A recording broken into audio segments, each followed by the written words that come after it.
Okay, we should be live, but I just want to make sure because I did this weird scheduling thing on complete accident.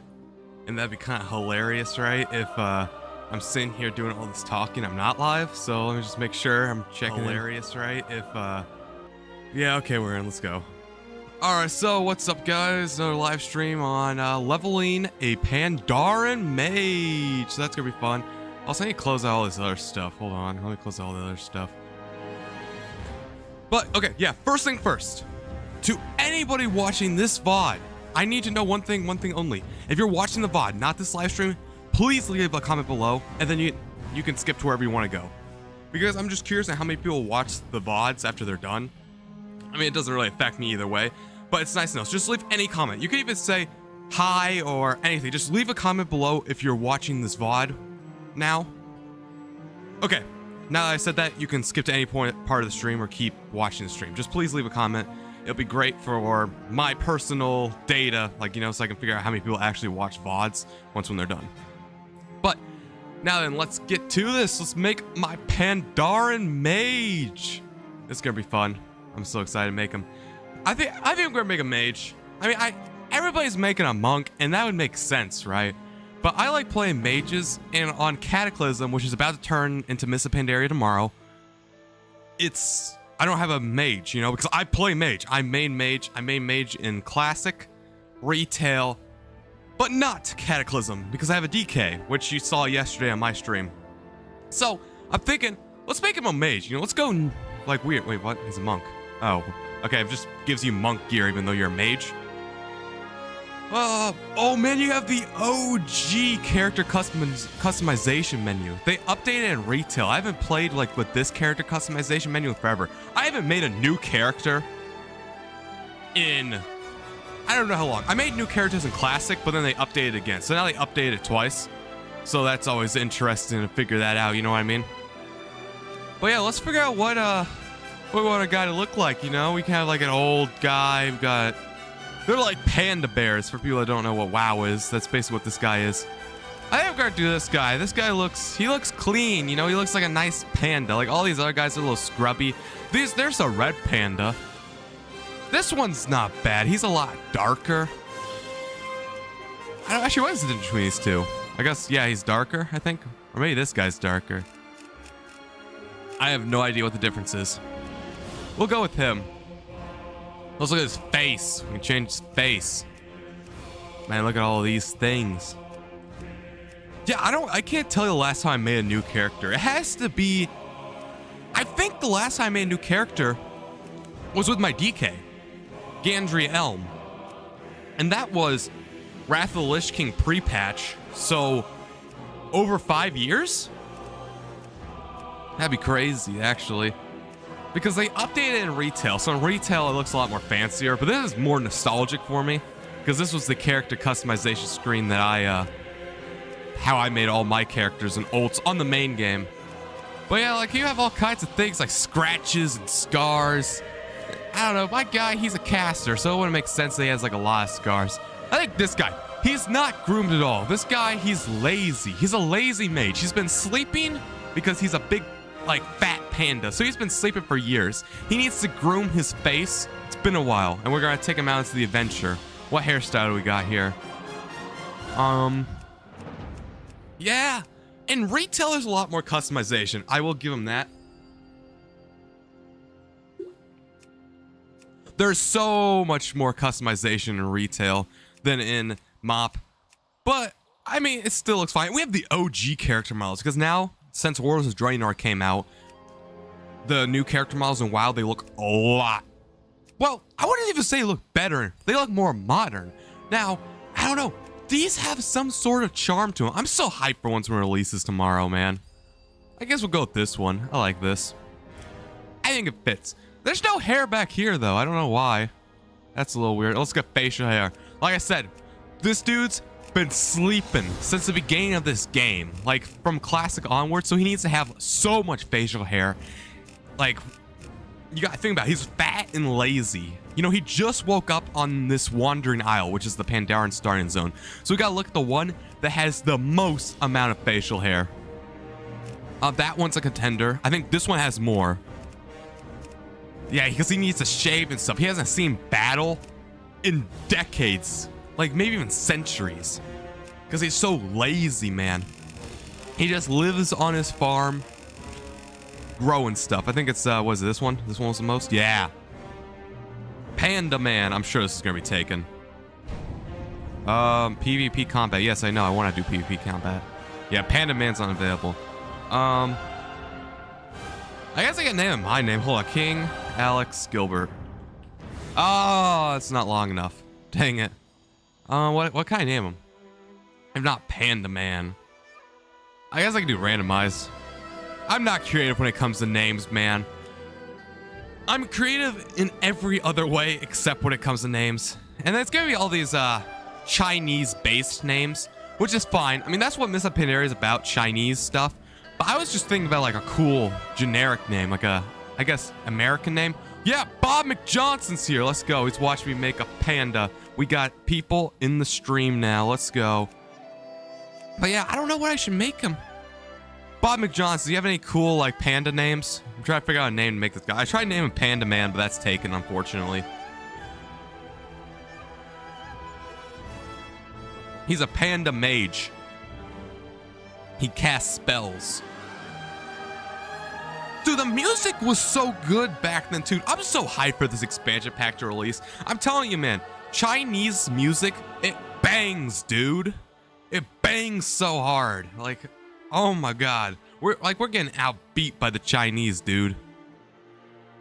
Well, yeah, I wonder, let's see, a Panda Mage. So Panda Man's not gonna work. Pandemonium. Pandemonium? Wait, how do you spell that? How do you spell pandemonium? Pandemonium? I don't know how to spell pandemonium. Oh, that's gonna be way too long. Can I copy and paste it? Oh, that might work. Hold on. Pandemonium. I really hope this works. Okay, then I gotta capitalize the P. Please work. Please, please, please, please. Dang it! Ah, that was so creative. Pandemonium. Oh man. I don't know. I guess we could go with randomization. That's so boring, man. Man, they got long names. I need a name that I can like say and pronounce. Because I'm just gonna report him by name. Ho Lang. I might use Ho Lang. Yeah, Pandemonium. Unfortunately, it was taken. I don't think I could do any more play on words either. Ho Lang seems nice, you know, just easy raw tongue. Because the problem with having a panda, right? All the name randomizers are gonna be Chinese based, like Chinese Oriental type stuff. Because that's what Miss Pandaren stuff's about. You go to China, and pandas are like the Chinese denizens of the place. So they're going to have Chinese-based names if you use the randomizer. And the problem with Chinese-based names is they're extremely long, and I can't pronounce them. So Ho Lang, I like Ho Lang. The Adventures of Ho Lang, people. There he is. I guess I'll play like the cinematic, because there's a cinematic when you first play a new character experience. I haven't been on the Wandering Isle in so long, man. It's probably been, I haven't made a panda in like 5 years. You get a mount in a normal WoW, retail WoW, the Serpent. It's a nice green Serpent, so I'm really excited to get that. I just read up on it. If you do it during the pre-patch ends literally today. You are a Pandaren. Oh, I don't have there's supposed to be subtitles. That's sad. While many of your fellow Pandaren prefer a tranquil life, the lure of adventure burns in your blood. Recently, the Wandering Isle has begun erratically weaving about the world's oceans. The air grows cold, and your island home is spiraling toward disaster.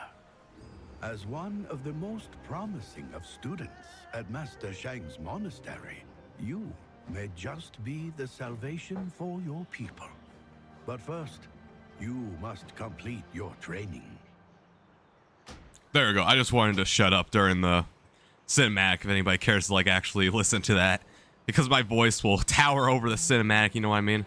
There's my coordinates. Coordinates going over there. Here we go. There's my panda. We're gonna play the game now. Let me close out my browser. I'll close out Discord too, just in case I get any weird stuff. Okay, yeah, all right. Ho Lang the Patient. Here we are. Zhane, oh wait, what's his name? Shane X's Academy. This was really cool. This was the first time that they added a whole new faction that only Pandarens can, like, gain reputation with. That was really cool. Like, no other people could play it. I don't think, yeah, I can't do any mounts yet because I'm not level 20. Okay, so I haven't played OG WoW in forever. All right, so this is Frostfire Bolt. Oh, I gotta do key bindings real quick. Let me do that. Character specific key bindings? No, I don't want that. Wait, where's... Do I... That's what sucks about making a new character. That's the one thing that sucks. Is I gotta sit here and figure out how to... Let me turn on all of these nameplates. Yeah, I gotta figure out how to move stuff because right now they're all locked. Action bar? No, I just want to move, disable chat, mature language filter. No, I don't want any of that. It's been so long since I've made a new character, man. Audio? The audio's fine. Oh, see, I hope the sound was fine for that cutscene. I don't know if it's loud. It's loud enough for my headphones, but I don't know if you guys heard that properly, so I hope so. Because if not, that was just a weird, awkward 2-minute silence where they were talking about a thing. Why can I not drag? What's the key bindings? This should be like locked. How do I unlock key bindings? Because I don't want to hit one. I really don't. I guess, you know what, screw it. We're going to do this instead. We're just going to have two of the same button on here. Screw it. It's fast this way. Oh, I don't want auto turn in on. Hold on. I might want to read the quests to you guys. I could be a cool narrator. Yeah, see, that's what I'm saying. Chinese stuff. Now, I can't read that, but who cares? Oh, also, I have a question for you guys. On YouTube, they have this thing called auto dubbing, right? Where they have the translation. Oh my God. Okay, I'm sorry, game. Hold on. I gotta put on these training sticks, I guess. Okay, but anyway, YouTube has this thing called auto dubbing, right?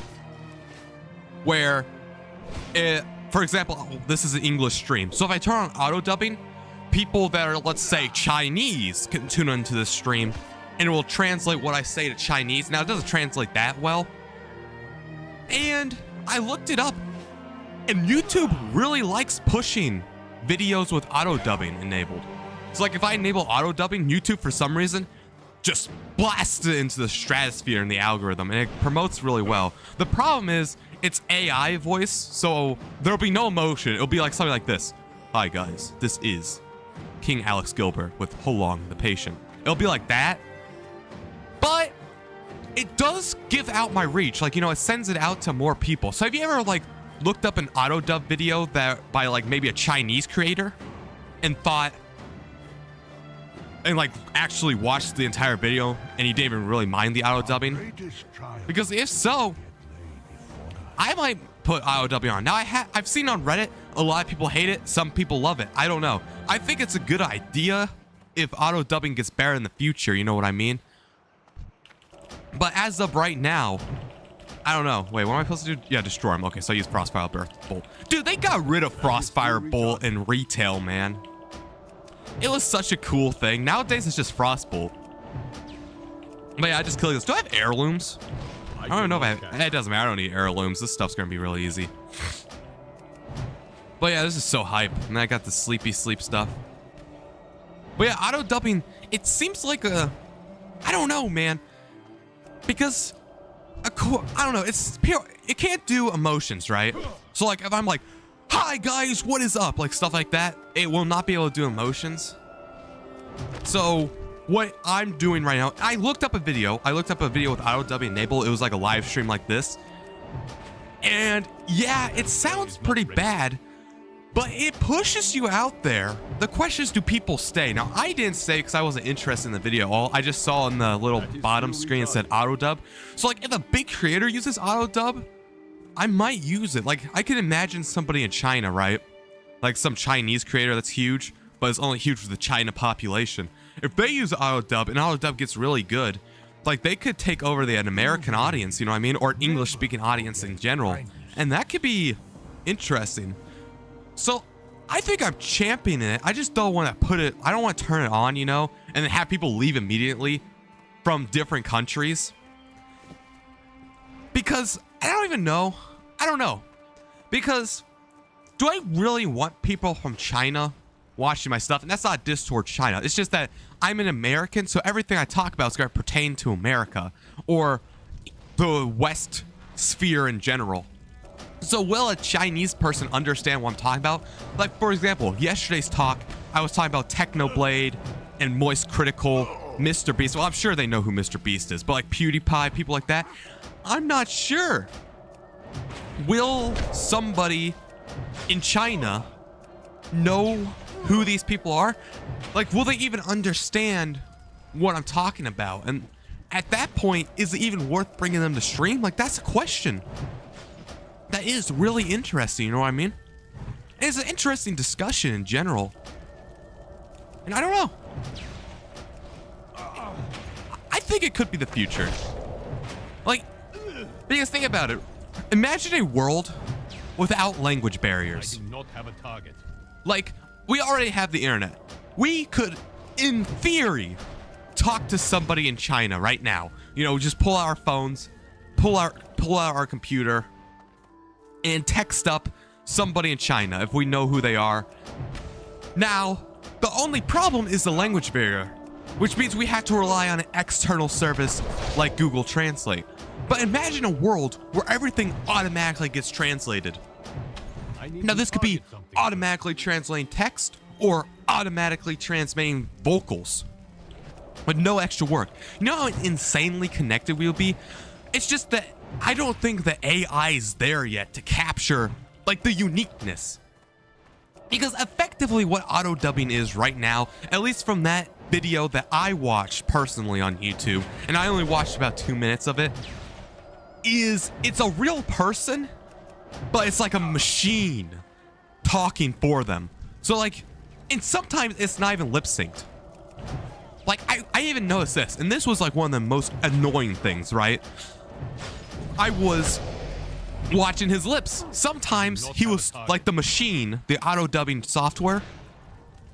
It was talking when he wasn't talking, and it was a lot louder, a lot more prominent, because I switched auto tracks, like the audio tracks, to see what the audio difference was.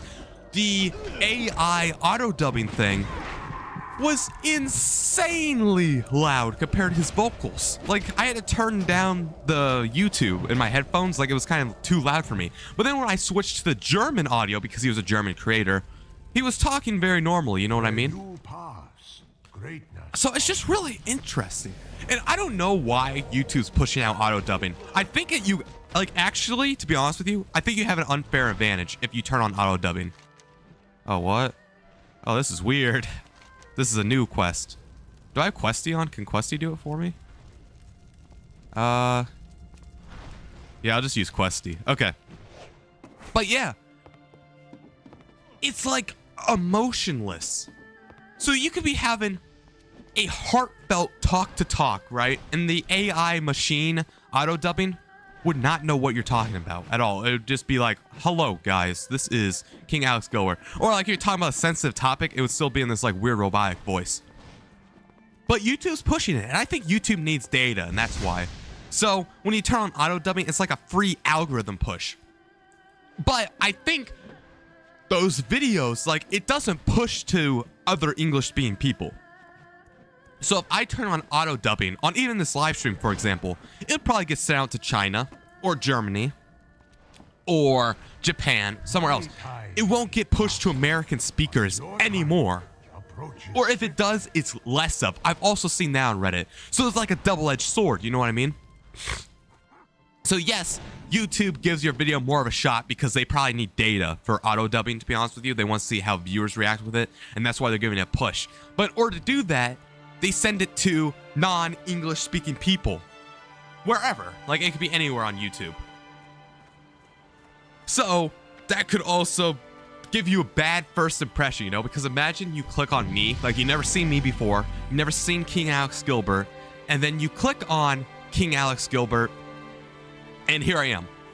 I'm an AI voice doing like insane, I wouldn't say, okay, I'm not gonna say insane, but I'm doing expressions, right? And my voice is clearly not monotone at the moment. And I'm doing expressions, stuff like this. But what you're hearing as a Chinese viewer, a Japanese viewer, a Korean viewer, German, France, basically anything that's not American, all you hear is an AI machine that doesn't work that well. Will they still watch the video? And I don't know how accurate auto dubbing is either. Like maybe, like I'm saying stuff right now, obviously, but maybe instead of like when I say turtle, maybe the AI thinks pineapple. Like how accurate do we think AI software auto dubbing is really gonna be? Like that's a problem with the AI generated subtitles on YouTube as well. Like I guarantee you, if you put on AI generated subtitles right now, like if you go to your closed captions, click on closed captions so the AI on YouTube can generate what I'm saying, I guarantee you most of the words are probably correct. Like let's say 80% of the words are correct, but that 20% is gonna be incorrect. And that might be a very important word. Like maybe it misses a very important word. Like that's the subject of my sentence. And then you have no idea what I'm talking about. Like maybe I say, I don't know. Like maybe today I went fishing and I'm talking about fishing. I'm doing like a cast fishing. Like I'm doing an animation of fishing. But the auto dub software thinks, like says, I went driving today. So you wonder what this absolute doofus is talking about when he's doing like a fishing animation, but the auto dub got driving from that for some reason. I don't know how accurate it is. And I guess I could turn it on. The problem is, once when you turn it on, you're kind of in it, you know what I mean? Because now your content's getting pushed out to an audience that does not speak English anymore. So if I turn it on, and then it gets pushed out to China, all these other non-English speaking countries, and people start watching it, and it turns out they hate it, right? My videos start getting disliked, or more people start leaving, you know what I mean? I need to turn on auto loot. Hold on, that's gonna be annoying. Where is auto loot? Is it an interface? Social key bindings? I don't even remember how you turn on auto loot. Holy moly. Bro, it's been so long since I've done any of this. Where'd it go? Combat, action bars. Is it interface? No, it has to be controls. Yeah, there it is. Okay. So, like, you know what I mean? Because once when YouTube starts pushing out your stuff to people in China, and it gets auto-dubbed, and then it turns out people don't like it because it's so machine-generated, and you stop doing that, well, guess what? Those are still viewers to your channel, and they still get your videos. YouTube will still push out your non-auto-dub videos to them, so now they have no idea what you're talking about because they don't speak English. So is it better to have auto-dubbing, even if it's machine programmed, so at least you could follow the plot, or even in a broken thing? I don't know. I truly don't know. Yes, your favorite language is American. That's what I'm saying. I mean, technically, American is a language, because if you talk about English, then you got people like color. So those are different languages. English and American are different, man. I mean, it's not much different. You got like trapezoid or something. Like they say trapezoid, really weird. They got Zed. They're two different languages. I know people make fun of people for saying American, but they are different languages. I don't care what people say. But yeah, the auto dubbing, because I just looked this up. Obviously, like I said, I just randomly drew inspiration from Moist Critical, who was talking about this. I didn't watch this full video because I ran out of time. But it is an auto dub video, and I'm seeing them on my feed too. I don't know if you guys are seeing them on your YouTube feed, but they're popping up with the name auto dub. Like in the bottom, new, auto dubbed. And it's interesting. It seems like YouTube's giving people a free pass because they need data. But is it a good idea? I don't know. And at that point, once when you're in it, you're in it. And YouTube's all about retention, right? So even if I start making really good videos, and even if I start making really good live streams, and then people click off immediately, well, YouTube's not going to like that, and they're not going to keep pushing it out to more people for more impressions.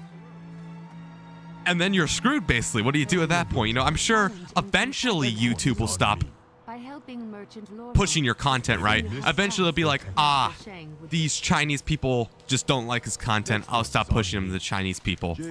But it'll probably take a few months. So what are you supposed to do for those few months? Keep releasing videos, but then your content keeps sucking? Like, I don't know. It's a very interesting thing because I truly think, like I'm saying, auto dubbing is the future, and I think it would be cool for me to talk to, like, have my influence reach out to people in China or somewhere else without relying on third-party software. I mean, technically, we still are relying on third-party software. It is YouTube, right? Oh, these guys are... I'm not going to get any not any XP because they're tagging them. There we go, I just tagged all of them. Let's go. Yeah, you guys kill them so I get my XP. 1 XP. Let's go. So I think that truly is the future because imagine without going to like an external service like Google Translate, like just in your YouTube video, it can automatically translate what I'm saying. It just needs a bit more work. And I don't know when that'll be. Like, I don't know when I can get the green light to turn it on without having viewers be annoyed. Because I can imagine, I can see the downside, right? Where you see somebody really happy and really excited or really sad even, like all emotional aspects, like maybe they're angry, but the AI software can't replicate that. The AI software is doing this almost comical, just monotone, hello guys, you know what I mean? Like maybe I'm getting into it, like I'm bouncing up and down, I'm like yes, you know what I mean? I'm going, but the AI is just like yes, and I can see how that's frustrating as a viewer, but how else can I reach these people? I'm excited to see how it goes. I'm just wondering if I should turn it on now. I don't know when I should turn it on, you know what I mean? And I can't tell how good auto dubbing's getting, you know what I mean? I guess every once in a while I can click on an auto dub video, but it's easier to see it in real time on my works personally. You know what I mean? Like, it's one thing to watch somebody else's video that's auto dubbed. You don't really know what they're saying. You don't know how accurate they are. I mean, yeah, you could, in theory, use an external service. You know what I mean? You could go to Google Translate, like say, hey, Siri, translate this, you know? And then Siri would translate in real time. But you don't know if even Siri's getting it correct, you know what I mean? And the only way you'll know how accurate auto dubbing is if you do it yourself and you have your script in front of you that you can go one by one to see, okay, auto dubbing can't get... Like, auto dubbing doesn't understand what understand means. Understand, that's a lot of syllables. So auto dubbing doesn't know how to do that to a different language, you know what I mean? Or auto dubbing doesn't know what ETOPS is, for example. When I started my own cult, will auto dubbing know what names are? Will it understand ETOPS as a name and not auto dub it?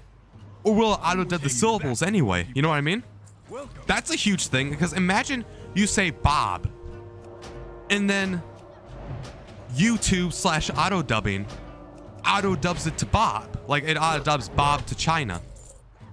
But Bob's a name. Like Bob is Bob. Like in China, he's Bob. In Germany, he's Bob. Like no matter where you go, Bob's Bob. Just like how McDonald's is McDonald's everywhere around the globe. You know what I mean?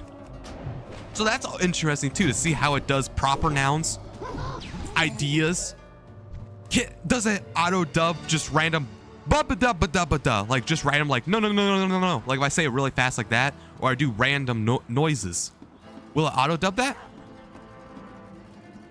No, Chilo, I'm not bilingual right now. I'm just talking about auto dubbing. Actually, I have no idea what these people are saying. I know the people that are speaking Chinese in chat right now are my personal friends. I know them IRL, so they're kind of memeing right now because I'm talking about auto dubbing.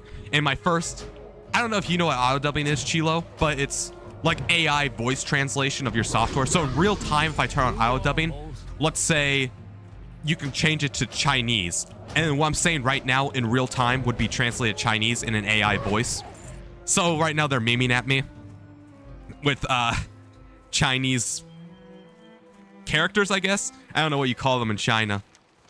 But yeah, I'm having a good discussion on what auto dubbing is. So like, yeah, Chilo, have you ever seen an auto dub video on YouTube and watched it?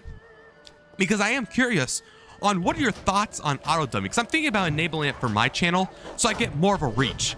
And we're going over all the pros and cons with auto dubbing. You know what I mean? Because obviously there's a lot of cons Like I think right now the cons outweigh the pros. Like, for example, auto dubbing, there's no emotion, not a single emotion. So whether I'm screaming in the microphone or I'm in tears crying, auto dubbing will have the same exact tone, no matter what. And I think that's a little important, you know what I mean? Especially for a live stream or a video in general. Like, I can see it if you're a commentator and you need to reach out to people. That would be interesting, you know what I mean? Like, if you're just commentating in like a monotone voice, that auto dubbing would actually probably be pretty useful. But, you know, if you're like me, which I wouldn't say I'm monotone, right? I would say I'm interested. I'm doing hand gestures stuff. I'm doing stuff in front of the mic. I'm active, you know what I mean? Like, I'm energized. Auto dubbing would be kind of confusing, though, because if you have it being auto dubbed, it would be what I'm saying right now, but like this. And I'm doing stuff like this. Like, imagine, I'll do like what it looks like. So this would be what you would kind of hear. Hello, I am King Alex Gilbert. And you know, that would just look stupid, you know what I mean? When like the machine software, because it's not my voice either. It's just a machine. It'd be like, think about when you're talking to Siri or Google, like, hey Google, or hey Siri, or Alexa. Anything like that, any voice generated software, it sounds like that for auto dubbing. Now, the reason why I am curious about turning on auto dubbing is, well, Chin knows what I'm saying because she's my friend in real life, so she doesn't actually speak Chinese. She's probably going to Google Translate and copying copying text and then pasting in chat. So she knows what I'm saying because English. But let's say a random Chinese person, if I turn on auto dubbing, it's not on right now, by the way. The only people that can understand me are people that speak English or know how to speak English. So it's not on right now. But let's say I do turn it on.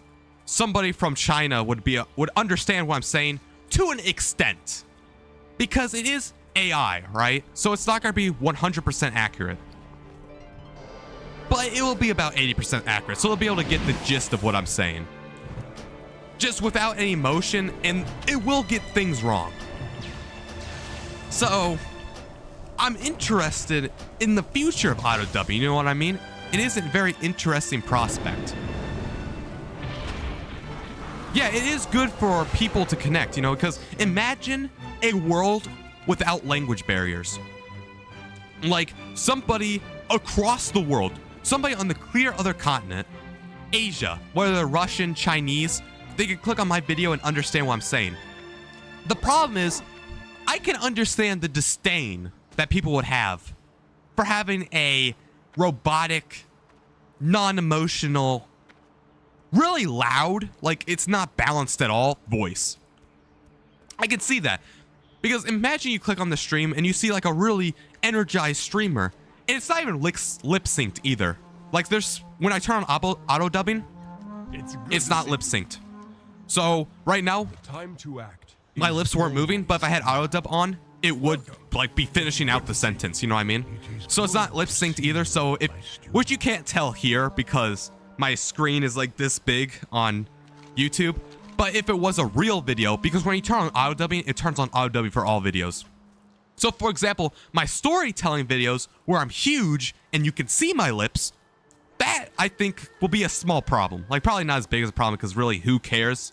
But it'll be a small problem. It will not be lip synced at all. You'll be kind of a little bit confused. And I think it just takes out that spirit from the video, you know? It turns it into like soulless almost. Like, the only thing that's human in the video is my expressions. Because like, even the idea is going to be sullied a little bit. Because like I said, it's not 100% accurate. And since it's not 100% accurate, it can get lost on words. You know what I mean? And like, that word might be very important to the sentence I'm talking about. Like, imagine if 80% of the words I was saying right now, or no, 20%. Imagine if 20% of the words I was saying right now were completely wrong. Yes, you would get the gist of what I am saying, but you wouldn't be able to, like, you wouldn't clearly understand my points that I'm trying to get across. Yeah, you'll understand something about auto dubbing, right? And you kind of understand my stance, but you're missing 20% of the key points. So there's huge drawbacks and setbacks, you know? Yeah, so obviously right now you wouldn't be able to understand because like I said, I don't have auto dubbing on. But if I turn it on right now, I don't know how long it takes. So I don't think we should try it this stream. I don't even know if I want to try it. I'll tell you the other negatives after I'm done with this point. So, yes. If you invite somebody, let's say you have a non-English speaking friend. Now this could be Chinese, it could be any language. I think it does like the main languages. So German, Russian, Chinese. There are some unsupported languages. I don't know, I had to tell you. But it does the main languages. Spanish, obviously. And if you were to invite somebody to the stream, they would know what I'm talking about. If I had auto dubbing on. But like I said, there is drawbacks. Robotic voice. And not 100% clear on what I'm saying. Like, yeah, it's getting the gist of what I'm coming across, but you're a little bit confused. And it's really dull and boring. And the vocal quality in general sounds bad. Like, it does not sound like this Blue Yeti. It sounds really bad. It sounds like my Logitech mic from back in Deception days. That's kind of what the machine sounds like. But let's go into the negatives of turning on auto dub. Let's say I don't speak Chinese, just English like Chin. Yeah. I need to target something first. So basically, let's talk about something, right? Let's talk about auto dubbing if I do enable it, right? If I enable it, what I'm seeing, right, is right now YouTube's doing a huge push, right? If you turn on auto dubbing, your videos get massively pushed in the audio, or not the audio, the algorithm. I'm assuming because they need data, right? And the only way they're going to get data is if they push out videos that are auto-dubbed. So if you turn on auto-dub right now, your videos, they get a push in the algorithm. They get a free push. Completely free. You don't really have to do anything. Just as long as it's auto-dubbed. Even to, like, but when it gets auto-dubbed push, like you get this free push, it's not getting pushed to English speakers. It's getting pushed to foreign speakers, like Spanish, Chinese, stuff like that. Which is not necessarily bad, except if when people start watching my videos, maybe they don't like the auto dubbing software and they click off immediately. Because YouTube is heavily retention based, you know what I mean? So if people click off in the first 10 seconds because they don't like auto dubbing, well, guess what? After the free impressions and free engagement from auto dubbing wears off, that video's dead in the water. And if I manage to turn off auto dubbing, so let's say, okay, auto dubbing experiment went bad. I don't want it to do auto dubbing anymore at all. So I turn it off.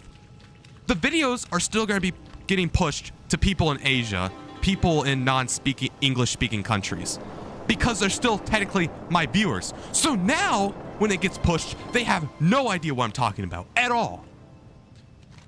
Which might even be worse than having an AI machine learning software. Maybe.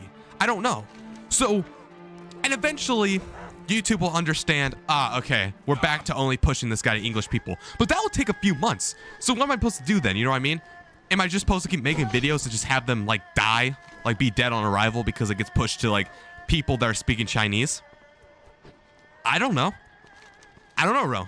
And maybe it doesn't work like that. I'm not sure. But I do know that some people really do hate auto dubbing, which I can understand because it sounds corporate and soulless, you know?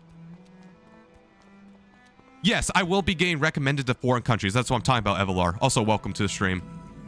Yeah, I'd be getting, like, when I turn on auto dubbing, all my videos, I believe it will still be getting recommended to English-speaking countries, so like Britain, Canada, America, right? But there'll be a huge push, right? A much bigger push towards China, Russia, Germany, Japan, stuff like that. Like a big push, a huge push. And it's free engagement. It's free publicity, I guess. But you gotta think about it. Is that really King Alex Gilbert?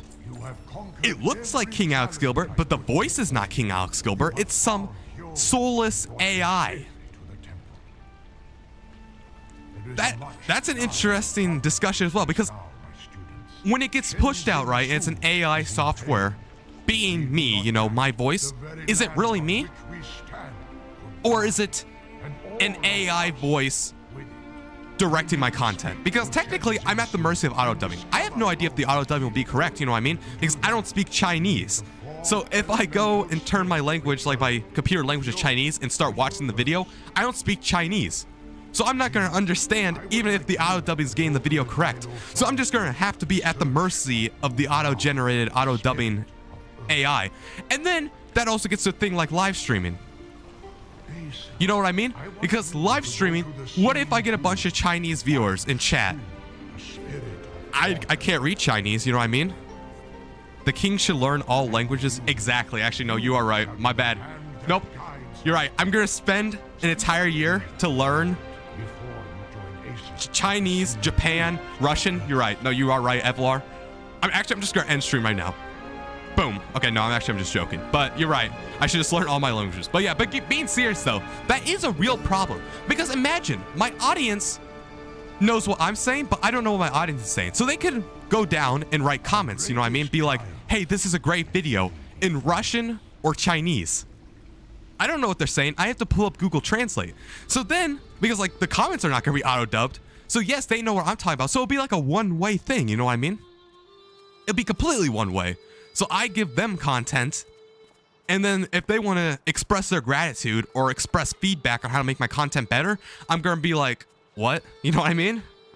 Like, the only language I know a tiny bit about is Spanish. Like, I can sort of understand what Spanish people are saying if it's written down, and you give me like 5 minutes without Google Translate, I can sort of understand what you're talking about. Every other language, I'm going to be so lost on what you mean.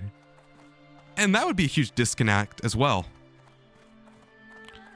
Alex, after learning every language to expand the YouTube audience. Yeah, exactly. Big nerd emoji. No, Chin is completely American. She is my IRL friend. So she's just speaking. Chin, can you please speak English real quick so we just can stop confusing Chilo? Because everybody else in the stream except you, Chilo, are my IRL friends. So that's why they're kind of trolling me at the moment. But can we stop confusing Chilo? I know Chin kind of sounds like a Chinese name, so it makes sense, you know, that Chinese, you know. But no, Chin is completely American. Oh no, all right, never mind. Chin said no. Sorry, Chilo, you gotta keep being confused. But yeah, it is an interesting dichotomy because think about it. I may end up getting this huge audience. Let's say best case scenario, everybody loves the auto dubbing feature, even though it technically sounds soulless and meh, you know what I mean? But everybody loves it still. They understand, like, it's 100% accurate. They completely understand what I'm saying. They love it. And I have all these new viewers from all these different countries that just love me, you know what I mean? I would have no idea what they're saying. I would never be able to... Like, I would never be able to interact with them how I'm interacting with you guys right now. You know what I mean? Like, yes, I could, every single time they leave a comment, I could pull up Google Translate and then have, like, the translated comment, read it, and then write my response to Google Translate and then send it to them.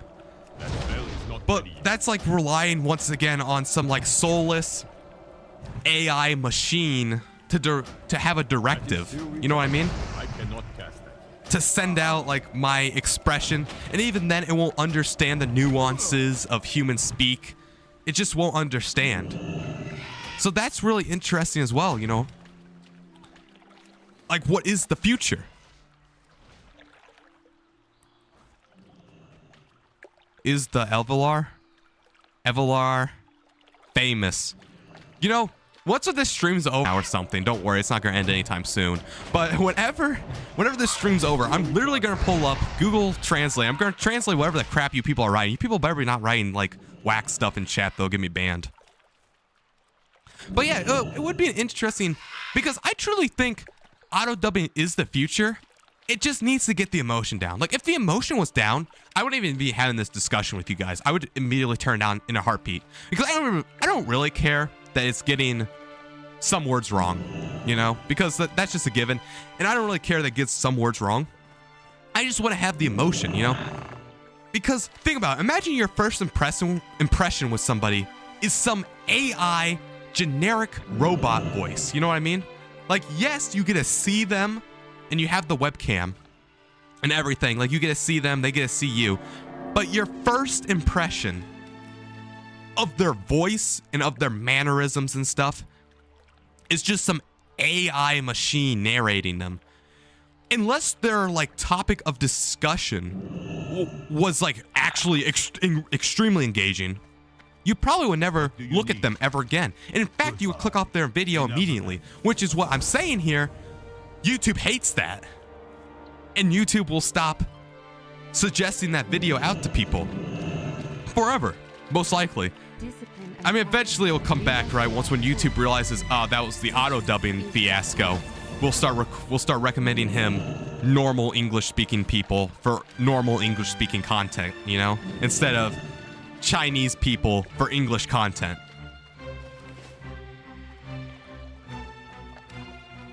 But not this type of AI. Yeah. AI does have emotions. Yeah, like there's all kinds of AI. I don't know why YouTube implemented it like this. I guess it's because it has to be so broad. Like the language it has to do is so broad because at any second, right, I can say any type of word in the English vocabulary. So the AI has to be ready, and it's not going to understand the context. Like, it's too busy focusing on the words I'm speaking right now in this very instant to gauge my emotion, you know what I mean?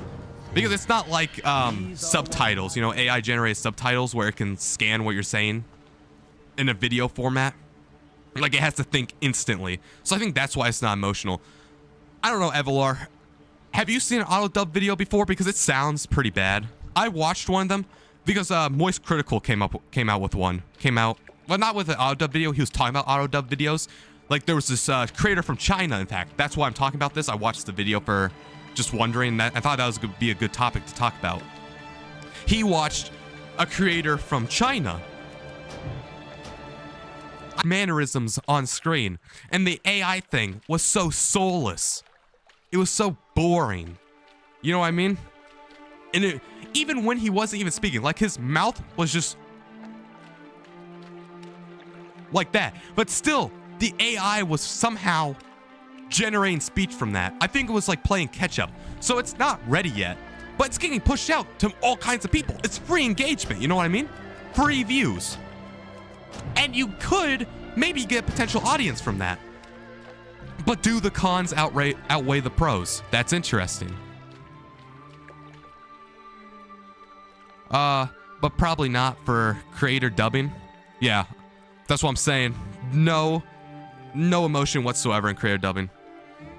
No, Chin found this video because she's in my Discord, and I said, I'm going live, guys, and then she joined. That's how she found the video. Chin is not Chinese. She's trolling you right now, which is really sad, but, you know, you gotta take a bit of trolling, I guess. Because like I said, Chilo, I don't have auto-dubbing on yet. Because once when I turn on auto-dubbing, it turns on for all my videos, I think. I might be able to turn it off on, like, a few specific videos. But, like, right now, there's no auto-dubbing right now. The only people that can watch this content and understand what I'm saying are people that are English speakers. I need a target. Or know English in general. Maybe they're not English speakers, but they know English. Those are the only people that understand what I'm saying. But it is an interesting premise. And I am rooting for auto-dubbing. Like, some people despise AI and everything, right? Like, some people are so anti-AI that they would rather chuck their computer out the window and explode it with dynamite before they use AI. But I don't know, man. I can just imagine a future where I can be in my basement, right? And I can make a video. And it can not only people all across the United States watch it, but people in Japan, in China. That's huge. It just needs more work. And I don't know if I want to turn it on or not. Because like right now would be technically the time to turn it on because you get free engagement, you know. I don't know how long YouTube's going to be promoting this auto-dubbing stuff for free until they stop promoting it, you know what I mean? I don't know. I think it does, Evelar. But I don't know. There is an option in my thing that says turn on. I believe it says turn on auto dubbing for all videos. So I believe that means all videos. Like when I mean all videos, I believe it means like all present, past, and future videos. That's what I got from it. But I don't know until I turn it on. Once when I turn it on, like YouTube goes. Like, there's no takey backsies, you know what I mean? Once when I turn on, it's on. And you better hope that what you did was the right choice, you know?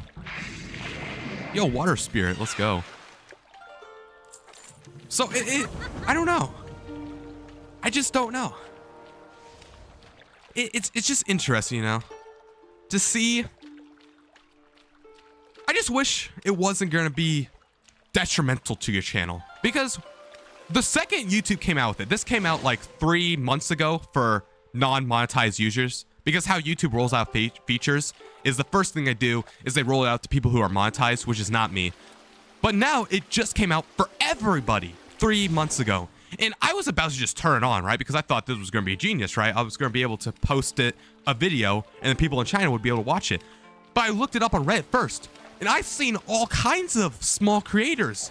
They would post it, right? They would turn on auto dubbing, and instantly all their impressions, all their video analytics would take a huge nosedive because people from these foreign countries, they would click on the video, realize it's AI garbage, you know, which it isn't. It's just that it's auto dubbed. But they think it's still AI garbage. All they hear is the AI voice. They can't look past it. They think it's AI trash. So they click off immediately, and then YouTube hates that, and then runs their channel into the ground. So it just sucks that there's negative attributes going with auto dubbing. I just don't know. Because I want to use it, you know? I just don't want my channel to take a hit from it. Like that much of a hit. Because right now, imagine right now, this stream was auto dubbed. And there were people coming in here commenting Russian at me. Commenting Chinese, commenting French, like not just one language. Because maybe, yeah, I could deal with one language. I would just have a Google Translate window open in the background that's automatically on Russian, you know what I mean? And I could translate Russian right there, just copy and paste. But if I got one person speaking Russian at me, another person speaking Spanish, another person speaking German, I don't know what language that is. So not only I have to go to auto detect on Google Translate, and auto detect is not going to be as, I guess, accurate as a specified thing is. Like, auto text never going to be as accurate as actually saying the text to Russian, because what might be Russian, like what might Google Translate think is Russian, is actually Polish or something, you know what I mean? And you won't know that. Yeah, that's what I'm saying, Chilo. I could connect the world, but I'm close, and I think it's possible. It's just that there's so much negative stuff. Because if it was just something like, okay, I turn it on and maybe some people in China hate me and don't ever watch me ever again, like they just click on my video, and after that, that's the transaction, it's over, and I don't take any negative attributes on my channel at all, I'd be perfectly fine with auto dubbing. I would try it out. But the fact that I have all these like Reddit horror stories of people turning it on and then their channel was like basically dead for 3 months straight while YouTube slowly starts recommending them an American audience again, or not just American, English speaking audience. Like, that would be horrible, you know? Because then, for that 3-month period, I'd be still putting out content, but it would get suppressed in the algorithm because it's not getting recommended to English people. It's getting recommended to Russians and Chinese people. You know what I mean? Like, it truly is like a monkey's paw type scenario. Because really, all my life, I wanted to just post stuff out there, right? Is the will to act. Like, when I post a video, I want everybody to see it. I don't care about the language barrier. I want everybody who's anybody to look at the video. But now, if I accept the monkey's paw, my channel dies in the process. So I get my wish. People do get to see the video.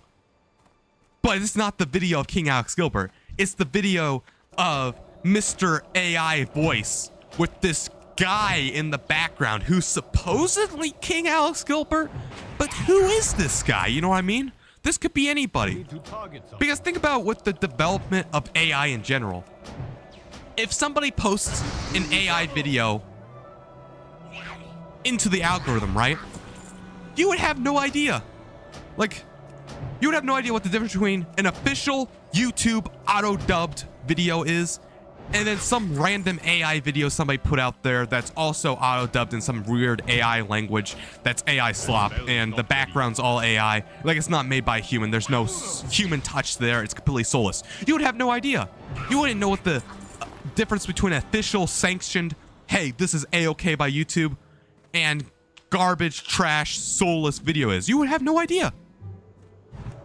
And this is only going to become more of a problem, really, as both systems get better. As AI itself gets better, there's going to be more AI slop, soulless, corporate garbage out there. And you won't be able to tell. So, I mean, not to mention, maybe I have some weird, like, super no AI fanatics in my community. Hopefully I don't. Because, I don't know. There's some people online, like I'm saying, that would rather open up their window, chuck their computer out the window, and then blow it up with a bazooka before they even think about using AI. Before they even conceptualize it in their mind. That's what they would rather do. And I really hope I don't have these people who start being like, oh, King Alex Gilbert's betrayed us. He's now using AI in his videos. You know, even though I'm not really, because auto dubbing's not AI. I mean, it is, but it's like the least consequential AI you could possibly use. Like, my videos are 100% human generated on this crappy Google Pixel. I mean, it's not crappy, it's actually kind of nice. But this nice Google Pixel phone with, I actually edit out my videos. Nothing else is AI generated. The only thing that'd be AI generated is just an AI generated auto translate feature, which I think that's an actually good use for AI. Like, I don't know my stances on AI art in general and AI other stuff, but I do know having AI break down language barriers, like break down these artificial barriers created by humans, I think that's just glorious. I think it's the future of everything, really. Like, AI can, like, imagine you're a really poor person and you don't have the budget or the money to get yourself out there. Like, you don't have people that automatically translate your vocals, you know what I mean? Like a studio full of people. Like, I know for a fact, Mr. Beast, right? He has people, like he has people on payroll that sit down and completely from hand script out his videos in Spanish, script out his videos in Japanese, Chinese, Russian. So what if you want to be like Mr. Beast, right? And get your content out to a larger audience, but you can't because you can't hire anybody. What are you going to do there? You know what I mean? I think AI can help out with that. I think even AI can help out with video editing. This might be a controversial topic, but if you don't have any editing skills and editing doesn't matter to you, right? Let's say editing is so boring to you, like, oh my God, every single time you open up Adobe Premiere Pro, you instantly fall asleep. It's so boring to you. Well, you could just ask AI to do some of the basic stuff that a human could do, but you don't want to. It's still a human product. It's still you.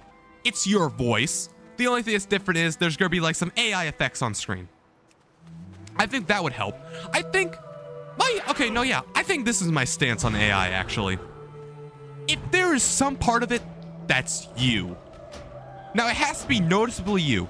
Like, for example, auto dubbing right now, I think it's too much AI. Because yes, the rest of the video is made by a human. The editing, the audio, the person itself, the idea, the rest is made by a human. The problem is it's so AI, right? The auto dubbing sounds so AI that I don't think that counts. You know what I mean? I just don't think that counts. Any sane person will look at that and think it's just immediately AI slop. So the human aspect has to counterbalance the AI aspect. So for example, if you need to edit your video and you're just doing quick editing effects, an AI can do that really easily because it's still you, it's still your idea. There's still soul. There's still human like vitality living inside that video. It's just that you not only save time, money, and you even got a little bit of experience using AI, because I think we can all agree, right? AI is the future. Hello. No matter what's happening, no matter what happens in the world, no matter what breakthroughs, what advancements happen, I think we can all agree in some aspect, AI is the future. Maybe not like this chat GPT stuff we have going on right now, but in some aspects, AI might be the future. I personally believe that AI could be a useful tool when used correctly. However, it should not be used. Yeah, that's what I think as well. Which, I don't know. Personally, you may have written that comment, Shins, disagreeing with my editing. But to be honest with you, I guess it depends what the editing's about. Like for me, my editing's just painting the picture, you know what I mean? Like for Why the God Despises Art. Imagine if I could do better editing than just having pictures pop up with sound, you know, like with the whoosh and then a static PNG of a heart for have you ever loved something and then you learn to hate it and then whoosh and X comes over there. Imagine if instead I could have like a little animation going on while I'm narrating it. The problem is that's still a little bit too AI because people would once again instantly see that, be known that it's AI and then call it AI slop. Even though it was an original human idea, it was a human experience, and it's a human voice, people would still see it as AI slop because that's the main thing. I think there's two things you cannot do, at least on the current like AI political scape. I don't think you can AIify vocals and you can't AIify visuals that much. Now, if it's small little AI effects, I don't think anybody would care. But if it's anything more than that, people would like get the pitchforks and torches and call your stuff AI slop, even if you dedicated your own time and soul and passion project into it. It's going to be an interesting discussion, and I think soon there's going to be huge laws and regulations on AI and what it can be used for, because eventually, you know, it's going to get to the point where everybody's going to be using AI in the corporate space, the personal space. Because think about it, with AI, technically, if you're good enough at making prompts and writing paragraphs of specific detail, you can technically create anything with AI. You just have to get past like the weird walls, you know, the boundaries. So you could create anything you want right now with AI. You could probably create this game right here with AI eventually.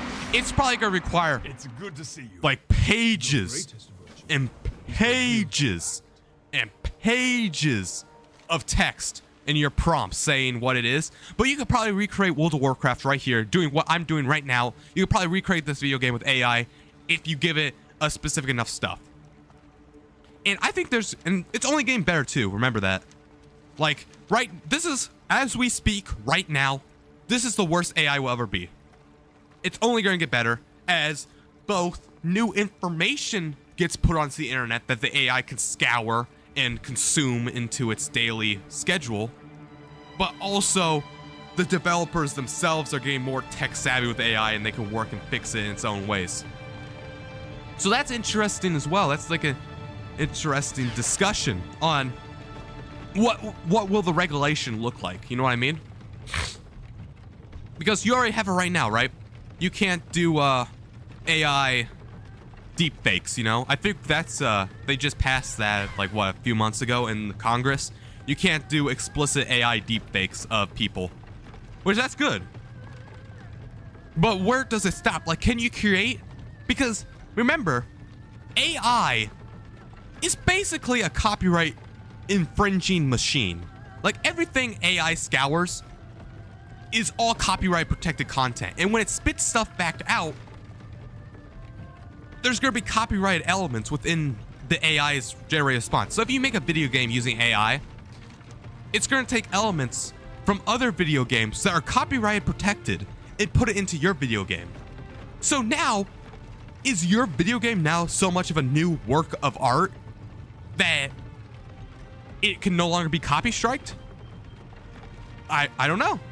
And that we're probably going to get like maybe 2 or 3 years out, we're probably going to be getting a lot of like big lawsuits and big court dates and stuff in like in the news about maybe even individuals, like maybe not even companies, fighting corporations or fighting the government, or vice versa. They're fighting individuals trying to state boundaries on what you can and cannot create with AI.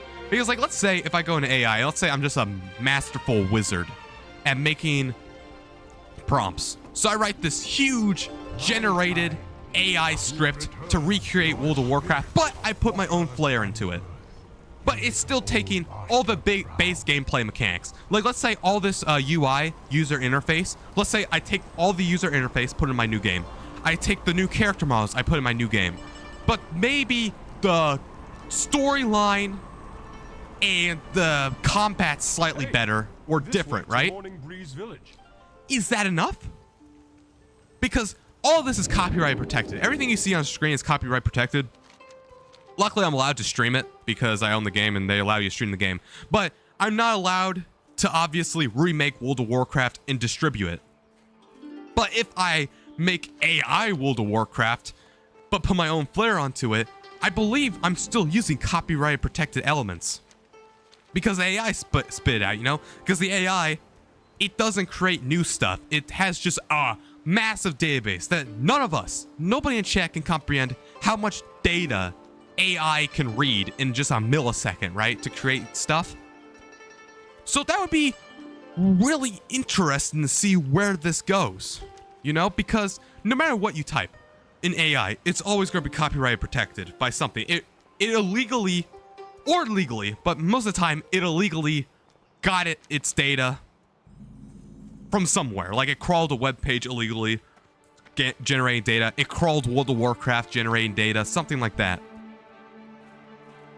And then when you spit it out, it's technically, I think, still protected. I think Congress passed a law saying nobody owns it. So when you make AI generated anything, I remember reading this up actually. It was like popping up my YouTube homepage, like Congress just passed this bill saying when you make AI generated stuff, nobody owns it. And that would be really interesting then, because that would create amazing competition. Because imagine somebody in their basement could just code a video game in like 2 seconds, you know? I'm with you. Well, okay, not 2 seconds. You have to write out the prompt. So maybe it takes them, like maybe a normal time to code a video game is multiple years, right? But they code it in like 6 months, right? And coding it means just writing a prompt. Well, boom. That's new competition. Now they cannot explicitly make profit off it, right? So like, let's say they make a competition of World of Warcraft, right? They make this. Oh, I wasn't supposed to go up here. Well, that was cool. I just did that first try without even going up there. But yeah, let's say they make competition. Let's say this AI World of Warcraft. Some dude in the basement, he makes it. He can't make any money off it because he does not own the content. But he can still distribute it and send it to people. And let's say it's better than World of Warcraft. Everybody starts playing this new thing. And everybody's like, whoa, this is crazy good. Well, now World of Warcraft has like problems because now they have to innovate their own genre. You know, they have to innovate their own gameplay space that they have basically had a monopoly over for decades and centuries. Because to make a game as fast as World of Warcraft, for people that don't know, is over 20 years old. So they have 20 years of content, gameplay, and experience. So that makes them effectively kings of the gameplay. Effectively makes a monopoly. Yes, they're not really a monopoly because they're not stopping you from making an MMO to compete with them. But if you're just starting today, are you really gonna make a game that beats World of Warcraft? Because World of Warcraft's still getting developed today. So they're still moving forward with a way bigger budget than you. But if you have AI to help you, and you make something really fast in your own gameplay, now really fast is in 6 months, and it looks good, there's minimal bugs, or if there is bugs, they're less than in this game. You have good servers, stuff like that, all AI gameplay, everybody loves it, and it's free, because remember, it has to be free, because nobody owns AI content, I think. Now, I'm not sure if that law equates to this. But it is truly, like, think about it. It would be revolutionary. You would break up huge games like a Minecraft clone. It would cause so much more innovation that it would be great. And that is really what capitalism should be doing, right? The problem is once we get to late stage capitalism, you have huge monopolies and then they stop innovating. Because capitalism is good when you're beginning, right? When you're a small business, when there's no other big businesses around. Like in the beginning stage of an economy, capitalism's good because you want to have people innovate and be like, not necessarily cutthroat, but you want to go up against them, you know what I mean? Like you want to see who can be the best at making something. The problem is, once when you get to the late stage of capitalism, you have people that are so established. You have the Microsofts of the world, the Googles, the Blizzards. So if you, a small indie dev, want to make a game to rival World of Warcraft, that's probably not going to happen for at least a decade. But with AI, now you don't have to pay like an expansive company. Like Blizzard, they're a multi-billion-dollar company. They have so many people they have to pay for. If you did that, you'd go broke. You probably would not even be able to hire 5 guys on a regular pay schedule to develop a game. You know what I mean? But now with AI, completely free, and you could just generate it. Now, yeah, you can't make profit off it, but it could just be a fun passion project. And it forces these bigger companies to, you know, stop being complacent and actually get to it, you know? Because nowadays, once when you get so big, you can't fail. Like, is Google really ever gonna fail? No. Is YouTube ever really gonna fail? No. So once when you get so big, you can afford being complacent. You can afford screwing over your customers. Because what are they gonna do? Who are you gonna go to? You know what I mean? The competition is miles behind. And they're still developing as well, so the competition is never really gonna ever pick up. Now, yes, there might be a small grassroots community that helps out the competition, but it's never gonna have national, international praise. Also, to answer your thing, Chilo, I don't know, it just depends on my mood. Like right now, I don't know, because Monopoly is like a board game and World of Warcraft is World of Warcraft video game, obviously. So, I don't know. I sometimes get a Monopoly mood. I like playing WoW Monopoly. I don't know if you have that, but I like Monopoly. It's probably my top 5 board game. Yeah, it's probably my top 5. But yeah, think about Monopoly stream win. I don't know how that works because you can't have an online stream. I guess I could. No. Yeah, that would not work.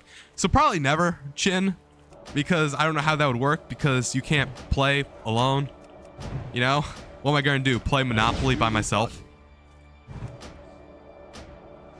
Yeah, it is a David versus Goliath situation, Chilo. And yes, sometimes the Davids win.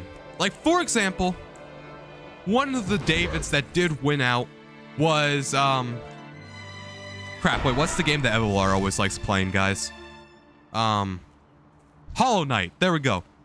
A good example of a David versus Goliath situation was Hollow Knight. That's a small indie dev studio that did get, like, big praise. The problem is you don't have that many Davids, you know what I mean? And there's not enough Davids to put pressure on the Goliath, you know what I mean? Like, sure, a few Davids do get through, but the Goliaths don't care because, sure, they might have a few Davids. Like, it might make them a little bit anxiety for like a month, so they give you a little bit. They throw you a bone a little bit as a consumer of YouTube or the consumer of Microsoft Windows, you know what I mean? But then after a while, they go back to business as usual because even then, you still cannot get that big because Hollow Knight itself still is probably not as big as Minecraft, still not as probably as big as World of Warcraft. Now, don't get me wrong, it's still a massive game. It's huge. It's accomplishing. It's honestly like what do you call it? Inspirational that they got this big, but they lack the advertisements and the corporate backing, and you need that. And the only way you can really get that is if you are a Goliath yourself. And at this point, I don't know, when was the last Goliath made? I would say the last Goliath made was probably Google, right? There has not been a huge startup company. I guess maybe Temu, like in the China sphere, but they were probably big in China before then, and they just came over to America. Like, think about it. There's not that many more Goliaths popping up anymore. And they just seem to be chilling. and they can be complacent, and that screws us over, the consumer, you know? Oh, there's Roblox? There's Monopoly on Roblox? I guess I could stream that. I might do that eventually, one day, maybe. But yeah, I mean, it is really intriguing to see where this goes, because I think truly, I don't know why everybody seems to hyper-focus on the negatives AI, which there, of course, is. Corporate greed is going to make it so, yes, AI is going to replace your job. It's almost a guarantee. Like, there's so much automation. Why would the employer pay you $15 an hour to say, hello, what is your order? Do you want a Big Mac? Okay. No, I'll get some AI voice, and now saying $15. So I think in the short term, AI will do a lot of damage to our society, I think, in the short term. Now, what classifies as short term? I don't know. A short term might even be a decade, to be honest with you. Like, we may be going, it's going to get much worse before it gets better type situation, where there's going to be all kinds of corporate greed. People are going to be losing their jobs, losing their protections, stuff like that. Like, the creative sphere is not going to be as creative. It's going to look all sloppy. But then, remember, AI will keep getting better. And then eventually, you'll be able to make huge, inspirational works.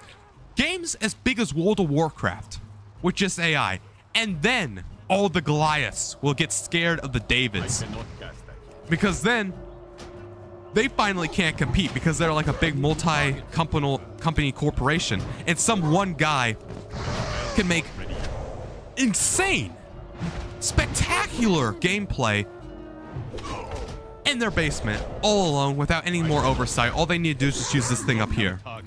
So it will get worse before it gets better because it's not at that point yet, but it is at the point where it could take your job as being a Walmart, like, how can I take your order? Walmart greeter, I guess. I don't know. Like, there's pro AI. I don't know if I guess I am pro AI. I don't know if I would call myself pro AI though, because I do, and I'm scared of this as well, because this is truly affecting me as well. Because one of the things I was thinking of doing for my career, right, is being a computer programmer / coder, something in the computer sphere, right? That was what I was planning to do. And this was back in 9th grade when AI was basically in its infancy. Like, nobody really cared. Like, sure, ChatGPT can write paragraphs. What's that going to do? Students can cheat on their tests now? Haha. Stuff like that. But now, it's looking like ChatGPT can just code everything for you. Do like all the entry-level stuff. So now, like, what am I going to do? Go to college for 4 years? Waste millions of dollars? Well, okay, it's probably not going to be millions. Waste hundreds of thousands of dollars. Waste years of my life to get an education. Because remember, it's going to take 4 years of college to get a computer degree. So that gives AI another 4 years to get ahead. You know what I mean? 4 years of progression in AI. And then by the time when I'm actually looking for jobs, they're all going to be like, oh, sorry, I can just get an AI to do it for you.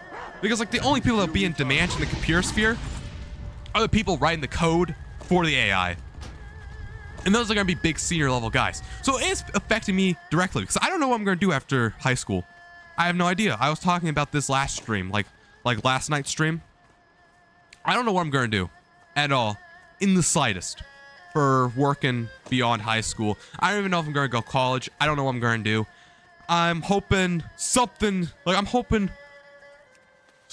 something saves me, you know what I mean? Like, I know you're not supposed to do that, but I don't know, maybe fate will force me in one direction for a career or something, because I don't know what I want to do as a career.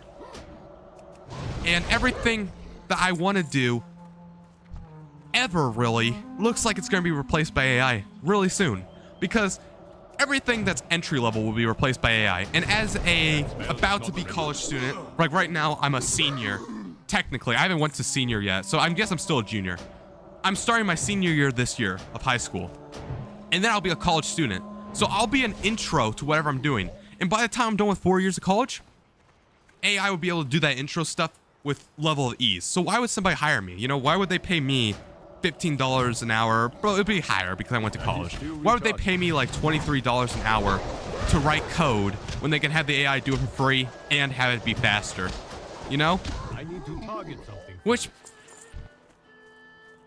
I just, because like what, like it just seems like we're doomed when you look at it like that. And I understand why everybody's so anti-AI, because every single time you use AI, right, no matter what you use AI for, Inventory is full. you're training it. Cannot carry anymore. Inadvertently or advertently, you're training it. So every single time you go to ChatGPT, you're training ChatGPT to be a little bit better. Every single time you use ChatGPT, it's so very slightly better. Like, it's so slightly better that it's completely not noticeable, but you're still training it. So I get why people don't want to use AI, because they don't want to contribute to that. Same reason why some people are stopping just using the internet all in general if it's just going to turn to AI, because anything you do on the internet, it's training the AI. Anything you post on the internet, it's training the AI. Like, there's probably going to be AI in this stream right now. Probably once it gets turned into the VOD, obviously. Like, I doubt the AI is going to be watching the stream, scouring it. But like, right as soon as this stream stops and the VOD gets published, I guarantee you an AI will crawl this VOD and learn more human mannerisms to become more organic, you know what I mean? To learn off me. So inadvertently, I'm also training AI. I'm supporting a platform like YouTube that loves AI. Big tech company, you know what I mean? And yeah, This monkey's about to get it truly does suck. Because if you have a job now, AI is probably not going to replace your job, because you're always going to be ahead of AI now.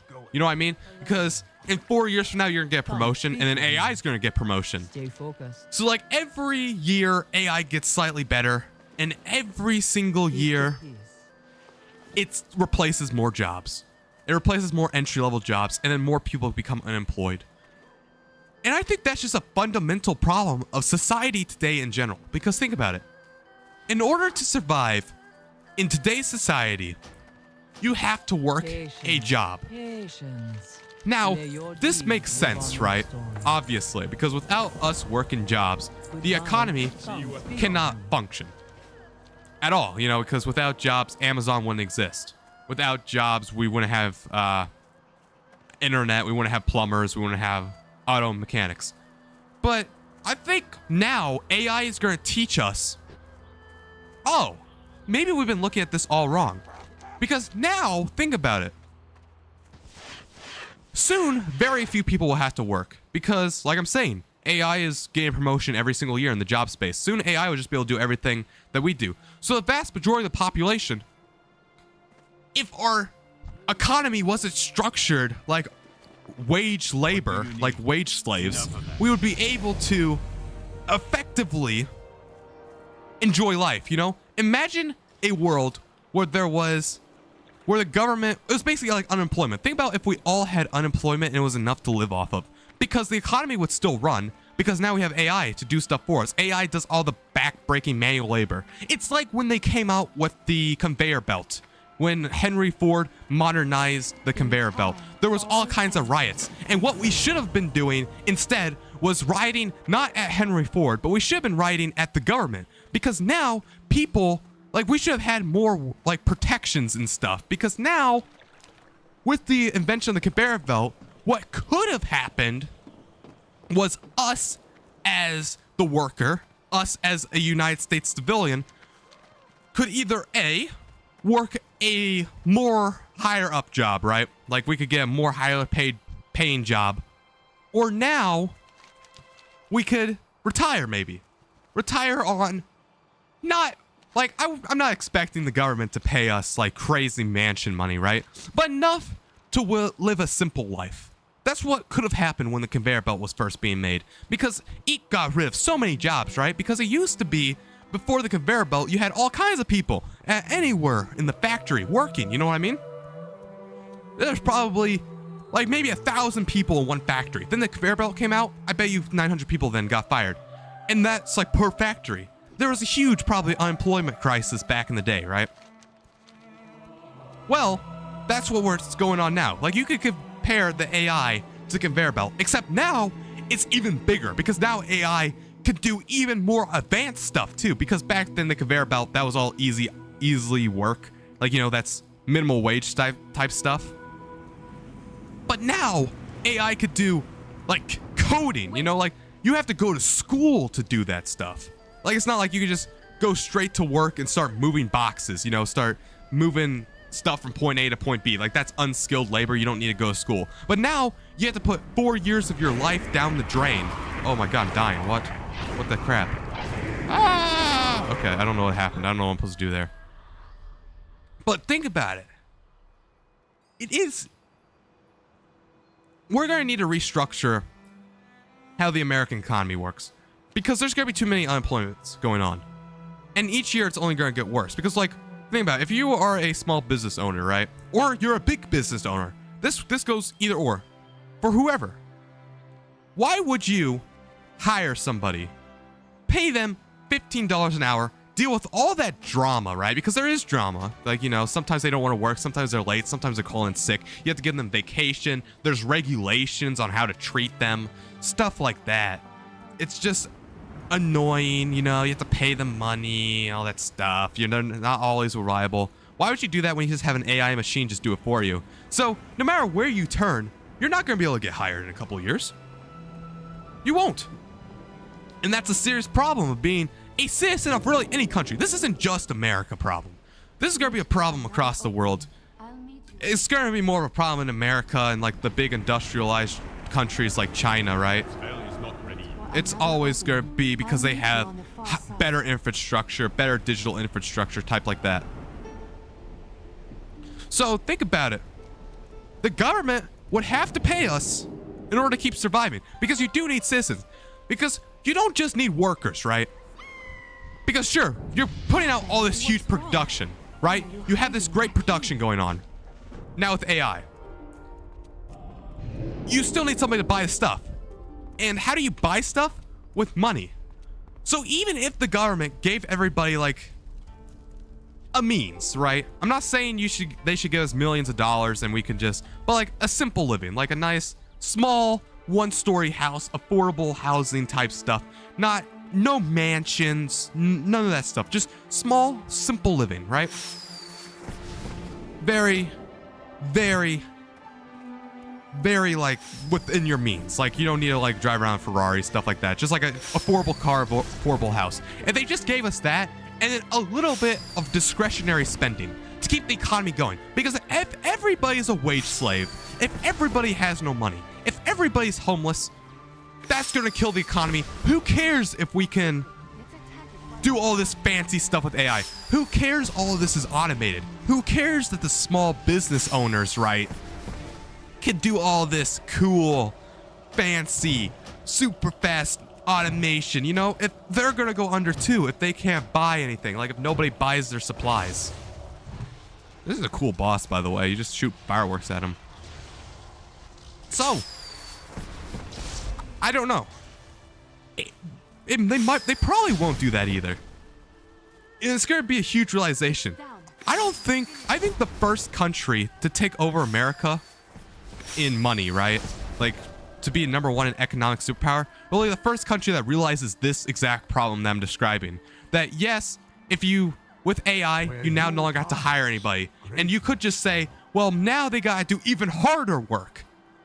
But we're getting to the point where the people that can do all the harder work are dying off. You know, like the boomers, they're all dying. And they're the only people that AI can't replace. And now you have all the people like us, millennials, Zoomers, Gen Alpha. We're all kind of screwed. Gen X is all right. They're about the same. They can ride the wave, you know what I mean? But soon, nobody's going to hire us. The economy's going to collapse because you don't just need workers. You need consumers. You need people to buy stuff. You need stuff to keep the money going round. Which is why there needs to be like a stimulus check. You know, like what they did for COVID? It's like that every month. And yes, there will have to be slightly higher taxes. Either that, or this could be a different thing. Maybe, all right, let's say we don't like all this, right? We don't want this AI stuff to happen. We don't want to pay more taxes to have people sit on their couch all day and play Fortnite, you know, even though that does advance the economy. Because having homeless people is a net detriment to your economy because they do not contribute in the economy. And since they're not contributing to the economy, they're actually a drag on the economy. So, but let's say, yeah, we don't want to raise our taxes have these stupid people on their couch, these lazy people play Fortnite all day long. Okay, that's fair. So what we would need to do then is have regulation on AI. Have more worker protections, you know what I mean? Saying that a boss has to have this many human workers and they have to be paid this amount of money. Like, you can't have an all AI company or a predominantly AI company. That would work as well. That would be fine as well. That would keep our economy going. But you can't have, it's either one or the other. If we keep going on this route, right, where there's no protections, our economy is going to completely collapse. And somebody will overtake us. Somebody that understands having a bunch of poor people, even if you have people like Microsoft, Google, even if you have multi-million-dollar companies, Amazon, located directly in America. Man, these guys, what are you supposed to do? I don't have an AoE. So yeah, even if you have people like Microsoft, Google, Facebook, big multi-billion-dollar corporations, they'll all collapse if you don't have the people supporting them. And that all costs money. And people cannot use Facebook if they're too busy trying to figure out what food they're going to eat, you know, in order to survive, what they're going to drink, what they're going to, live at. You know, because mostly what's going to happen is with the AI stuff, people are going to be living in their cars. Nobody's going to have a house. Nobody's going to be able to afford an apartment. Soon they're not going to be able to afford a car. We're going to have a bunch of homeless people. And then you're going to have people calling them either lazy or people saying that they should support them. And America's going to be at a standstill, right? Our economy is no longer going to progress forward. And then some other smaller economy. Maybe it's Brazil. Maybe it's even China. Maybe it's the second largest economy in the world. Maybe China. Maybe China understands this and then realizes maybe even if they're not directly helping the impactful, the productivity of the economy, maybe if they're not directly working a job, they could still contribute to some of the gears that make it go round. So maybe they're not turning the gears the conventional way, right? But they're still turning the gears with their money. They're still allowing the place to go around. You still need some stimulation. So it will be interesting to see what direction goes. Maybe America will put in protections. What's most likely going to happen is, because I doubt this free stuff will ever happen where America gives us free money. But I think you would have to put out protections for the workers. Because if people don't have money, if the majority of the population don't have money, it doesn't matter that we have all this expensive stuff. It doesn't matter that we can buy Ferraris. Ferraris are an option to buy. It doesn't matter if we could buy Louis Vuitton. It doesn't matter if we could buy Balenciaga. None of that matters.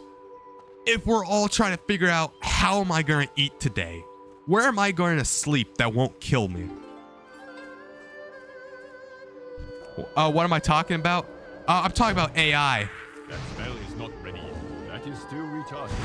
Yeah, I don't know. I jumped off the auto-dubbing topic and now I'm just talking about AI. You would have to, I guess, rewind the stream because I'm talking about way too much stuff at this point. But yeah. That's my thoughts about AI. What should we talk about now? That was a good conversation. How long was I talking about for? I was talking about AI for an hour and 33 minutes. We got 9 concurrent viewers. Thank you all for listening to my AI rant. Maybe you agree with it. Maybe you don't agree with it. Maybe you don't know what I'm talking about. Who knows?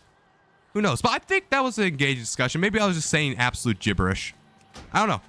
But I am scared about the AI uprising a little bit, at least for the short term. But I do think there is a lot of long-term things. I don't know what side I'm on, I guess. I'm more neutral. There is... Oh, yeah. I know what I want to talk about now. I'm going to talk about something different. I'm going to talk about time, man. I never realized how important time was. Because... normally, my objectives in life, right? Wake up, play video games. I have to drive here, drive there, go to school. That's normally objective-based. That's not time-based. But now that I'm starting to stream, I realized how important time is. And how many hours of my day I have. There's only 24 hours in my day with time. And that is truly interesting, because now I know if I start my stream at 12, I'm gonna stay up until 4. Like, I just know that for a fact. No matter what I'm doing in my stream, I'm gonna have to stay up till 4 because my stream's gonna last 4 hours on average. So no matter what I do, no matter what happens, I'm locked in now. I'm stuck here in this stream. Now, obviously, if I really want to, I could leave. So I'm not gonna say I'm like completely stuck. But if I really wanted to, right, I could leave. But most of the time, no matter when I start my stream, I'm stuck. I'm in it. I'm in it now. No matter what happens, my plans from 12 to 4 are booked. I'm going to sit here in front of my microphone and talk about something while playing World of Warcraft or whatever games I'm doing. That made me realize how important time is, because especially with YouTube in general, YouTube in general is teaching me how important time is, because before I had the luxury of doing whatever the crap I wanted, you know what I mean? I had no care in the world for time. Maybe this takes 20 minutes, who cares? I cared about the objective itself, not time. So if this takes 20 minutes, that's fine. If it takes 5 hours, that's also fine, because who cares about time? I'm an objective-based thing. So, but now, and maybe this is like a job type thing. Maybe this is a realization everybody comes with their first job, because I never had a job before, right? But now, like, time might be one of my most important resources, because there's only so many hours in a day, because I don't want to mess up my sleep schedule, right? Like yesterday's stream, I started at 2, I ended at 7. That was the realization when I was like, oh, I never realized how important time itself was. Like, time, it's just so, like, it never clicked to me. I know this probably sounds weird, right, to anybody that's listening to me right now. They're probably wondering, like, how I've not come up to this realization before. But it's true. I never really thought about time and how important it is, because I've always just been an objective-minded set. Like school, that's my objective. I don't really care about when I get out. I just have to do it, and then I have free time, and then I never really thought about time. But now I think about time all the time, because there's only 24 hours a day. And I think about, well, I could stream or I could do a YouTube short, because, for example, I only have so much free time in a day. So now, for example, because I'm doing this live stream, I'm not going to record a YouTube short today. I'm not going to record a video. And vice versa. Maybe if I choose to do a YouTube short, then I'm not going to be able to do a live stream, and I'll be able to do a video as well. So that's interesting as well. That's like, it's YouTube is unironically teaching me so much. Even though I'm not getting any money from it at all, I'm still getting paid in experience. You know what I mean? Because I'm learning. Like, yes, if I do this, I can't do this, because we can't just keep spending more time. You know what I mean? We can't just be generating more time. Like, we can't have 25 hours a day if we will it. And we have to have time for sleeping as well. And that's a huge thing. We have to get as a teenager, I want to try to get at least 9 to 10 hours of sleep. But recently, because of live streaming, I've only been getting 7. So now I'm thinking, well, now I have to cull back other things so I can make time for sleeping. Like, I have to cull back watching maybe a movie so that I can start my stream 2 hours earlier. So that's really interesting as well. Also, this is a huge turtle. Look at him. This whole island's a turtle, by the way. I didn't want to spoil it. I've done this Starting Zone before.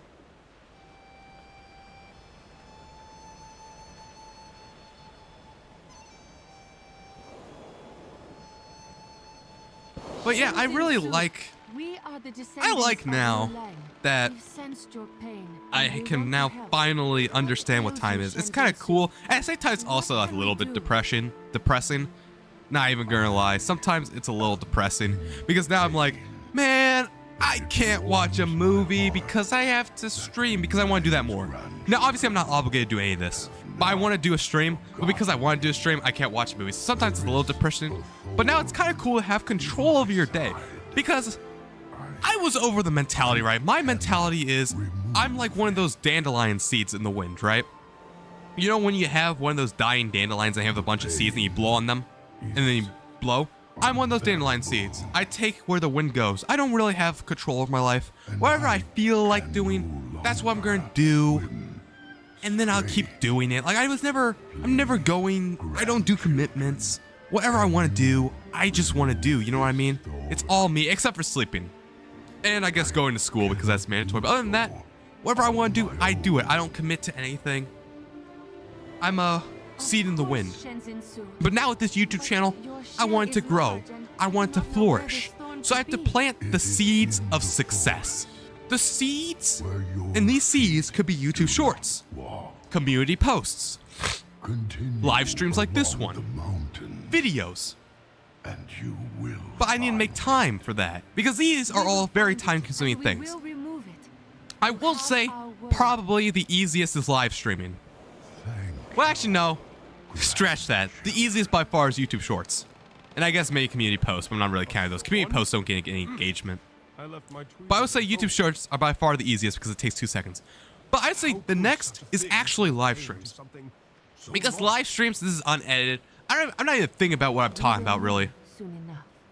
I'm just thinking out loud here. My thoughts go to the mic, and people just watch me, which is great. Thank you all for watching me, by the way. So I would say live stream is the easiest, but it's still a huge time thing, like time sink. Because each live stream, on average, I would like to be 4 hours. Now, if it's not 4 hours, that's okay. If it's only 1 hour, if it's only 45 minutes, you know, that's fine. But I would like to go for 4 hours. Or I'd like to go for at least 3 hours, really. 3 hours seems to be like a key point for me. But that's 3 hours. That's 3 hours of me sitting down here, speaking non-stop, you know what I mean? Speaking about what's on my mind, engaging with chat. So am I working on some sort of rap about time? You know, I could do that. Not gonna lie, that would be a banger. I could do that. That's another thing, though. That's what I'm saying, too. I haven't been able to work on any of my rap career right now because I'm doing other YouTube stuff. Like, for example, my free time, I normally write raps, but now I'm instead making videos or doing live streams. So that's another thing. But yeah, that's actually a good idea. I'll actually probably take that and do time. Yo, time is a valuable thing. Watch it swing by as the pendulum swings. Clock ticks. It's so unreal. Man, I completely butchered. I'm so sorry to anybody who's a Linkin Park fan. I completely butchered those lyrics. But you know what I mean. But yeah, because now I have to choose and pick what I want to do for today. Because normally, I'm set. Normally, I just play video games and I watch movies all day, which is fine. I mean, that's just what I want to do, you know what I mean? And I'm a breeze in the wind. But I have all this stuff I want to do, and they're long stuff too. Because when I have a bunch of stuff I want to do, right, prior to this, it would be like 20-minute things. So I'd be able to do them all in one day. But now I have to figure out, I want to do streaming, but I want to do videos, and I want to make a short. I want to do a rap video. But I don't have time for all that, you know what I mean? Because if I do all of that, it would take 30 hours, and there's only 24 hours in a day. So I have to prioritize what I want to do. I have to do time management. Because before, maybe I wanted to do something real quick of 20 minutes, like watch a YouTube video. Maybe I want to do that back in the day. Like watch a 10-minute YouTube video and then play WoW for the rest of the day. I could do that because that's small little things. And WoW I can always put on pause, you know what I mean? Like normally, what I do here is I could always put something on pause. Also, I can go arcane now. Let's go. I can always put something on pause, right? So for example, if I need to do something, like urgent, like I need to leave the house immediately. Back in the day, and I was playing WoW, I could easily turn off WoW and I could come back. That's like how it was. But now, everything else I'm doing now with YouTube, it's basically you have to, like, you're booking your time, basically. Because, for example, live streams, if I need to do something for an extended period of time, like maybe I need to go to the bathroom, I'll just go to the bathroom real quick. But if I need to do something for like 30 minutes straight, I would have to end my stream. And that would suck, you know what I mean? Same thing with YouTube making videos in general. Because if I make a YouTube video over there, but over by my station where I record videos, I call it a station, but I just walk around and speak. It's a nice wide area that I can walk around. The second I turn on that camera, it's on. It's on for about 20 to 30 minutes while I do different types of takes, and I have to sit there and be in. Like I have to be locked in for 20 to 30 minutes straight while I'm on that camera. Same thing with shorts, less so though, because shorts it takes like 10 seconds. Shorts, that's why I like shorts, man. First off, they get heavily promoted by the algorithm, and they're really easy to make. but they're also, you don't really get that many loyal people from watching shorts. Like right now, I've gotten so many loyal people. Like you, Chilo, you came from the live stream. I had Techie Tech from yesterday. He's loyal. I believe he subscribed. Tatman comes in and watches my streams. Like, you get loyal people from better content. Like, you don't really get any loyal shorts viewers. It's like McDonald's fast food, you know what I mean? Of the YouTube content world. With live streams being cuisine. Fit for a king type stuff. So, it really thinks me, because like the first thing I wake up in the morning, normally when I wake up in the morning, the first thing I do is like, I sit in bed for an hour straight, scroll on my phone. But now, when I wake up, well, you didn't come from stream, Bob McJohnson. You came because you're my friend. You know what I mean? Like, I'm talking about like people I got organically through the algorithm. Like, you don't get anybody organic through YouTube Shorts. But yeah, anyway. What am I saying now? I was talking about these tigers are attacking me and they drop my speech. Oh yeah, I would normally wake up before this and I would scroll my phone for an hour, right? Because I had all the time in the world. It didn't really matter what I did today. I was just gonna play some WoW, watch some YouTube videos. Same, you know what they say, SSDD for same and then cuss word, different day. It was basically that, but I liked it. I enjoyed it. Now, I got stuff to do. So as soon as I wake up, I only scroll on my phone for 30 minutes. You know what you call that? That's improvement. I still want, I'm addicted to my phone when I first wake up in the morning. But now it's only 30 minutes instead of an hour. And then, you know what I do? I get right into it. I first look at my YouTube channel, see how well it's grown, see if I have any new comments on any of my videos. I go to my community tab, and I reply to my comments, see if they're growing, see what videos are doing well for today, look at my analytics. That takes about 30 minutes again. And then I do some research. I think about what I'm gonna do today. And that normally involves watching a couple of YouTube videos for inspiration itself. Like a Moist Critical video or Technoblade, or just seeing like thought-provoking subjects in general. And then I play WoW, obviously, for like the entire 4 hours. I still play WoW all the time. You still have to get that break in there, you know what I mean? I'm still taking breaks. That's good for your mental health. You can't just be go, go, go, go, go, because you'll burn yourself out. And then I watch some nice movies because I like drawing inspiration from movies. I've been watching 24. You got Jack Bauer. I'm on the last season of Jack Bauer 24. Pretty fun. It's gonna be sad once when I'm done with it. I only have like 2 episodes left. It's really sad. But 24, that was a really fun TV series. And then, finally, after I watch 24, everything's done, everybody's going to bed for the day, I start making content. Because this way I won't get interrupted. Because when you're making content at night, like I said, you have to be booked. And there's spontaneous stuff that can happen throughout the day.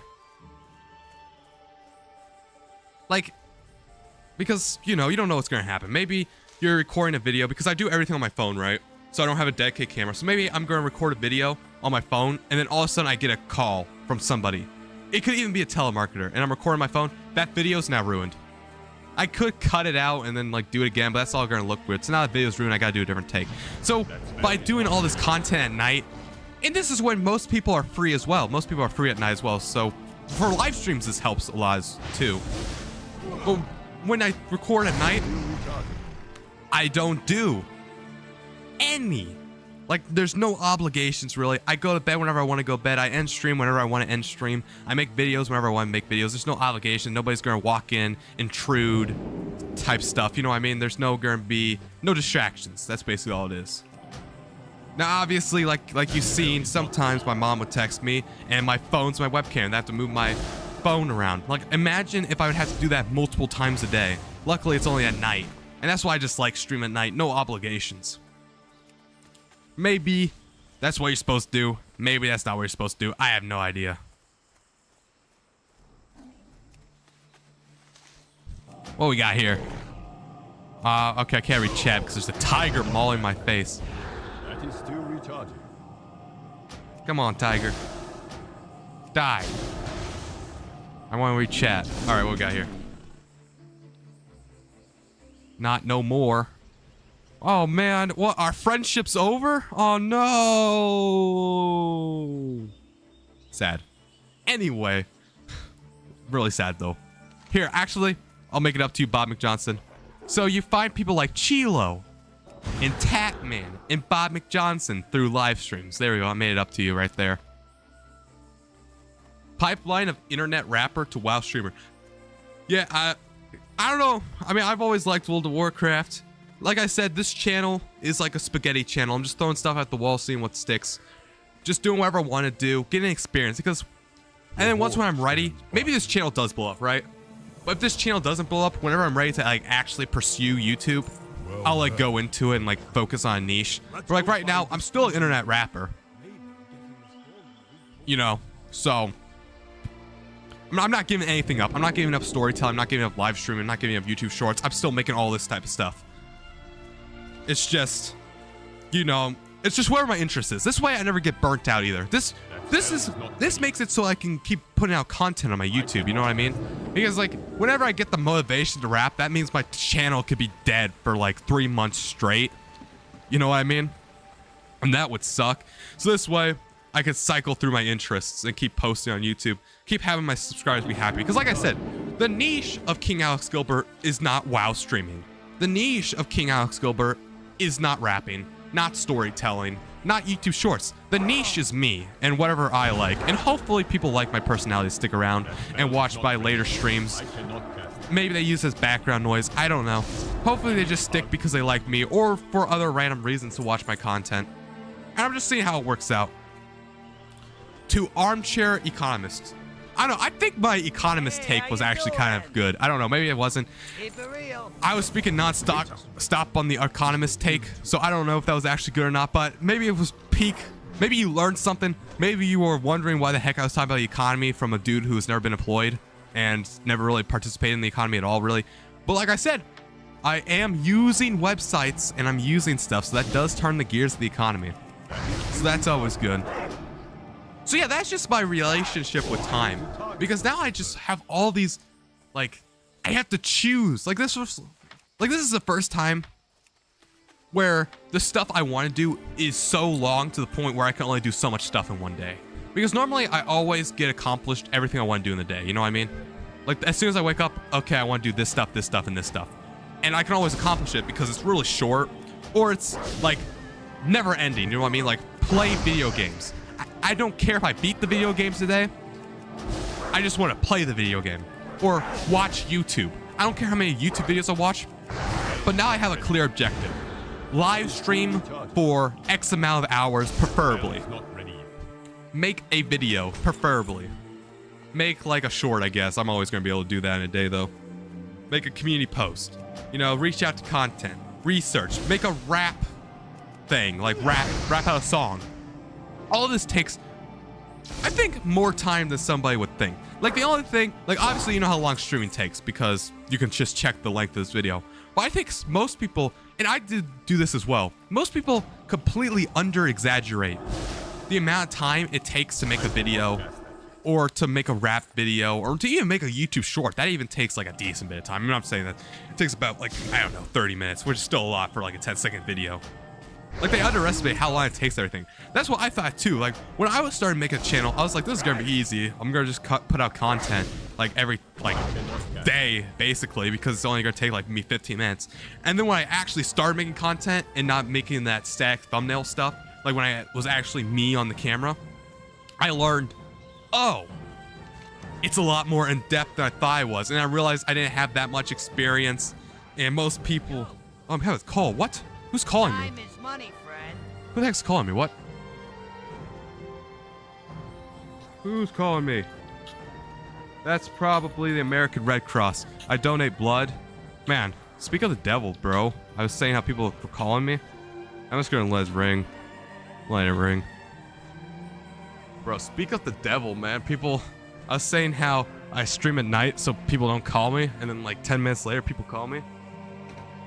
Oh man, there we go, hold on. This is what I'm saying, that's why I don't have any allegations. People text me or call me.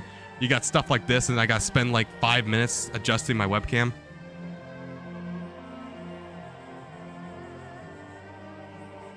Come on, man. That's gonna be good enough, I guess, hopefully. Alright. Yeah, it's probably the Red Cross. I think. Now we gotta go a bit higher. Come on. Don't fall, don't fall, don't fall. There we go, that's what I want. Alright. Yeah, the American Red Cross calls me all the time, right? Like, all the time. They're like, yo, you gotta donate these platelets. And I don't want to donate platelets, I just want to donate blood. I'm a regular blood donor, by the way. I donated half a gallon so far, so that's pretty cool. I'm gonna get my gallon pin and 4 more donations. So that'll be fun. But that's probably them calling me. Either that or it was a telemarketer. Well, I don't know, I didn't answer, I just let it ring. I was gonna see about their voicemail after the stream. Because normally, if they're important, they leave a voicemail. I never answer my phone unless you're a contact in my phone, I do not answer. Because if you're not a contact in my phone, I'm not gonna answer because I don't know who you are. And if you're important, you'll just leave a voicemail. And if it's really urgent, you'll call back, you know what I mean? Because, you know, I guess I could answer it on stream, but I don't want to do all that, you know? And also, that might be illegal. I don't know, because that would be technically call recording, and I'm not sure if call recording is legal or not. So, You have our favor, Pandaren. I'm just gonna let it go to the voicemail. I like a friendly face. I barely ever. You have our favor, Pandaren. Even if you're a contact in my phone, I might not answer because I'm somewhere else or something. I'm so unreliable when people call me. Like, this goes to anybody. If you need to get a hold of me, probably text me first and see if I respond. And then if you need to talk, you can talk. I'm surprised people... Like, I was really surprised somebody called me. Like, who the heck's calling at 119? That couldn't have been the Red Cross. There was no way. That had to have been a telemarketer. Maybe it's a stream sniper, but I don't... Nobody has my phone number. I never posted my phone number online. Or at least publicly online. I had to use my phone number to log into stuff, but... I never posted my phone number online, so I don't know who would have it. I doubt it's a stream sniper. That'd be kind of funny, though. I mean, if you are a stream sniper and if you do somehow find my number and you try stream sniping me, I'm blocking your number forever. I should see if they left a voicemail. Okay. Alright then, you people. I mean, I took so long to do my, thing, man. What the heck? Did they leave a voicemail? Oh, this is Gabby. Check your voicemail. Okay, I'm checking the voicemail.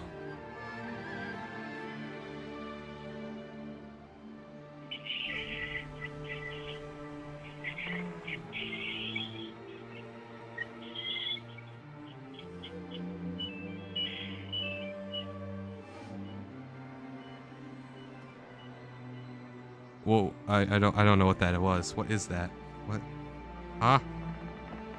Also, how'd you get my phone number?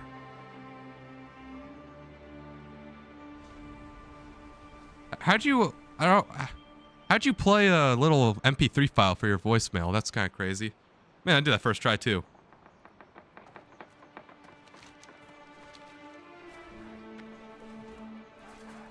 Yeah, so you got some cool technology for playing an MP3 file. I don't know if I was supposed to recognize that noise. It actually reminded me of like a retro 8-bit thing. Am I on the money there? I don't know if my mic picked that up. But the mic might have detected as background noise. If so, then my mic's too good to pick up volume noise. I love this Blue Yeti, man. I finally figured out that it was cutting in and out because I needed to plug it in the back of my computer instead of my front. Second phone. Also a mysterious benefactor. Second phone. What does second phone mean? Oh, you used a second phone to play it. Okay, that makes sense. Mysterious benefactor. Interesting. Well, I'll put you in my contacts eventually. You should send me a picture of yourself so I can have a profile picture. I like having my profile pictures like not by letters but as a person, you know what I mean? So then when I could just glance to see who's texting me and calling me, because if it comes up with like a big G, I may have like 5 other people in my contact list that are also called G.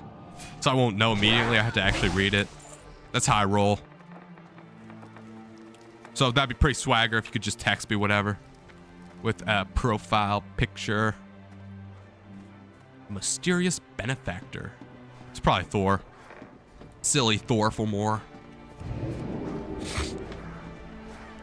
All right, so we got some medical supplies, getting some Alliance medical supplies.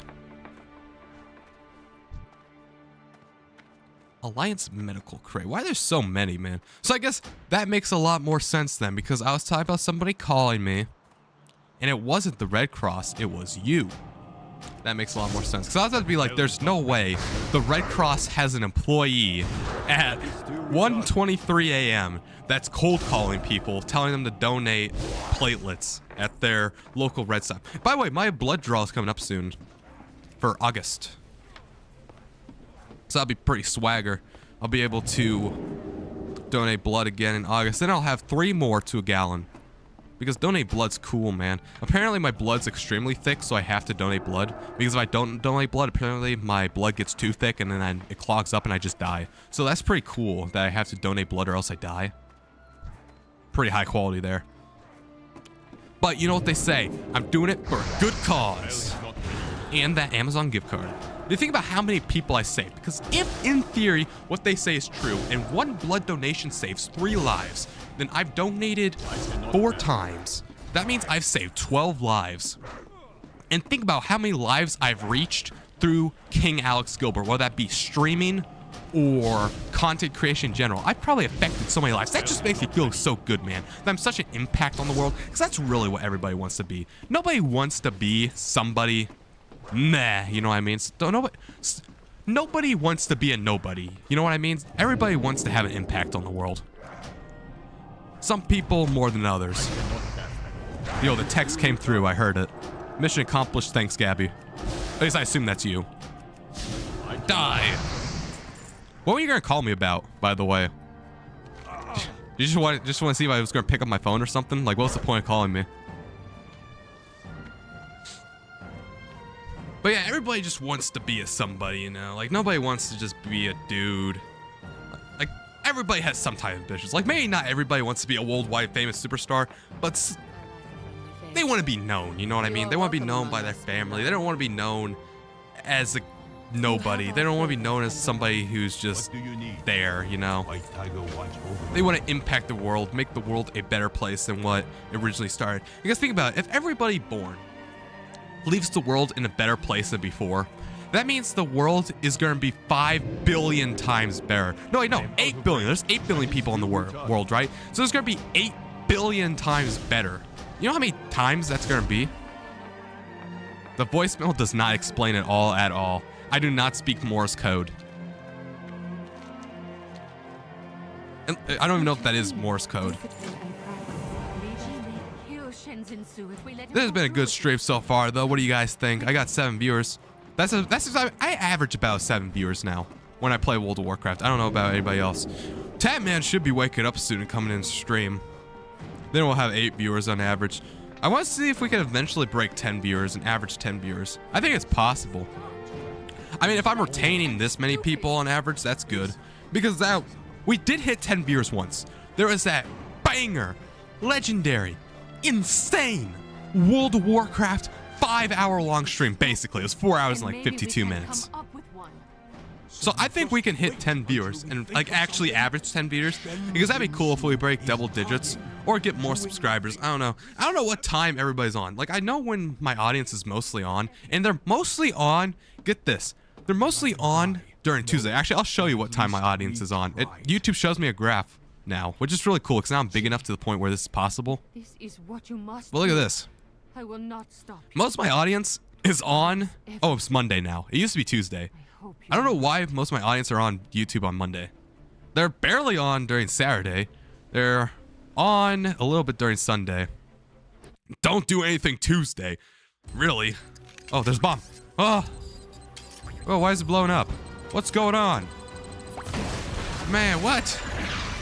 Why did we do that for?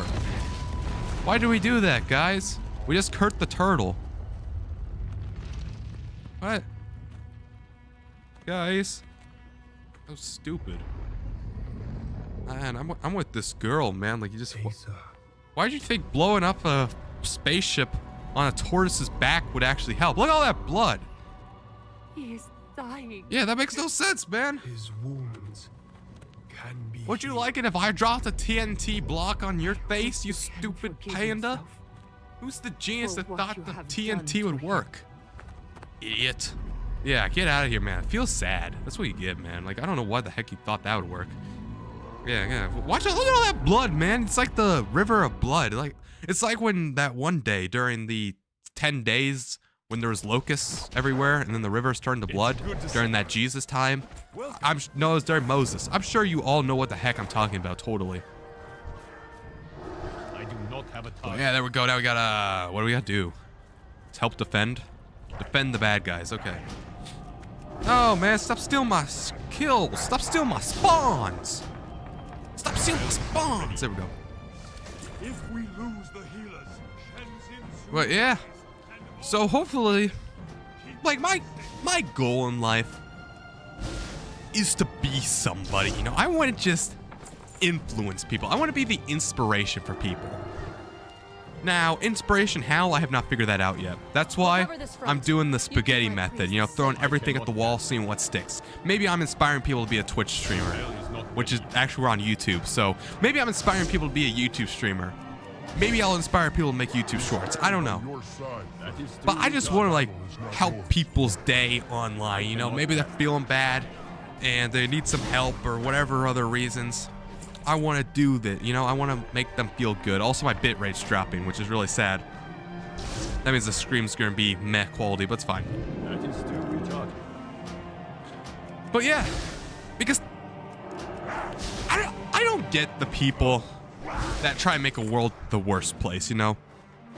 Like, people that are serial killers. I don't get that, you know? Bell is not ready. Or people that just kill people and like are selfish. I mean, like, let's be completely real. Of course, I have huge selfish desires as well, because in order to get big, I have to become famous and get a lot of money and then have people praise me. But I mean, I'm also doing it because I'm spreading like my influence, you know, trying to help out people's day as well. You know what I mean? Like, I don't get people that try to do it for a purely selfish idea. Because, like, at the end of the day, society can only fully go forward if everybody, or I guess most people, because obviously we do have those, like, weird people that do stuff for themselves. But society only functions well if we look out for each other. Because if not, aren't we really just reduced to animals? Because think about it, animals really don't look out for themselves, or at least most animals don't. It's like, it's interesting. I don't know. We're getting so philosophical in this stream. Even my shorts. Yes, I'm throwing shorts metaphorically. As a metaphor, I'm throwing shorts at a wall, seeing what sticks. Metaphorically. So, for example, in a metaphor, I'm throwing shorts at a wall. YouTube shorts. There you go, Bob McJohnson. Did I specify my speech better for you? But that's been a good stream so far. We got so many live viewers. I just can't wait. What I really want to do, right, is I want to live stream, right? I want to live stream to like 100 people so we get chat going the whole time, so we have like actually really engaging philosophical discussions, you know what I mean? Or maybe not even philosophical discussions, but like have people like feel touched by me. Because like, to be honest with you, do you guys even understand what the heck I'm talking about, or even like care? Or are you just here for background music? Like, be honest here. Or like, not music, but background audio. Yeah, like, be completely honest with me. Like, are you really taking anything of what I'm saying to like heart or to your brain? Like, are you even gonna remember what I'm saying 5 minutes later? I would think probably not, right? I mean, you guys probably don't really care. And that's probably what's gonna happen with most of the stream. But like, as I get bigger, I may have that one guy who's like, whoa, you know what I mean? Like, that's neat. Or like, see my perspective, like see my worldview. You know, I want to build a whole universe revolving around me. I always thought it was cool, right? How big YouTubers like PewDiePie, Technoblade, Moist Critical can post a video, and in that video can generate so many types of comments and discussions within the video itself. Like, if you scroll down comment sections, like if you scroll down towards your comment sections, right, on any big YouTuber like PewDiePie, Penguin Zero, you will see actually engaging discussions. I mean, you have a lot of AI bots, which suck as well because YouTube needs to fix that.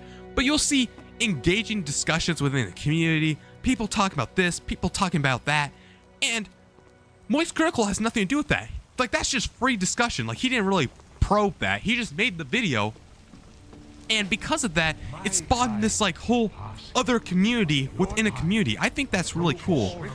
And like, you can have a point where you have people in chat talking with each other in chat. So like when I go live, it's like a place where people could talk to people, you know what I mean? Like where you could talk to each other real time. Like maybe you have some YouTube friends that you want to talk to, and then you could talk to each other live on my chat, and then I can interact with you as well every once in a while. But then we can have chat going and have like a community within a community. I think that'd be cool, you know what I mean? Like have like a little township. It could spiral into something great. I can see this in. By the way, we're joining the Horde, man. We're joining for the Horde. Boom. All right. What is this? I might shut up for the cinematic. This might be a cool cinematic.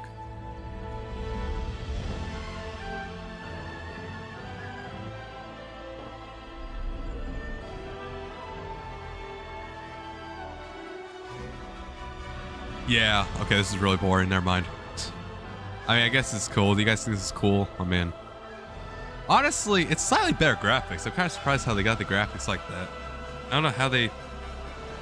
Because the graphics do not look that good in game, so I don't know how they figured that out, but alright.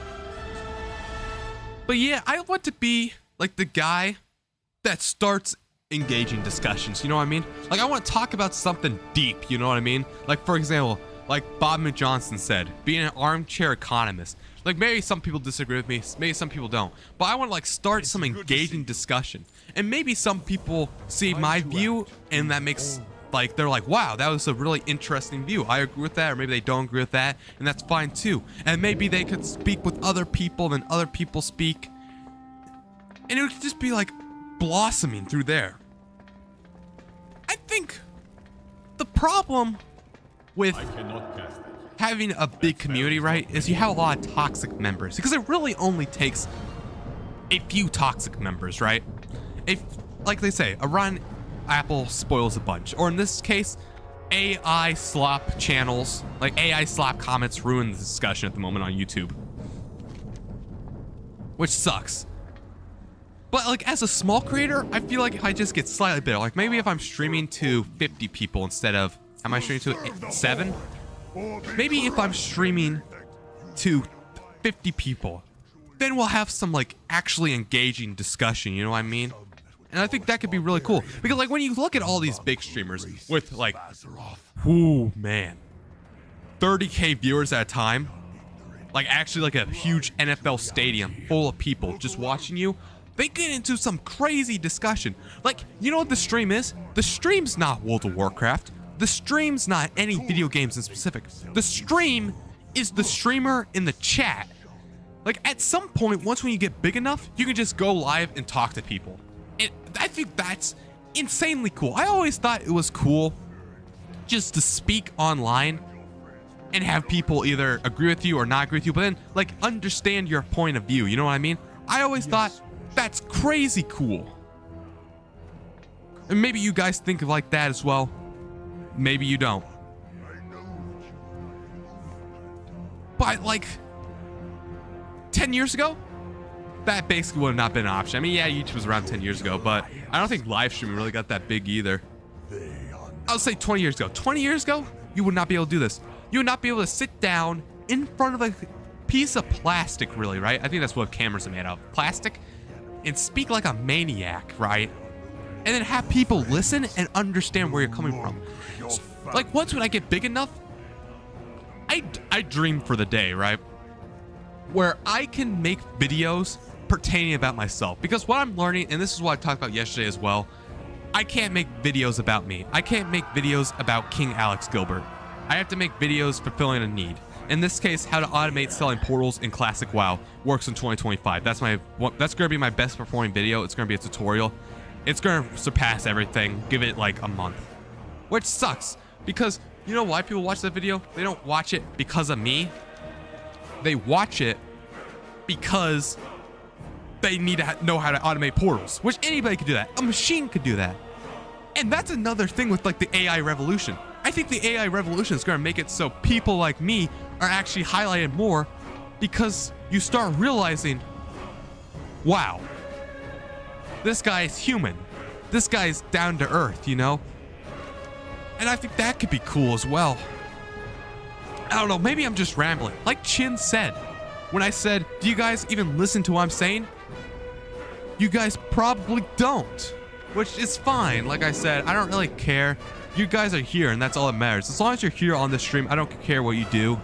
Obviously, I wish you guys would listen, but if you don't want to listen, that's completely fine as well. I mean, you being here is already a big ask, you know what I mean? You could be doing millions of other things, but instead you're choosing to watch my stream for however long, maybe from beginning to the end or not, I don't know.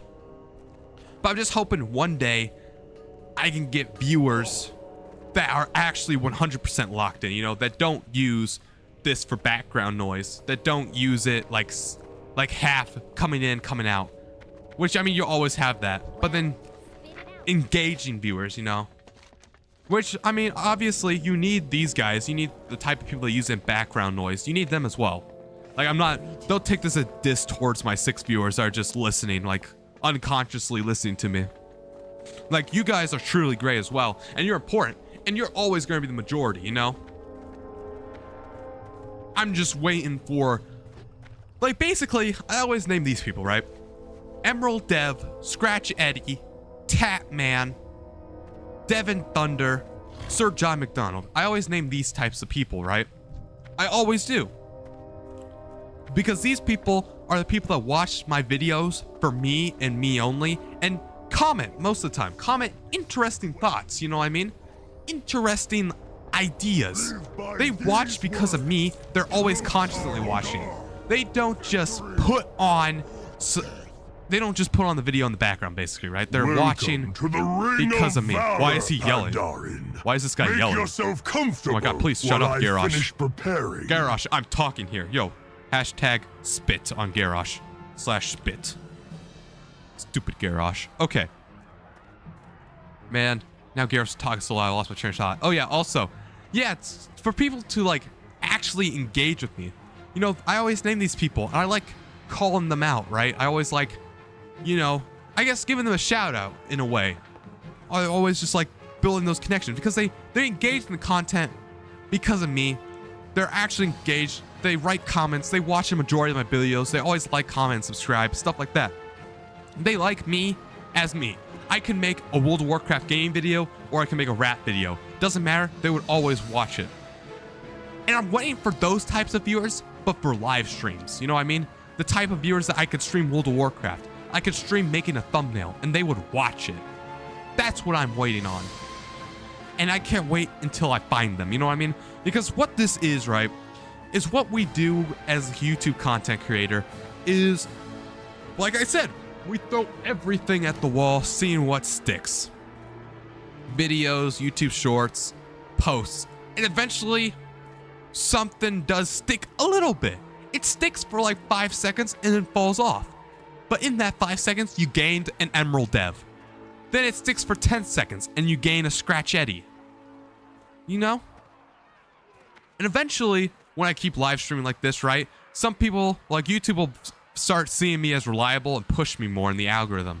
And then YouTube will be like, hey, this guy is reliable. He streams every single day for a decent time. He has good watch hours. You know what I mean? He has good, like, engagement in the chat. And it'll keep pushing it to new and new people. And eventually it'll snowball. But the hardest time, and this is the hardest time right here, because I don't have momentum. I don't have momentum at all. And I need to find that momentum. And that momentum could be this stream right here. Maybe as we speak, I'm about to get another subscriber. Get up to 111 subscribers. Or maybe it's going to be 20 streams from now. I don't know. And that's like, with the luck, there's a luck aspect, yeah. We got a luck aspect, but then it's also just sheer dedication as well, because you gotta prove yourself to YouTube that you could be trusted.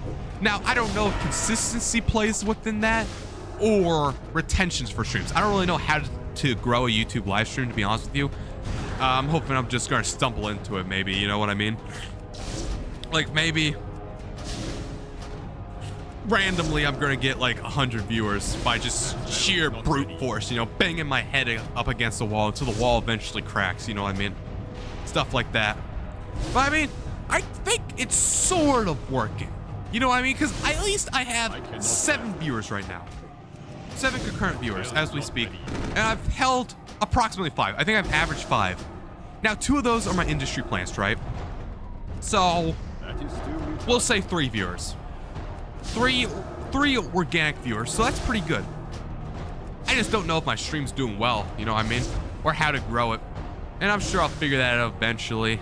It just comes with experience. And that's what I'm trying to do here. I'm getting experience in all the forums, figuring out what I like, what I don't like, what I'm naturally good at, what I naturally suck at. Because, of course, you're going to naturally suck at things, you're going to be naturally good at things. No, G Pyrefall died.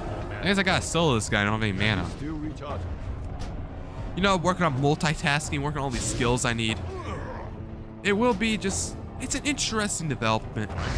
It is interesting when I started this channel, because when I was young, right? Like really young, I never thought about making a YouTube channel, ever.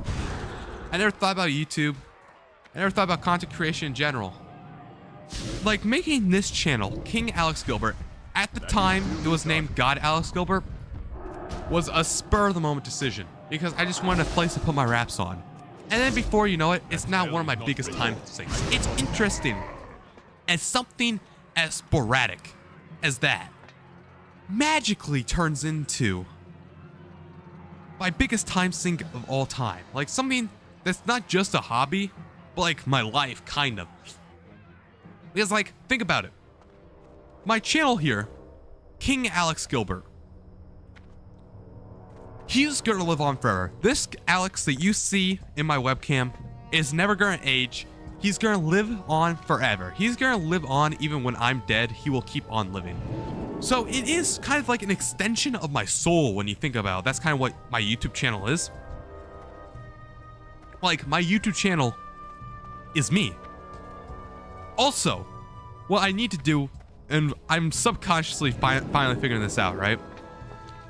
Is, like I said, I'm up in that multitasking, yo. That's what I'm trying to do with these streams. I'm trying to learn how to multitask and stuff. But also, I'm also trying to get better at speaking in general. Because, I don't know if you guys have noticed or not, I'm finally starting to notice. I feel like every 2 minutes, I'm like, just think about it. Or, well, actually the likes are not that bad. But just think about it. I feel like I'm always saying, just think about it. And I don't know, I'm trying to get better at speaking. I wish like there was a way I could grade my streams, you know, because like when you're taking a test in school, you get like an A+, a B+, a C, a B, a D. You know, you get these letter grades. Streaming, you don't really get a letter grade. I mean, the best you can get is your live stream, like how many people are watching, but you can't tell why they're watching you or how they're watching you. I don't know. I'm always going to talk about this. I mean, I feel like I've talked about this on every single one of my streams. Should I talk about something else, guys? I don't even know. I don't know if you guys are listening. Like I said, you guys probably aren't even listening. You're probably just background noise. But who knows? What should I talk about? I finally completed the starting zone. That took forever, but now we did it. How long did it take? That starting zone took 2 hours and 23 minutes. I guess I should keep on leveling him. I don't know. Do I want a mage? How do I level? I don't even know how I level anymore. Oh, I do the Silver Pine Forest. Silver Pine Forest. I think I can do that, right? That's on here, right? Ashara, Northern Barrens. Oh no, I have to do a little bit of Ashara, right? Or can I do Silver Pine Forest? What level is Silver Pine Forest? 10 to 20? No, I'm going to do the Silver Pine Forest quest chain because that's fun, man. I need to go to Undercity. How do I get to... I can take the Zeppelin. But yeah, I don't even know. Like, you guys probably aren't even listening to this. And to be honest with you, these topics I keep bringing up have been done to death by me a lot. So I'm going to try to talk about something else now. Let's see here.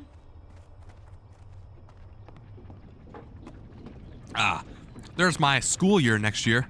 Talk about the joyous glees of... I have no idea what Gaggle Land is. no idea whatsoever what Gaggle Land is. I don't know. I guess, am I being interesting to you guys? Or are you guys just here because you're here? You know what I mean? Like, obviously, my thumbnail, I guess, was engaging, right? And that's why you clicked on this video. To the people that aren't actively watching, right? So, you guys, right, that are not my industry plans. My thumbnail was obviously engaging, so you clicked on it. And now you're staying, which means I'm probably engaging, right? Or entertaining, at least to this point where you can listen to it as background music. But like, how entertaining is it really? Like, are you actually being entertained, or do you just have it on because you know it's going to be lasting a really long time? And since it's lasting a really long time, it's good background noise. Because I don't know. I just don't know. I don't know how to make engaging content. That's the problem with subjective to the objective. And also, I said I wasn't going to talk about this, so hold on. We're gonna, unless, I don't know. Unless you guys want me to talk about this. I don't know. Strength and honor. Maybe you guys like me talking about this. Maybe you guys like me talking about art, terror, economic type stuff, and talk about whatever the heck I'm talking about. Like, basically what's happening is I don't think when I stream, right? My up here thoughts come out. Because that, I don't know. That's what I've heard. People just like a human voice talking, you know what I mean? Like, even if they're not listening. There it is again, you know what I mean? Or no, that was think about it. Never mind. But people just like a human voice talking while they're streaming, right? Oh, do I have a deal for you? And maybe that's all they want. Maybe that's all it is to get engaged stream. Maybe as long as I'm speaking, even if I'm speaking nonsense, maybe that's what engaging stream really is. Like, there's no, like, you can't go to school to be a streamer, you know what I mean? You have to be a showman. And this is my show. Like, this is a live broadcast. If I would compare this to any, like, I'm like the Nickelodeon. Although not as big as Nickelodeon, but like, that's what it is. And that's just all it is. But yeah, I'm just gonna talk about something else because nobody's responding. And they're probably not responding because, like I said, they're tuning out. I'm gonna see if, yeah, I'm gonna try to throw other topics at the wall, see if I can generate discussion. Because there was a discussion yesterday when I was talking about Tatman, about YouTube being locked, but I already talked about that discussion. So let's talk about something else. Let's talk about school next year. I don't know. I might not live stream soon.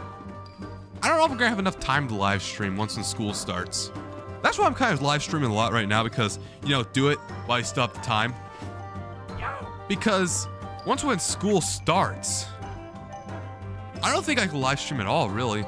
Because instead, I'm probably gonna be focused on making videos instead. Because I'm not gonna have any free time, right? Because I gotta go to school. I wake up at 7 a.m. Then I drive to school. School starts at 8. School lasts till 3. I go home. That takes about 30 minutes-ish. So I get home at 3:30. I might have homework. Take that to 4:30.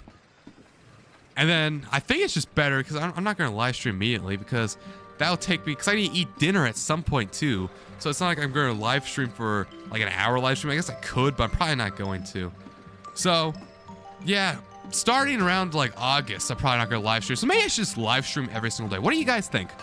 Should I live stream like every single day and just stop making videos? And then once when school picks up, start making videos again? Because I could do that. I could just dedicate all my free time during the summer, like the rest of the summer I have left, to live streaming, right? And then I could be making videos for everything else. Until for like 8 months straight, I'll have like Christmas break off that I can live stream. Because the thing is, right? I need time. Like I've been saying, live streaming is by far the most time-consuming thing you could probably do ever. Because you always not only have to be on, right? You have to be on, really talkative, but then you also have to sit down and do something for 4 hours. Because like, even making a video, right? Once when the video is done, I can stop editing it and start editing it whenever I want to. The only time I have to be on for a video is like 30 minutes. And then once I have the video done, I'm good. And then I can just start and stop whenever I want to. But with live streaming, it's not like I can just keep stopping and starting a live stream. Like live stream for 10 minutes, stop. 30 minutes later, I live stream for another 10 minutes. That's really stupid, to be honest with you. That would only work for like small hype stuff. But yeah, there should be quests over here, I think. This is a really fun quest line. Silver Pine Forest. But yeah, 6 viewers. I don't know. I don't know. I wish there was a way to grow. I wish there was a way to grow. But yeah, next year, I'm thinking next school year. I don't know, if I get into Impact, right, I should be able to make some banger content for you guys, because I'm going to have this expensive equipment in the palm of my hand. I would have so much equipment. Like, think about it. I would have, like, basically, you know, like when you walk to a studio? Or have you ever seen those videos of, like, Dr. Dre working inside his studio? That's what I'll have at Impact. So I'll have some insane audio. I'll have the best video cameras. And I'll learn a lot as well and have all the expensive Adobe software. So if I do end up going to Impact, I should be able to churn out some insane high visual quality, at least. Like, high visual / production quality for you guys. I don't know how well the editing and stuff will be in the content, but my stuff should look a lot better. I just won't be able to live stream, unless I might be able to live stream Impact. I don't know. It's interactive media, so you might be able to live stream during it. I don't know. I don't know what the rules are yet. I'll see when I go there. If I do it, because like I said in the stream yesterday, I don't know if I'm going to. I might not. It depends. I have huge decisions in my hand I gotta think about. What do I think about books? Do you like the words? Books? The books are pretty nice, I would say.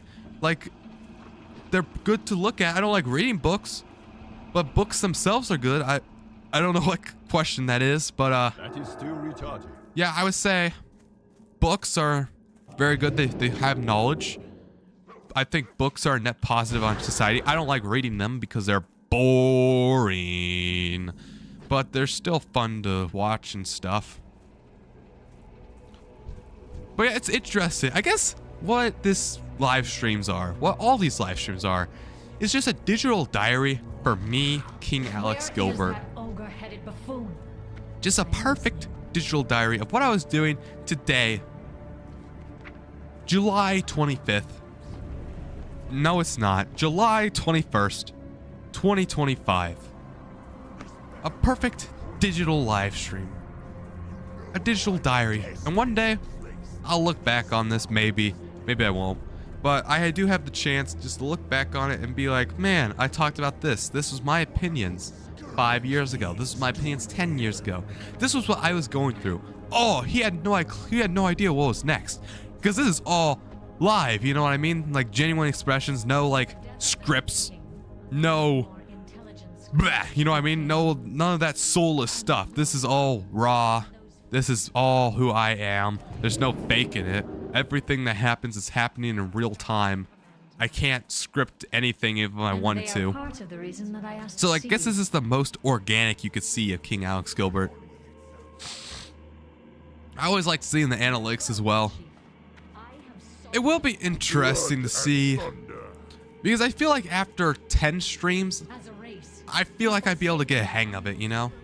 I'm just excited once I start seeing, like, actual growth, you know? I've seen that people do a lot, like, with the VODs.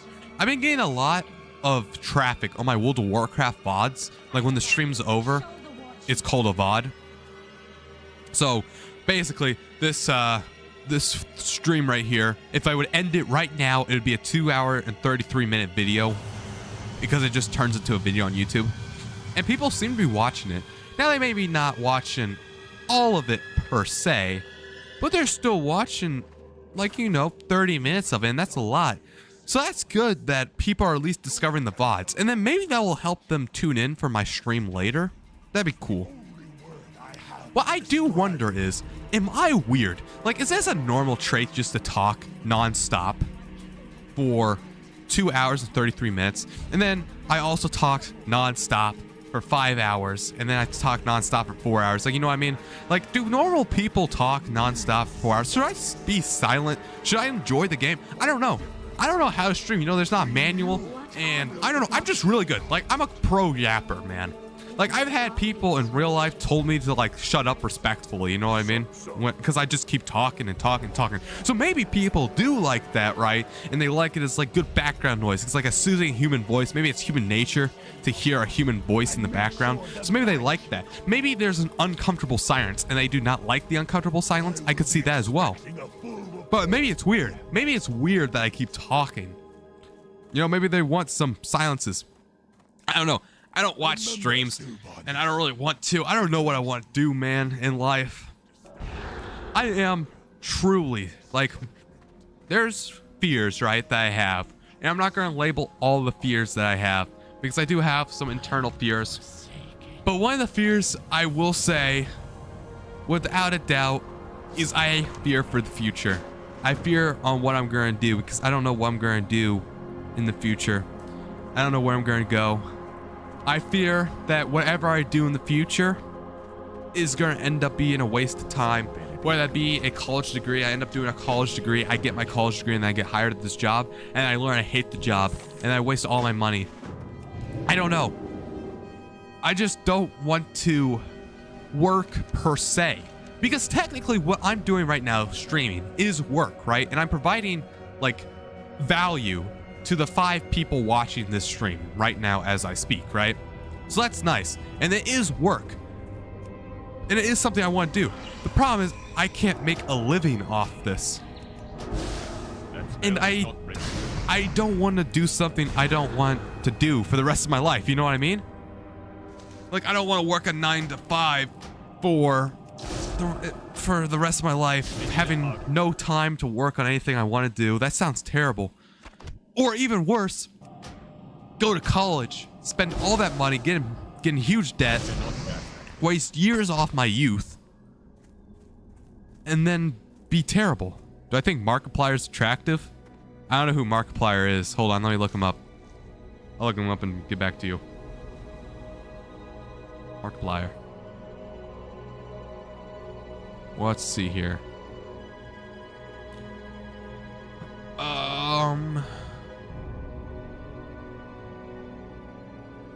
Okay. No, I can see the appeal. Maybe. No, yeah, maybe. It depends. Some of these, yeah. Like, that's a nice picture, man, when he's in a suit. So, yeah, it depends. But Markiplier's not bad. Yeah, sure. He could be attractive. Not in a gay way. Just like I could see that he's attractive. But, yeah. Anyway, back to what I was saying. Yeah, I do fear for the future of what I'm going to do in life. Because there's so many options. It's like choice paralysis, you know what I mean? Like, there's so many things I can do, and there's so many wrong choices. And life's what you make of it, you know? I just wish we didn't have to work all this much. Because technically what I'm doing is I'm still providing a value to society. So I wish I could just do this, you know what I mean? Because I get it, right? If you do not, like, if all you do is play video games and you don't, like, actually benefit anybody in society, I get that, you know what I mean? I get that you should force somebody to work. But like here, I'm live streaming. So I am providing value. It's just that nobody else is watching except you 5 legends. So, yeah, I don't know. I don't know what I'm going to do after high school. And it's going to be a big decision. Like I said, life has been on autopilot for me for 17 years straight. Almost 18.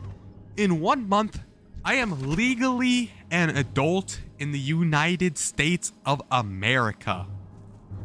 And that's scary. I mean, luckily, I still have a whole year left of the high school tutorial. But then, after that, I get thrown to the wolves. Like, yeah, sure, I can go to, like, college, I guess. I don't know. Do I want to go to college? What do I want to go to college for? It's not like I can just go to school, like high school, and just go through high school, you know what I mean? Why can't I not kill this guy? What? What? What? Blizzard. Blizzard. Can I not kill any of these guys? I need them for my quest. What? Invalid target. Okay.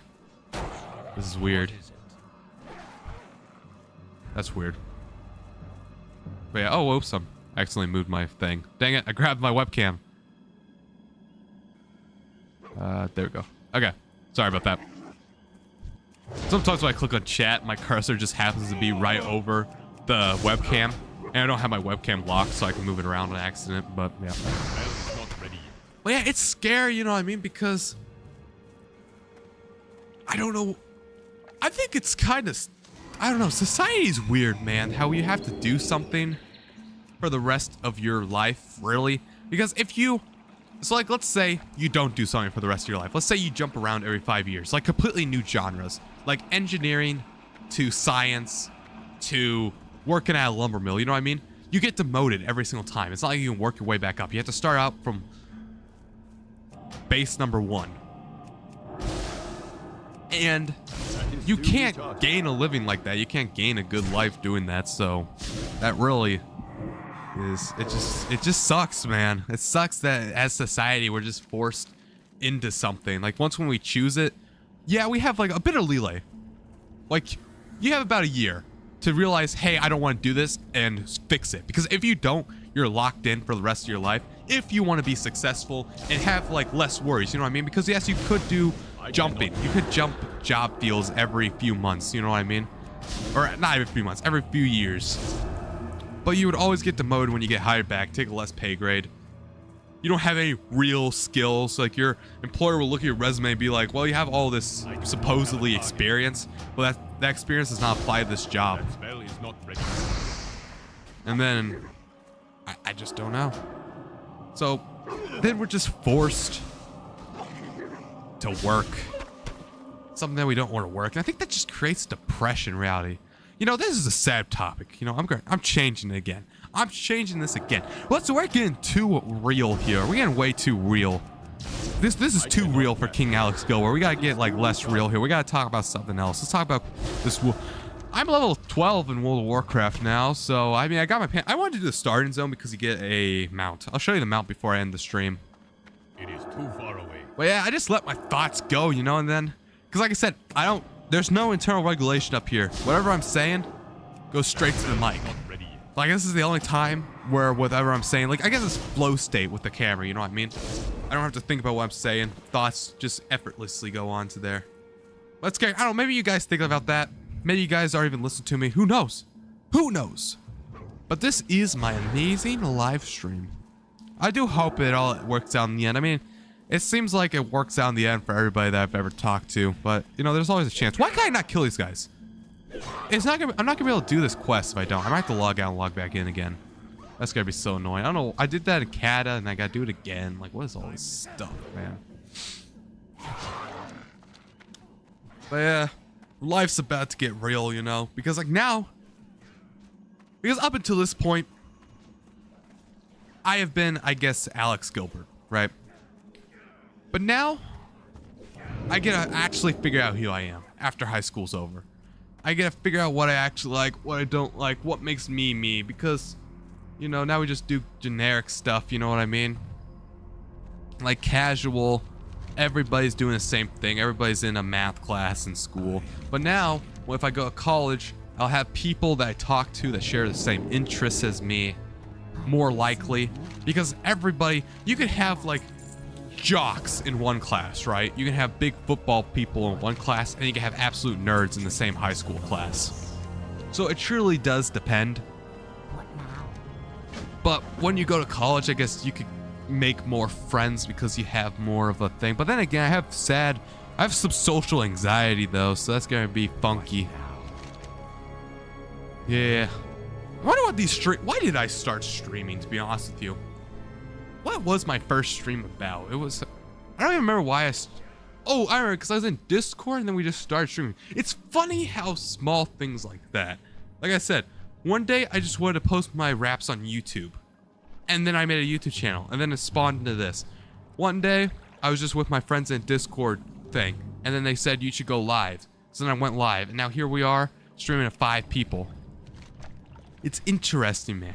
Psychology-wise. It's interesting to see where I end up.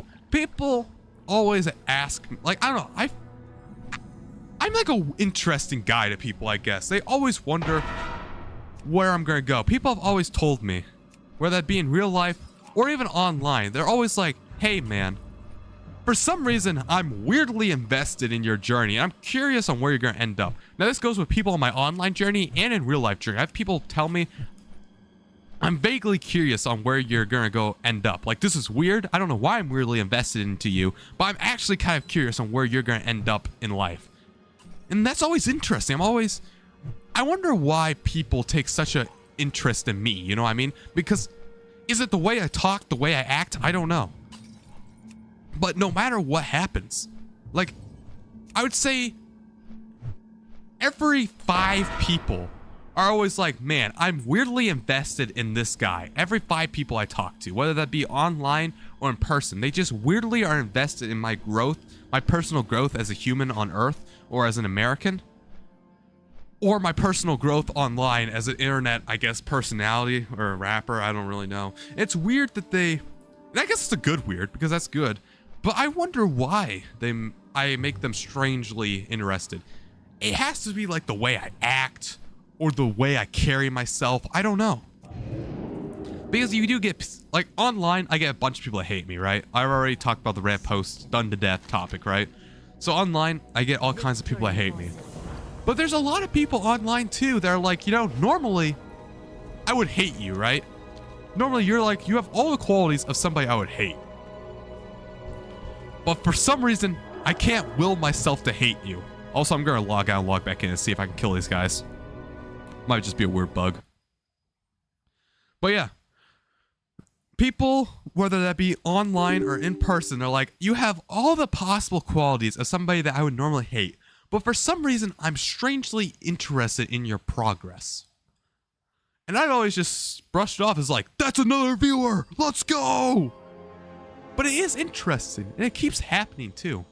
I don't know if it's just because I get real, and I'm not like a personality, I guess. Like, because when people first figure out who I am, right, online, they think I'm a character. Like, they think I'm playing a thing, you know? They think I'm playing a character, a personality. They think I'm completely faking. But then they realize, oh, this guy, he's real. Also, I can't kill that guy. That's kind of annoying. Okay, we're going to have to go back to Orgrimmar. What? And then they realize, oh, this guy's not playing a character. This guy is real. And I guess maybe that's what makes them strangely interested. Maybe. I don't know, like I said, there's a lot to learn. I'm only 17 years old. A young spirit in this amazing world, right? That we live in.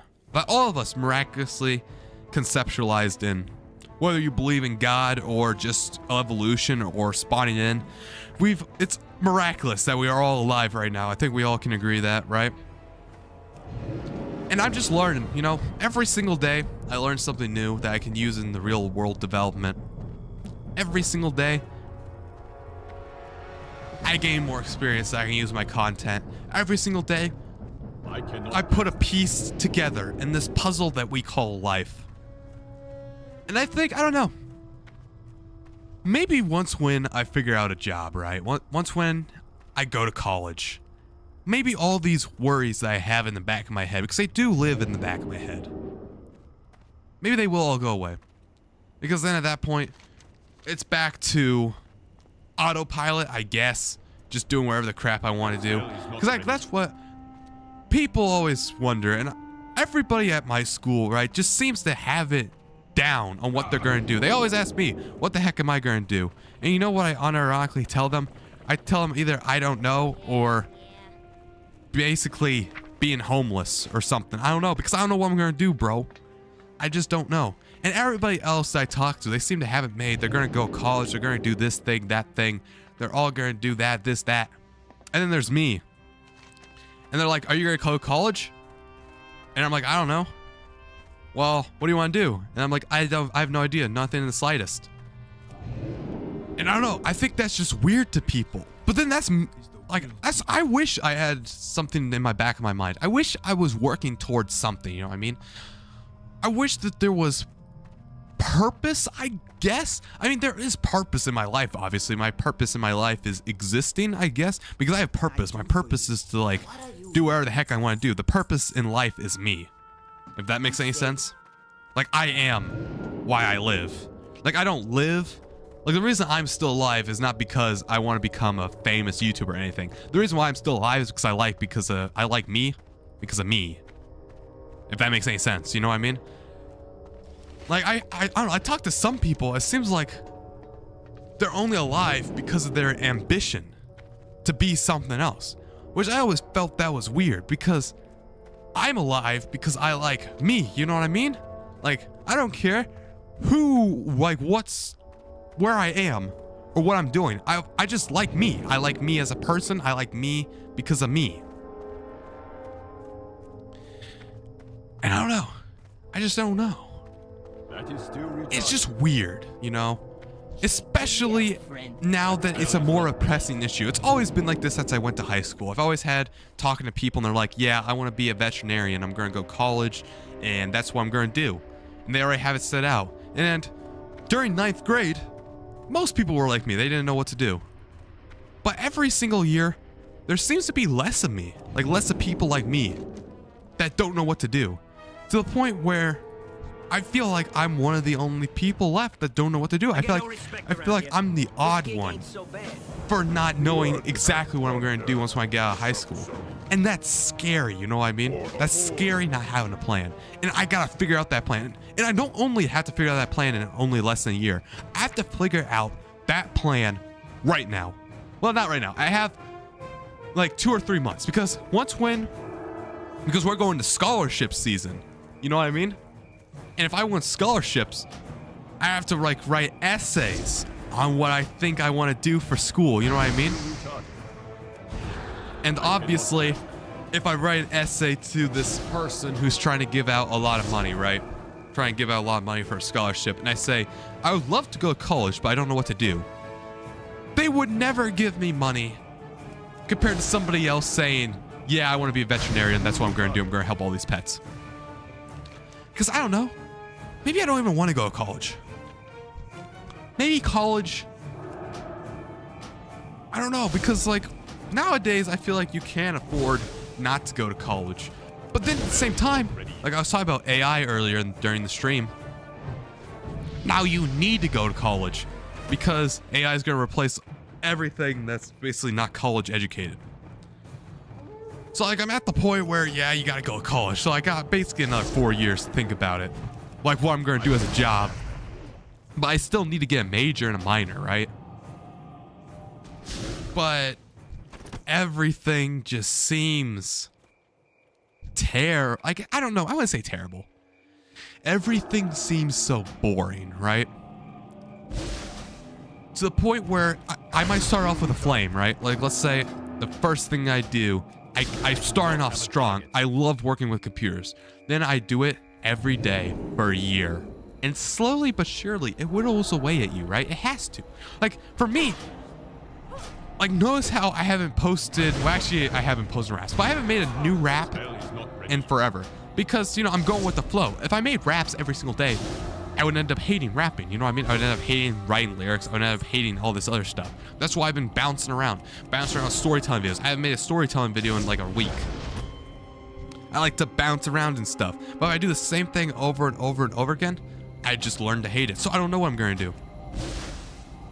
So when people ask, and it's weird, because it's almost like, especially the people that I talk to, they're always like, oh, when I tell them like, what do you want to do? Like when they ask, hey, what do you want to do when you graduate here, Alex? And I'm like, I don't know. And they always feel weird. And they're like, you don't know? And I'm like, yeah, I have no idea. It just makes me feel weird as well. It makes me feel like, I don't know. It makes me feel like I'm a mystical animal, if that makes any sense. Like I'm a unicorn in a place full of zebras. Or I guess horses. Yeah, I'm like a unicorn with a bunch of horses. It just makes me feel like it's like everybody else has it made, has a plan. Everybody else knows what they're going to do. They're going to be this guy. And they seem so confident too when they say this. They seem so confident. Like I genuinely believe them. They're like, yeah, I'm going to be a veterinarian. I'm going to do this, this, and this. I believe them. Like there's not a single doubt in their eyes. And then like the surprise they get when I ask them, like, how do you not know what you're gonna do? You graduate high school in under a year? How do you not know what you're gonna do? And to that, I don't know, maybe that's normal. Maybe it's not normal. I remember feeling pressured trying to figure out what I was gonna do with my life, even back in middle school. Like, and I just kept thinking, like, because there were kids back even in middle school that would talk to me and be like, yeah, what do you want to do? And I'm like, I have no idea. Because even then I could have lied. I could have been like, I wanted to be a famous YouTuber. And people would be like, okay. Like now if I say I want to be a famous YouTuber, they'll be a little bit suspicious unless I actually have a channel to back that up with. But back then I could have lied. I could be like, yeah, I want to be a famous YouTuber, I guess.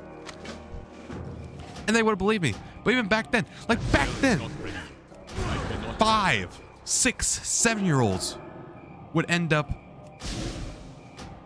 knowing what they're going to do when they grow up. And I would always put it off. And at the time, right, I was like, this is fine. I still have 6 years of my life. I have over half a decade to decide, right? This was back at 6th grade.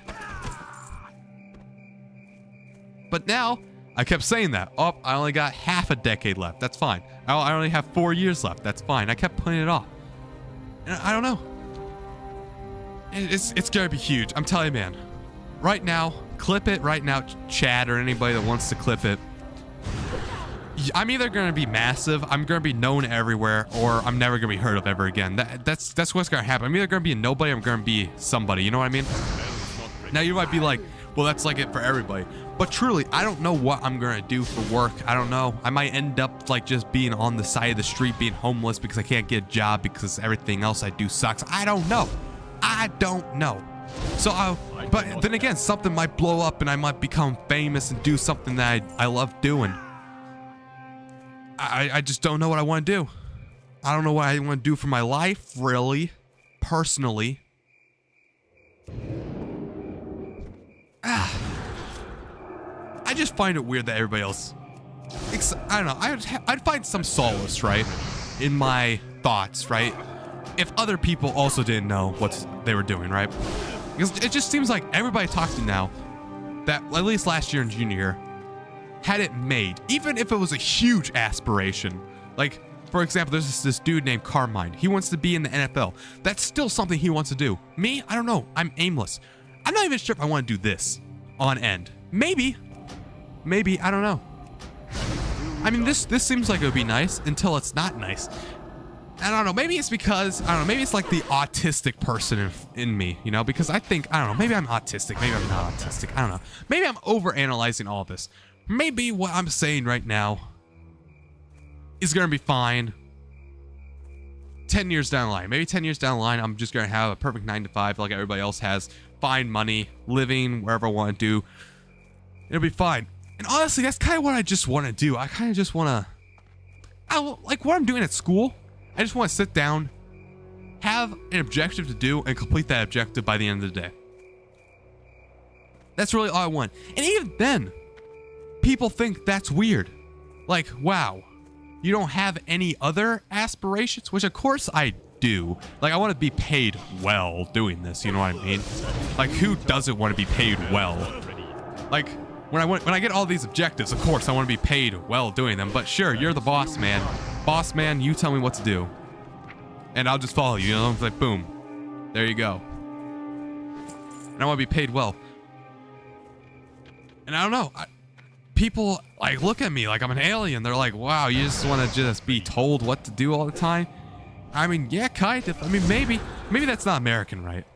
That's probably not technically American. Not oodles and boodles. Like, maybe that's not American. You're probably right. Right? Like, let's say that's not even American. Americans being free. Being who you are, right? As in, you can do whatever the heck you want. But I don't know. I just feel like being told what to do is good. Oodles of non-monetizable content. You're missing the great schizophrenia session in Discord chat. What? Wait, what am I missing?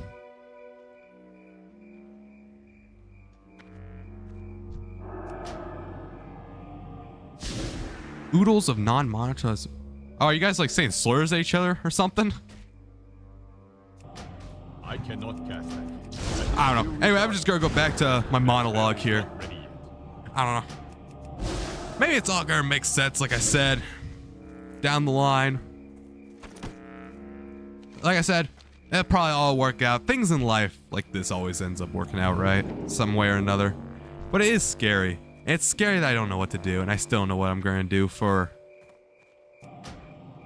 I don't know, maybe forever. Maybe I'm just gonna be a drifter. Maybe. Like, what I am kind of hoping for right now is because right now, this YouTube channel, King Alex Gilbert, Gabby is gambling, Avi is speaking, and I am screeching. Interesting. Well, I'm not gonna go in there because I'll lose my viewers that are here just watching my monologue. But that does sound like an interesting experience. But yeah, it is a very interesting thing, right? How I don't know what I'm doing. And one day, I might. And hopefully this YouTube channel pops off. Because if this, think about it like this, I would be happy, I think, if I could become a full-time YouTuber. But that comes with a caveat. I would only be happy if I'm a full-time YouTuber for me as a YouTube person itself. You know what I mean? Like YouTube as in King Alex Gilbert is the niche, not YouTube as in like how-to guides, I guess. Like, I want people to watch me because of me. And that way, since people watch me because of me, they're always gonna watch any content I put out. So I can always just put out something I want to do. And that way, I can be a drifter, you know, I can bounce around making my own content while still supporting myself. It's a scary world out there, man. I don't know, maybe people go through this as well. I don't know, maybe this is just an existential crisis. I have absolutely no idea, bro. Who knows? Who knows at all? I'm sure everything will be all right, man. Everything's gonna be all right. Like that one song. I'm forgetting it right now. I cannot cast. Maybe, like, I don't know. I think being a celebrity, right? Everybody wants to be a celebrity. Everybody wants to be like an Eminem, a Drake, a Kanye West, or a PewDiePie, a Mr. Beast, or a Joe Rogan, a Theo Vaughn, people like that. People want to be a celebrity. And they want to be a celebrity because I think I'm saying the quiet part out loud. Because when you're a celebrity, you can make a living off of you as a person. Not off of what you provide, but you make money because you are like the product of your channel. Like, you are the dictator of what you put out.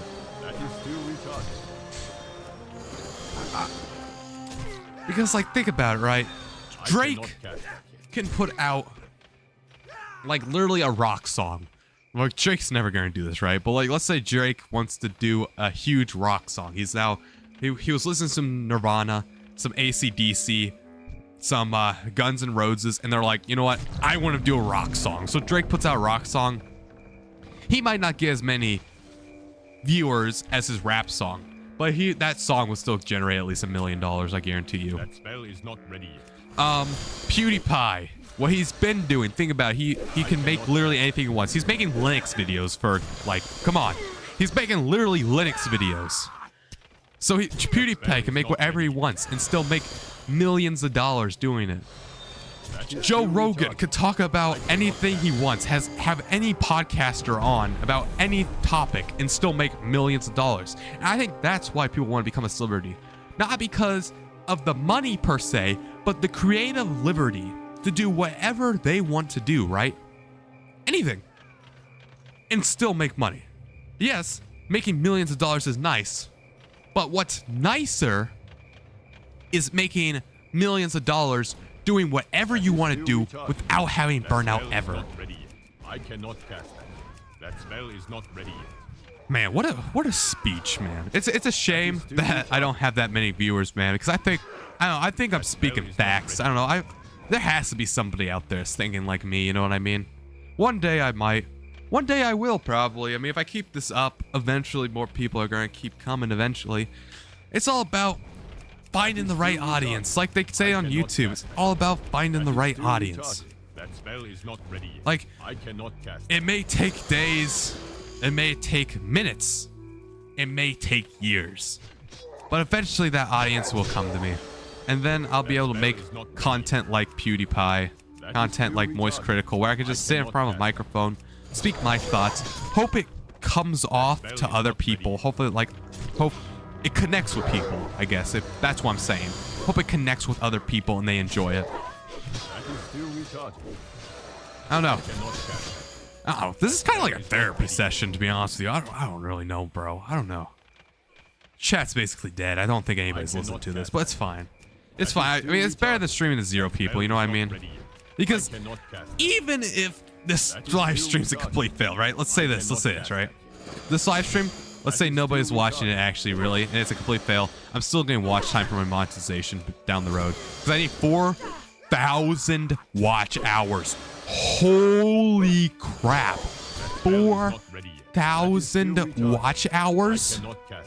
Like, that's so much watch hours. But this live stream, if I get 5 people and they've all been watching since the first minute, which they haven't, but I mean, we slowly have gotten more.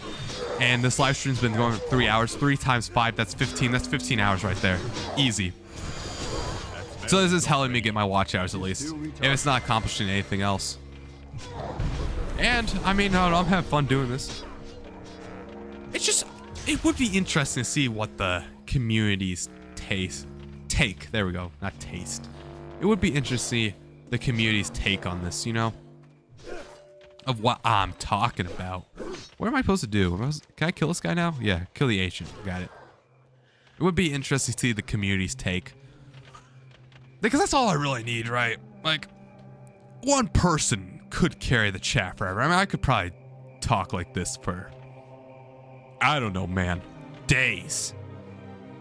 I can talk nonstop for days. I don't know. People probably have this thing muted as well, to be honest with you.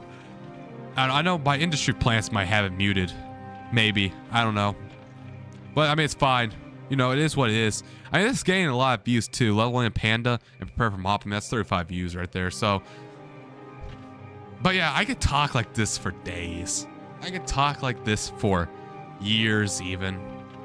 But at some point, you know, it'd be nice for somebody else to carry the discussion. Because, yeah, I am King Alex Gilbert. I'm the main entertainer. But, I mean, it is also, like, live, you know? It's like, hello, welcome. It's like when the cast, like the TV co-host brings up somebody from the show. And it's like, what is your thoughts on this? You know what I mean? It's like that as well. Why can I not fling blade? Oh, it's friendly? He's not friendly. Well, oh, he's gonna kill me then. What? That sucks. But yeah, I could talk nonstop. I have an unnatural ability to yap. I could do this for like literally years. But it is nice to have other people carry the conversation. That's why I like Tatman so much, because Tatman does carry on the conversation. It is cool. Like yesterday, he hard carried the conversation about YouTube luck and skill and stuff, and that was really great. I just need more people like Tatman. That's what I'm truly looking for. I mean, YouTube's a big journey, right? Like, what you start today is planting the tree, and the tree may blossom. It may take decades for this tree to blossom, though. And the tree may not even blossom. The tree may be overshadowed, right? I say this as I'm chopping down a tree in World of Warcraft, actually. This is kind of funny. And I don't know. Who knows, really? Who knows? Man, Tendrous Ancient. Talendrous Ancient. 1,152 health. Man, this is engaging gameplay, Blizzard. What a well-designed quest. Can we all get a round of applause for this well-designed quest? Like, I can't use my grenade launchers and I can't fling blade. I just have to keep doing this. Walk up to him, chop. He throws me backwards. I hit my 6 button every once in a while to heal. Drink a gallon of olive oil alive. I don't have olive oil. I cannot cast. Oh, we're down to 4 viewers. That's sad. But yeah, who knows? Who knows what streaming is about, you know? the question is, would I be doing the same content right now? Would I be speaking exactly like this if I was streaming to 0 people? I don't know, because effectively what I am doing right now, even though I do have an audience, right? The effective thing is, effectively, I'm streaming to 0 people, effectively, because even though the numbers do say 4, right? I still am only streaming to like 0 people because the chat's not there, which that's what a live's about. But, you know, like I said, that's completely fine. Like, I honestly don't mind. Oh, I might kill him this time. Nope. But I honestly don't mind. Truly, I don't mind, right? If I stream to 0 people or not. I mean, I'm just doing this as a pastime, digital diary type stuff. Stuff like that, you know?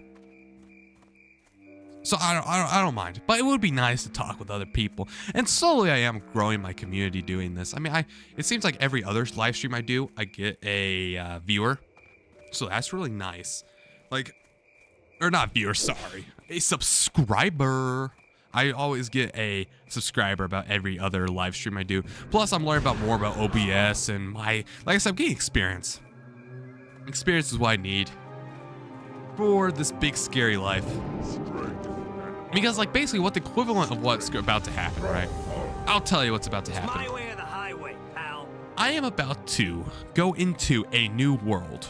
I'm about to go into the world, right? Because up until this point, I've been in a protected bubble. Because as a almost senior in high school, like I said, I graduated junior year last year. So almost as a senior in high school, I'm going to be thrown to the wolves, basically. I'm no longer ever gonna have any more help, any more hand-holding, any more tutorials. No. Now, it's get rich or die trying. 50 Cent reference, by the way, for anybody that's wondering. Which, I mean, that could be fine if you have a, you know, plan. But I don't. I cannot use that. I might one day. But at the moment, I don't. And it's interesting to see how it plays out. Like all these other people that are interested in me. Strangely, vaguely interested in me. Now, they'll see how it pans out in under a year. Because really, I have to make a decision. Like I said before, scholarships. Because there's no way. Like, I could guarantee you I can win a bunch of scholarships. Because I have a 4.3 GPA in school. And not only do I have a 4.3 GPA, I also have I write really well. At least I think I do. So I'll be able to convince them. The only thing I don't have is volunteer hours, but I don't really want to do that either. I donate at the Red Cross though, so that's pretty swagger. I mean, do you want to count that as volunteering? I mean, technically I'm volunteering my time and blood, so you know. We will have justice. We will persevere. But yeah, humble beginnings. It would be interesting to see the humble beginnings of any streamer, because basically, it's almost impossible to see the beginning. Like, maybe if I become as big as PewDiePie, nobody's ever gonna watch this, ever, really. They're never gonna watch my first videos. It's gonna be almost impossible to find my first videos, so... You always see the end product, right? When you aspire to be something, you always see the end product. You always see, like, if you want to be an NFL player, right? You only see the NFL sports guy. That's all you see. All you see is Tom Brady making millions and playing his heart out, loving what he's doing. But you don't see the grind that Tom Brady did. Like the days being in the gym, he probably lived, ate, and breathed the gym. Same thing with PewDiePie. You don't know how many videos he's created, the hours dedicated behind his computer editing them. Any big streamer, how many hours like me, who's just been sitting here talking. And I looked this up too. I looked it up on Reddit.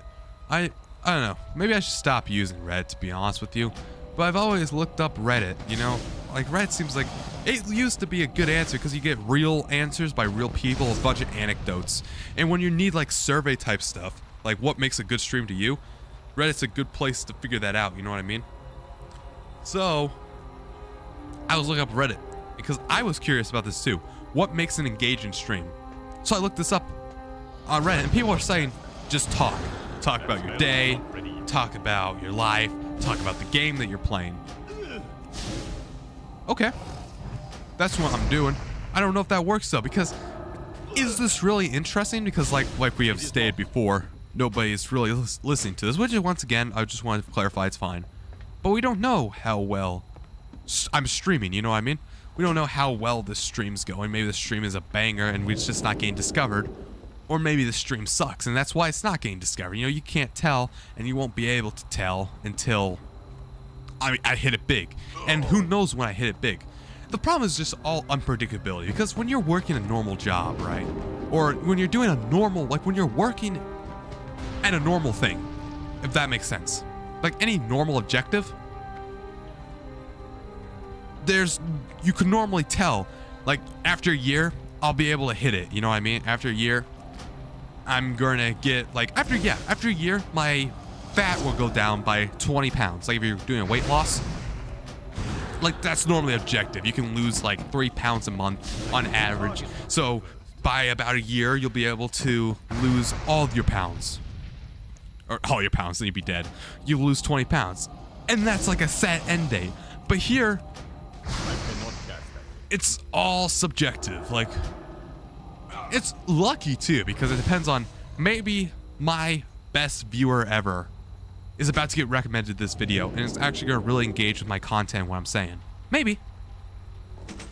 Or maybe a hate watcher will get recommended this video and put me down, which is still kind of like a loyal viewer, but I don't really like it. I mean, yeah, engagement's engagement, but is it really? Do we really want all that? No, we don't. So yeah, I mean, it's just all interesting. It's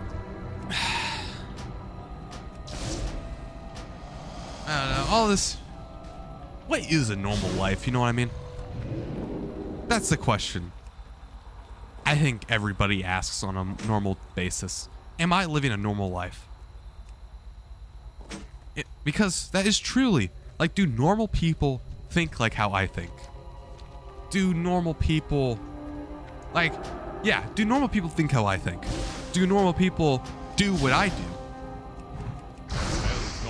And I don't know. Nobody will ever know this, because nobody can ever go into their mind, you know? Nobody can ever peer into their mind and be like, ah, yes, he's thinking everything I'm thinking.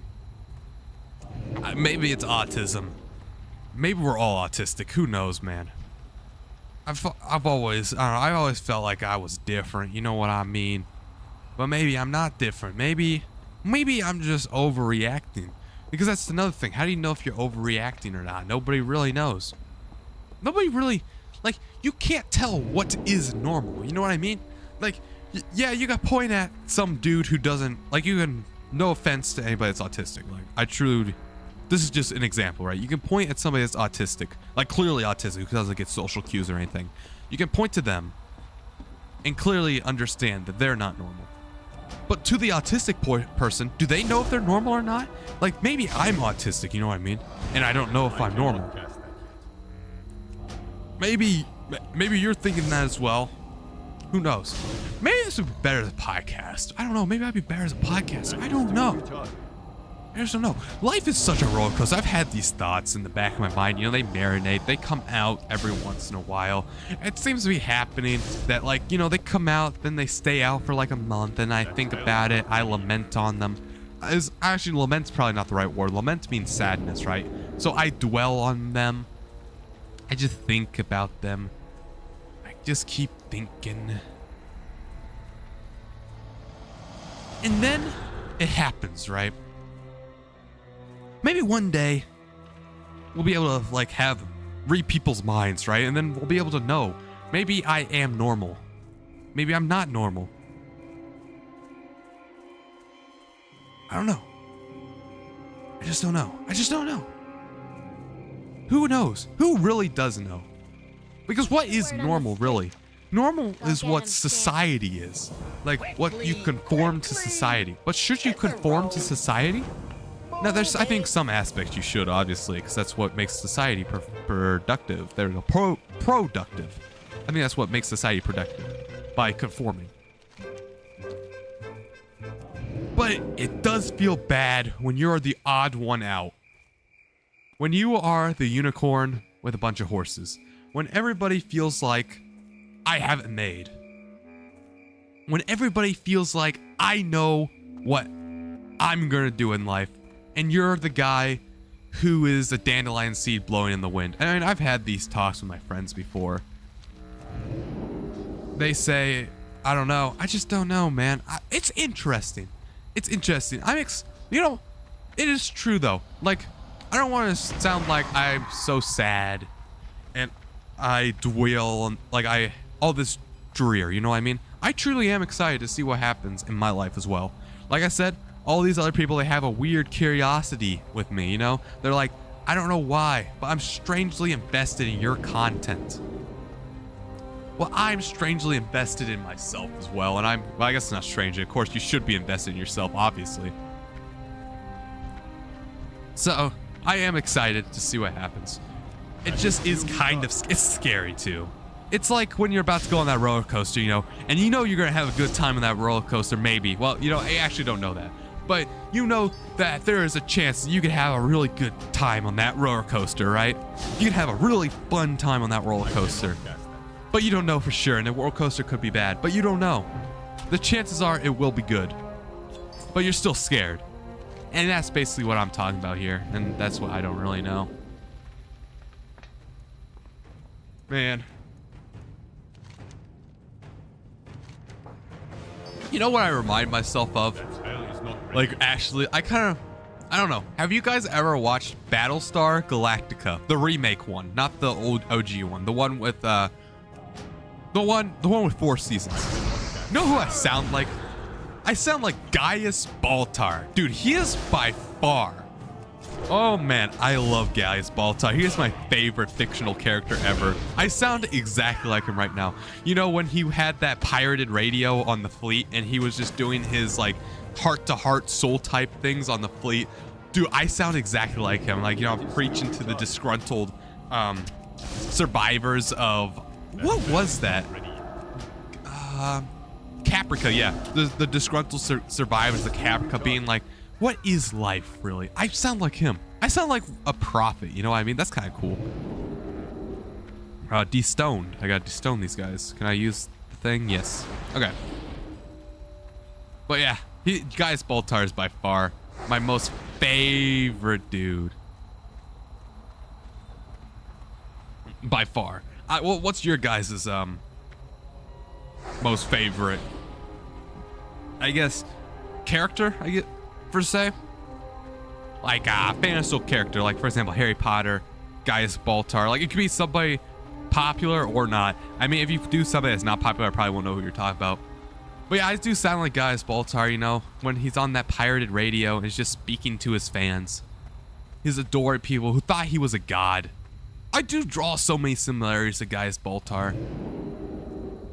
I guess maybe that's why I liked him as a character, because I could see Gaius Baltar in me, you know what I mean? Like, a little bit arrogant, cocky, smart, you know, a little bit full of himself. But at times, you know, down-to-earth dude. The storytelling was perfect. I wish there was more screen time of him. You know what I hated? I hate Starbuck, man. Starbuck was so annoying. I wish Starbuck wasn't in the remake. She was so annoying. Her story wasn't good. Maybe, I don't know, it's probably a hard hot take here about Battlestar Galactica and people loving Starbuck. But for me, Starbuck, I didn't see what's special. And then spoilers, I'm not gonna say spoiler. But the ending with Starbuck, I don't know, that made no sense with me at all. Like, what? That made 0 sense at all. Like, huh? I was so confused at the end with Starbuck. I like Lee. Lee was kind of like the good guy. I liked his lawyer phase. When Lee became a lawyer, that was a cool thing. I liked that run with Lee. Oh, who else is there? Hilo. He was alright. The Cylons. I think the Cylons are cool. The problem with Battlestar Galactica is they had a strong first and second season. And then the third season, Battlestar Galactica was meh. And then the start of the fourth season was also meh. But then they ended really well. Like, the storytelling is so good. it's such a good show, man. I liked Admiral Adama. I liked how he slowly lost grip with the fleet and then brought it back. Like that was cool. How he was shown as a dude.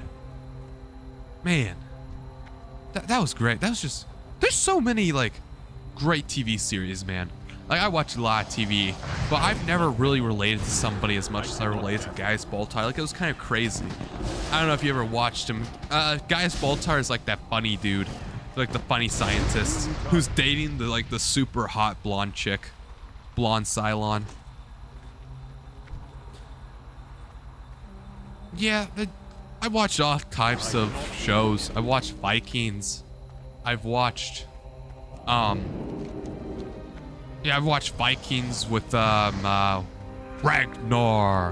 and his offspring, Ragnar's brood. With I really liked Ivar the Boneless. Oh my god, I did not relate to him at all really, but I liked Ivar. It was so sad what happened to Ivar at the end. I didn't like the last season of Vikings, but Vikings was a really good show. There was also, I don't know, I could feel it with Ivar because Ivar was always treated differently, you know, for his things. And he was like a little aggressive, yeah, but I mean, society molded him into that, you know? Whew.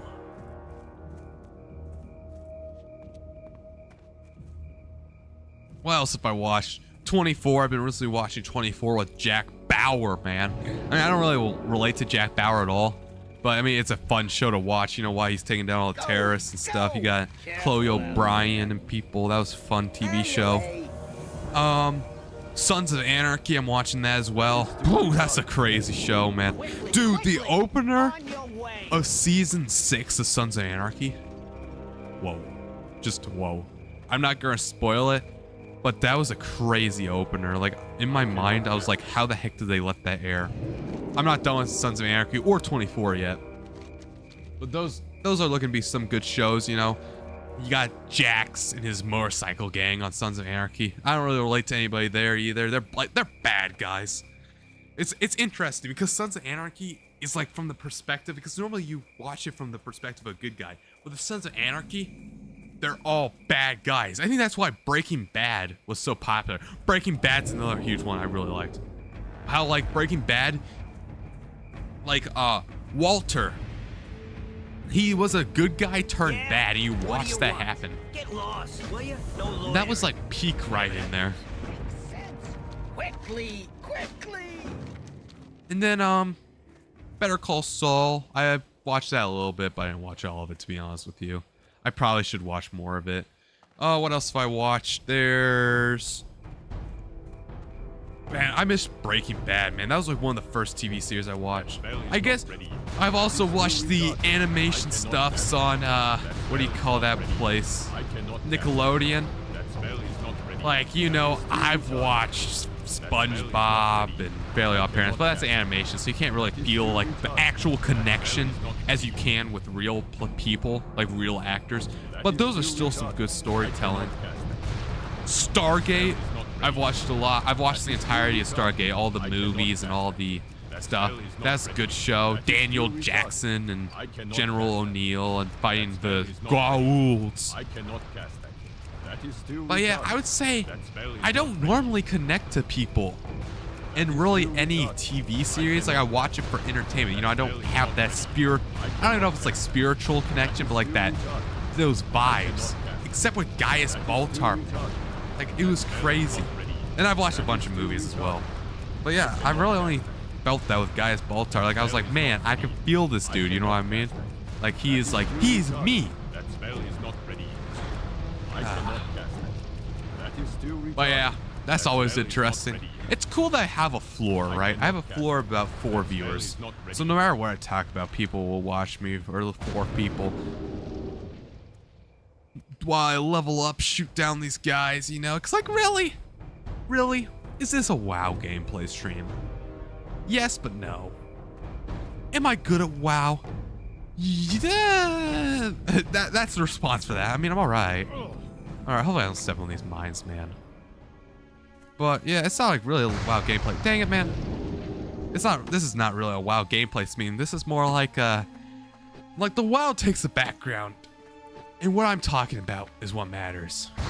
I feel like definitely in 10 years, if I have a job that looks out to be well, I'm gonna watch this video, I'm gonna be like, man, this guy, old me, was worried for no reason. No reason whatsoever. If only I could like come through that screen and tell old me when I was recording this, hey man, it's gonna be alright. I got this amazing job. And I think that would be wholesome, you know what I mean? Because I don't know. I think I will watch this one. I feel like this stream is gonna be ingrained in my mind. The stream that I talked about my future and how scared I am of it. I don't know, I used to hide all this stuff, and I still kind of am when I talk to people, because to be honest with you, nobody's actually actively listening to me, so is people gonna watch the VOD? Maybe. Maybe they are. But to be honest with you, nobody's actually gonna listen to what I'm saying, so I still am basically keeping it to myself. It's just a digital diary. And these are like genuine fears I have. These are like fears I have. More fears. Like this, I am more scared here than I am talking like fear of heights. Like I'm more scared of the future than I am of fear of heights. Fear of uncertainty. I'm more scared of the future than I'm scared of death. I used to be really scared of death too. Like the fear of this future, of my future, has been slowly growing. And it keeps on growing, right? And it's gonna keep growing forever. And forever until it's here. You know what I mean? Until, yes, I got a job. You know, I have to talk to new people because I do have social anxiety. I have really bad social anxiety. I mean, there's a reason why I never hang out with my friends in real life. There's a reason why I never do any commitments. There's a reason why I'm sheltered most of the day. There's a reason why I'm never outside. It's because, well, the reason why I'm never outside is because my allergies are terrible. Like, holy crap, that's like a learned behavior. But there's a reason why I don't interact with people, except online. And it's because of my crippling social anxiety. I'm telling you, man. And I've had people call me out on this before. Like, I would talk to people. Like, sometimes, even people that I know, and my face would get as red as a tomato. And it sucks, man. Like, when people actually call you out on that, because you can feel your face getting red and stuff. Like, you can feel your heart rate accelerating. And then people call you out on it, and then they're douchebags. I mean, even if they don't know, like, what I'm going through. Like, even if they think, like, oh, your face is getting funny, then, like play off as a joke. I mean, that's still, like, a douchebag move, man. And it does suck. I don't know why. I don't know if that's bad, really. Like, when I'm talking to somebody and my face gets red. I mean, I've done it multiple times. I've done it to people I don't know. I've done it to girls I've asked out before on a date. I've done it to, like, I've done it, like, it doesn't matter if I'm asking a girl out to date. That's basically what I'm saying. If I'm asking a girl out to be my girlfriend, you know what I mean? Or if I am talking to my friends, it doesn't matter. My face will still be extremely red when I talk to people.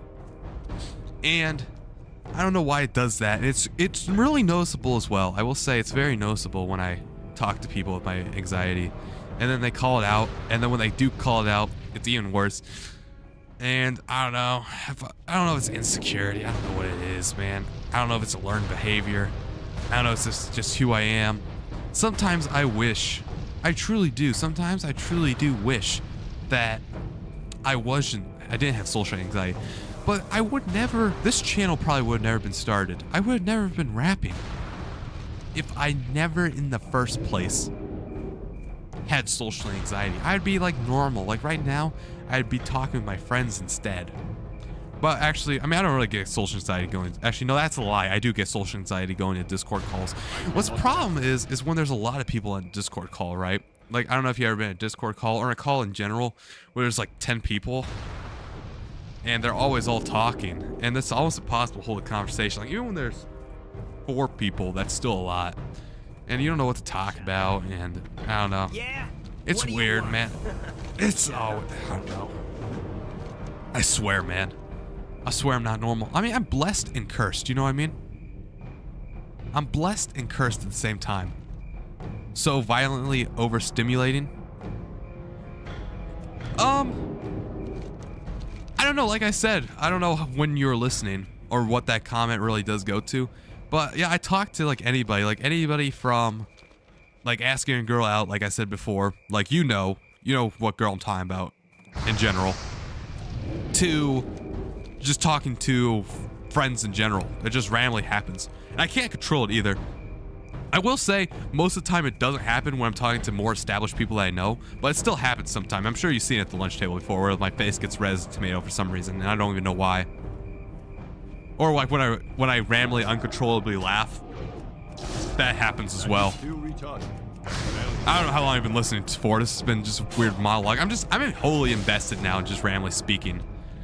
I don't know. That's the reason why I'm doing Impact next year, because I'm hoping, like, I need this, you know what I mean? Like, I'm gonna try it out for a year. Gonna try out, like, being with people. Because, for example, other than when I moved, I've always been around the same people, you know what I mean? And I need to shake it up again. I need to completely shake it up again. And the only way to shake it up is by doing this Impact stuff. But sometimes I do wish I was normal. But what is normal, like I'm saying? And even before, like, let's talk about something completely different. Social anxiety is who I am. Like, without me, like, I don't think my personality, I'm gonna die here, I'm just gonna run away. I don't think I am who I am. Like, my personality would be so different if I didn't have social anxiety. So different. And, you know, these thoughts and stuff has always been in my head. Ever since, like, even since I was 5, really. I've always wondered, why can't I... I've always been different. Like, I remember one time, like, my grandma was talking to me this one time. My grandma said one time, my legs were so cold, right? Because I was sitting in the car and my parents and my grandma had the AC up in the car, right? And she said one time I was so frozen, right? I was basically entirely frozen. Like, think about like when you go outside in the snow, like that was my legs. And I'm sitting here in my car seat, right? As a 5-year-old. And I'm completely cold, right? I'm freezing. And all I had to do was say, hey. Oh, I was supposed to use it as a stealth. That's so my fault. That's so my bad. Whoops. So obviously, all I had to do was just say, hey, I'm a little cold. Can you turn that down? But apparently, I never did say that. And that was like to my own family, like my mom, who I've always been with. I've just always never been able to speak up for myself, really. I mean, recently I've been getting better at it. I think I have been getting better with age. But it's still like a conscious effort where, and sometimes I still don't. Like, there's times where I make up excuses. Like, for example, like if people need to hang out with me, I'm like, oh, I gotta go help my mom, or I have something going on. You know what I mean? Like, I just make something completely up and I'm like, I'm doing something at that time. Very unconvincing. When I could just say, like, I don't want to do it. I don't know. I remember this one time back in 7th grade. Jude was having a birthday party, right? Because I was real close with Jude at this time. And he invited me to his birthday party. And I couldn't tell him no, I did not want to go. Like, I was giving off weird hints, like, I don't know, man, but I couldn't bring myself to say no. So I was saying, I don't know. I don't know, man. Like, I was giving like huge hints that I don't want to go, but still, it's like, yeah, I could expect you on that day, right? And I said, yeah. And then you know what happened? That day rolled around and I didn't go to his birthday party. And then the next day was kind of disheartening, where he was like, Alex, I was kind of expecting you to come to my birthday party. Like, it was just me and Ian running around, and I think Jake came. Yeah, Jake Chalency came a little bit. That is still retarded. And I was like really expecting you and stuff, and you didn't come. And I remember I made some like random, completely crap argument, right? Like, or not argument. I wasn't arguing with him. I made some excuse, like some completely crap excuse. I don't remember what I said, but I was like, oh yeah, something popped up. I'm sorry. Because I just couldn't say no for some reason. And since then, I've never been invited back to a birthday party. Our enemies will fall. Yeah, but we all know what kinds of people they shaped up to be. Well, that's what I'm saying. Like, the problem, what I'm saying is not because, like, I don't even regret not going to that birthday party, right? I do regret though, because like at the time, right, I was like Jude's best friend. So like that's like saying, like let's say you invited me to your birthday party, and then I say yeah, I'm gonna go, even though like I was a little hesitant, but it was still basically yeah, I'm gonna go. And then I don't show up to your birthday party, and you're like really expecting me to show up to your birthday party, and I just don't, because I'm too much of, I guess, coward to say no, because I have so much social anxiety. Because that's truly what it is. I don't know, it's weird because I can say some things perfectly fine to people, like completely fine. And then other things, like I just can't say. Like I have to say it in a roundabout way. Especially like with new people. New people, I'm so much of a shell.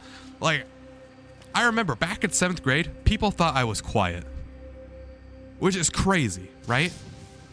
Like think about, like people thought I was quiet back in 7th grade, and I'm known as the loudmouth of the school now that people know who I am. But that was when I was still slowly adjusting, you know, getting my comfortable on. Because I'm basically the most quiet person you've ever known until I actually adjust to you. So at the time, the only person that knew I was like loud and uppity, you know, was Jude, because I was talking with Jude during art, and I don't know, we were just placed together in art, and whoo! That was great. Like, yeah, I know what Jude became to be, but I mean, that's not of the point, you know what I mean? I'm not saying it because of that. I'm more saying, like, it was a douche move on my end for not showing up, or at least telling him I wasn't going to show up. And I didn't have a phone to, like, text him and be like, I'm not going to go. And I don't get invited to birthday parties or anything anymore, which that's fine. I don't want to be invited. But, you know, I don't even get an invitation. Like, people don't even think about me outside, like whenever there's a party going on, people don't think about me, if that makes any sense. Like, you know, like there's a meme around our school, you know, I'm talking about like how Alex is never seen outside of school. And, you know, I play into the meme, but like there's hidden social anxiety down in there. Like I'm saying, like even though I play into the meme that like I despawn as soon as I leave school, it's because of reasons, man. I don't know. It's like, I don't know why. I don't know why it's with me. I don't know what's with me. I don't know if that's normal.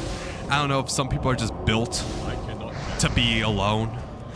Because I don't mind it. Like, I don't mind going to school. I truly don't, unless it's a boring subject. Most of the time, I don't really mind going to school. But like doing stuff after school, I'd rather go home. Always. And people would say like, that's weird. And like I'm saying, this goes back to like how I'm viewed as like a unicorn with a bunch of horses. You know, if that makes any sense. How I'm the odd one out because everybody else does something after school. And I don't, and I never get invited to anything after school, which at this point, nobody really should invite me because I don't fulfill any promises, you know what I mean? Like, why would you invite the dude that never does anything after school, you know what I mean? Like, you get stuck there. You get, like, you get labeled like that. So I'm hoping, like, new people, new scenery, and impact will help me get out of my shell, or at the very least, put me into a scenario where I can slowly get more comfortable again. Because if it's not going to happen this year, right, it's going to happen next year when I have to go out to college. So might as well have it trial run this year. And I am slowly getting better at talking to people. Like, I will say it's slowly getting better because I used to be a lot worse. Like I said, I don't remember if I told you guys this before, but I used to, when I needed to go to the bathroom, right, back in elementary school, I would hold it in. Actually, I still hold it in. There's a reason why I don't go to the bathroom that often in school. I hold it in because I'm too scared to go up to the teacher and ask, may I go to the bathroom? So instead, I'd rather just hold it all day and then go home to go pee. Which actually is how you train your bladder, which I don't know, that might honestly be a little bit healthy. Probably it's not healthy, but now I know how to, I'm an expert at training my bladder. But yeah, I'd rather just sit there and hold it than say, teacher, may I please go to the bathroom? Like, it's bad. It's something that, you know, it's not that big of an ask, you know what I mean? Like, what's really gonna happen? The teacher's gonna be like, the teacher's gonna make fun of you in front of the entire class? No, that's not gonna happen, you know what I mean? I cannot cast that. Man, these guys do a lot of damage, what? But yeah, like, what's really gonna happen? But for some reason, my mind spirals, right? And I'm just thinking, oh, the teacher's gonna think I'm stupid, or like, it's an authority, they're gonna yell at me for some reason. I just don't know. It was that bad. And obviously now this year, I've slowly been asking to go to the bathroom. I've finally seen what the bathroom looks like on the inside of our high school. Pretty cool. So I'm slowly getting better at it. But you know it's bad when you literally hold in the bathroom. Like when you need to go pee and you hold it in because you're too scared to ask the teacher, hey, may I go to the bathroom? Like, it's as simple as that. They'll say yes, and then you leave. I also have this... it got so bad, right?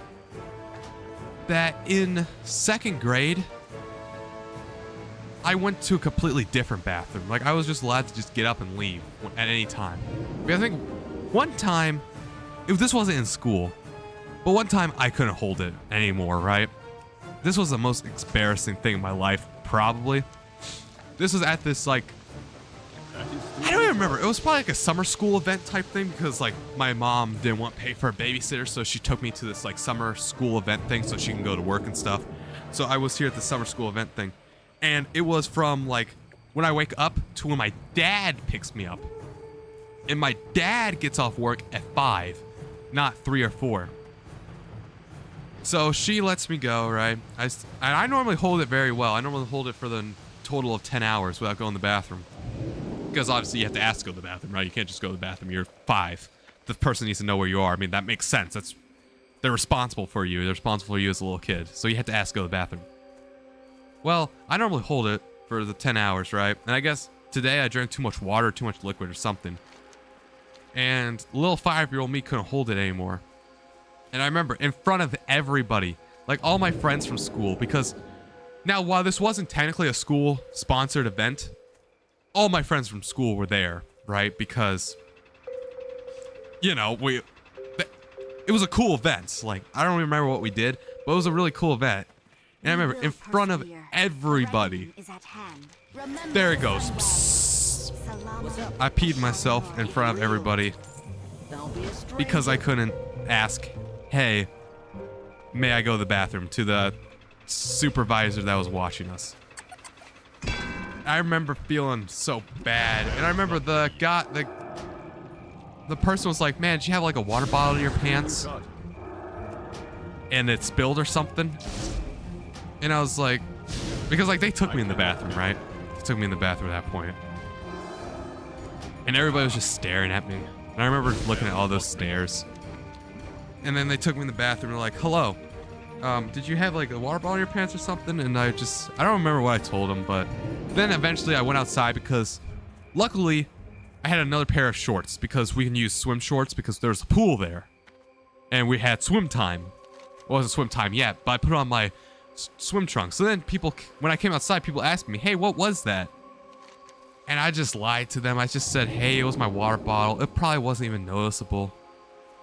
It was so embarrassing. And I'm probably never going to forget that. And it's all because I couldn't just say, hey, may I go to the bathroom?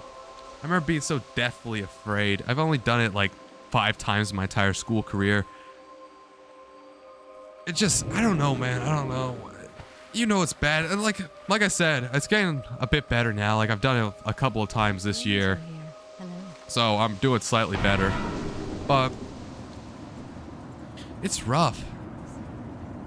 And I just, you know it's bad when it gets to that point too. Like where you purposely put yourself in one of the most embarrassing things. Because like, you know, I was 5. Like the times of peeing ourselves were over. You know what I mean?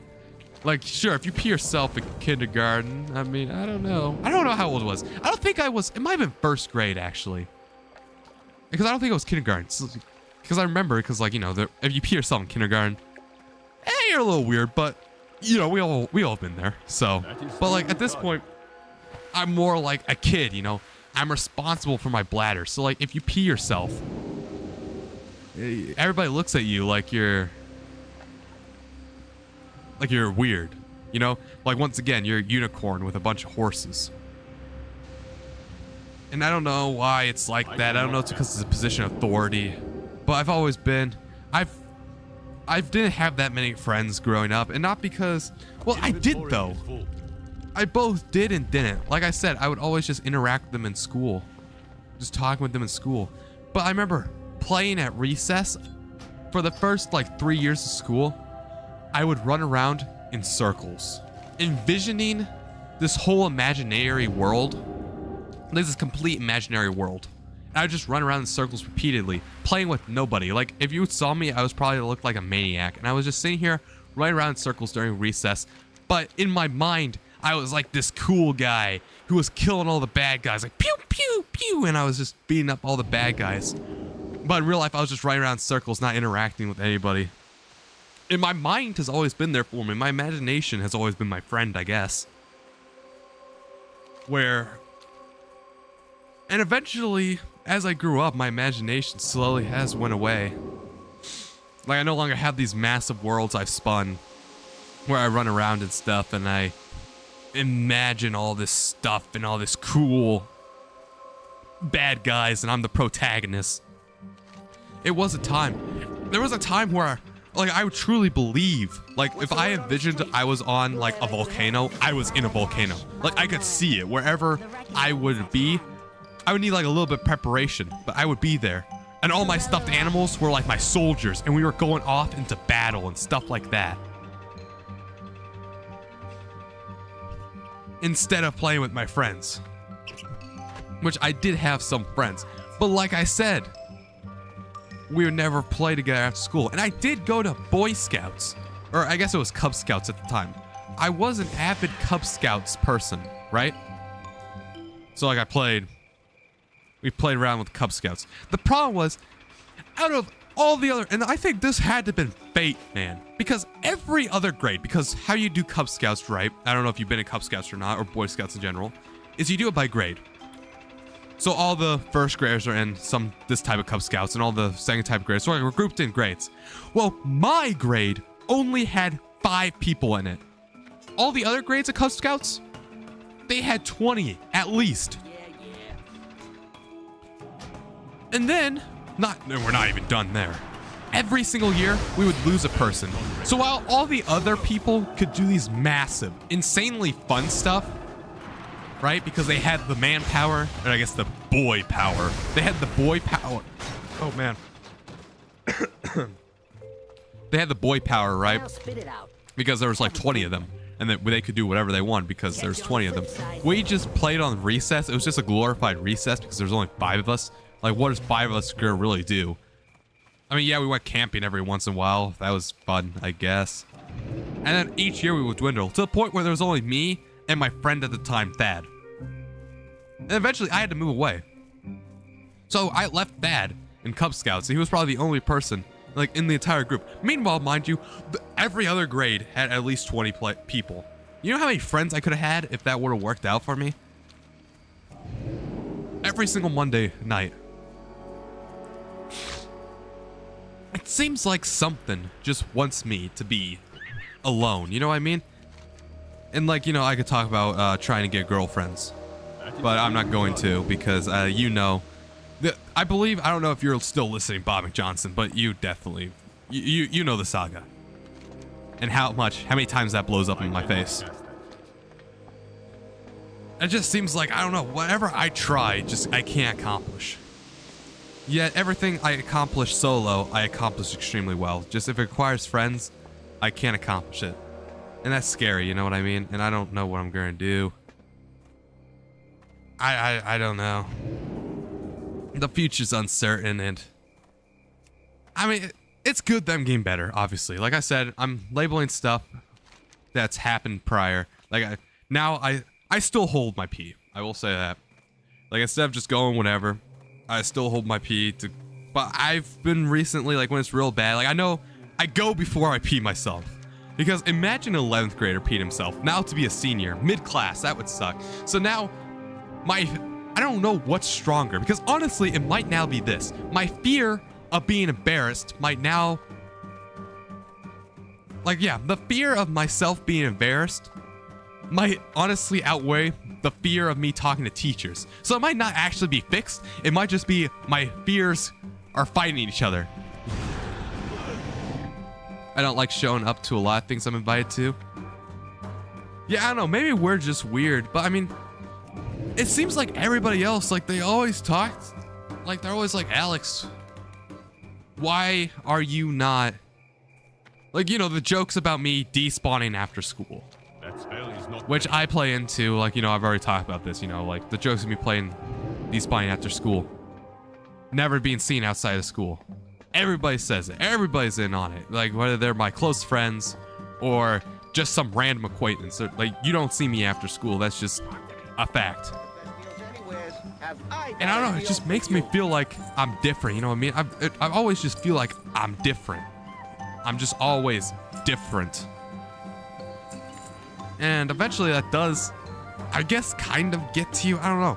I just always, like, you know, jokes about me being autistic. I don't know if I'm actually autistic or not, but maybe I am. Like, it just gets to you after a while when everybody else is doing something and you prefer to do something different. That's interesting, you know? And it's kind of sad, you know what I mean? I only watched and went and watched fireworks. Yeah, that's why. Yeah, semi-formal. Big example. Don't be a This stranger. year, semi-formal, well, I guess it'll be last year. Literally, I was the last person on the script. So, you know how you had to sign up to go semi-formal? Yep, what do you want? Go get it. I was the last person on the script because it was a last second decision because I didn't know how I wanted to go semi-formal. You know why I went to semi-formal 9th grade? Because I asked out Leela and she said yes, even though it was like all that weird hullabaloo, you know what happened, yada, yada, yada. So I was basically forced to go in 9th grade. 10th grade, I don't remember why I went, to be honest with you. Yeah, I have no idea why I went 10th grade. I do not remember. But 11th grade, I was thinking of skipping it, man, because I don't know. I feel like, I don't know, man. Like, I feel like, yeah, I remember why, actually. Because semi-formal, all my friends had dates that were going. You had Tressa. Tristan had his girlfriend. Brayton, no offense to Brayton, but he was a huge Debbie Downer during the entire thing. It was basically just, Elliot. That's why I didn't want to go this year, because I felt like I was just gonna feel bad, you know what I mean? Because, like, I'm the only person that doesn't have a date, and then Brayton's a Debbie Downer during the entire thing. So I was thinking of not going. But part of me also wanted to go, you know what I mean? So I have, like, this internal conflict with myself. So I'm thinking, do I want to go? Do I not want to go? So then I decided I wanted to go. And then I dreaded it. I hated it. Up until the point where I actually went. And I had some fun, because they were playing some banger music, by the way. Props to the DJ. That was banger music. No, yeah, I went semi-formal every single year. Do you know why I skipped prom this year? I skipped prom this year because I didn't have a date, and everybody that was going, like you, Tristan, I don't think Brayton went. They all had dates, and I didn't want to go after prom because after prom was really late. I was probably sleeping. I don't like staying up late when I'm actually in school. When I'm in school, I actually go to bed early. Even on weekends. I know, that's kind of surprising. But yeah. That's why I did go prom, because I feel like that would just make me feel bad, you know what I mean? Like seeing everybody with dates, and then me not having a date, like that just feel bad.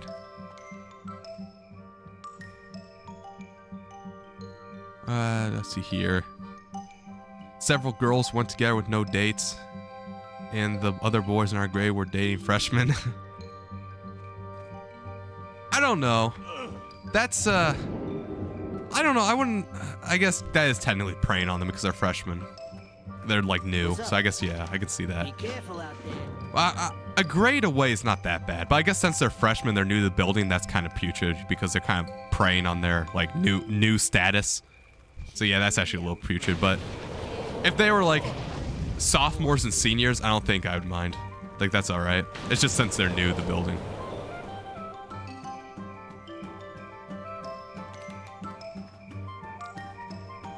I don't know, 2 year, 3 is getting a bit much. For me, 2-year age gap's not that much. I mean, it depends what the age is, you know? Like if it's a 16 to 14, it's borderline. It's getting close, you know what I mean? But if it's like 18, 16, that's completely fine. 18, 16, I think is completely fine. Same thing with 17, 15, probably not. I think once when you're over 16, it's a 2-year age gap, that's completely fine.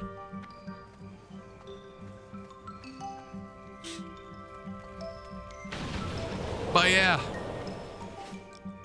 I don't know, man. I've been struggling with this my entire life. I've had people, like, it's to the point where I don't even have birthday parties, you know what I mean? Like, I have my friends, or I have my family come over, right? I've never been a big party guy. Like, yeah. I remember one day, apparently there's this memory, right? That my parents tell me. Apparently, I hated birthday parties so much. It was my own birthday party, by the way. That I said, can I go home? And I said like 5 times, and they just kept telling me no. So one day, and my whole family was there, right? But even my extended family, like people that were 2 hours away from here, they drove up to see me. I was like 5. And I kept asking, can I go home? And he kept telling me no. And it was an outside event, right? And we were like 15 minutes away from my house. And I literally started walking home. I don't remember this at all, but apparently this happened. And I started walking home because I didn't want to have a party. You know what I mean? And I kept asking, can I go home? And they were like, no, people are here. And I guess I literally walked home. And I don't know if that's like a social anxiety thing or just I want to be alone type thing. And I just see it everywhere. Like, no matter where I look, right? Whether that be talking to people, like, in person, looking up videos online, anywhere I look, really, it just keeps saying, you're different if you prefer solitude. That's not healthy, you know what I mean? Like, humans naturally crave attention, I guess. Like, you know, like we need that to survive. Which, I don't know, I get my attention from my parents. I think that's all I really need. And maybe, I don't know, can I substitute that with online? I don't know. I feel like this is kind of like a real conversation right now. Maybe it's not the same. I don't know.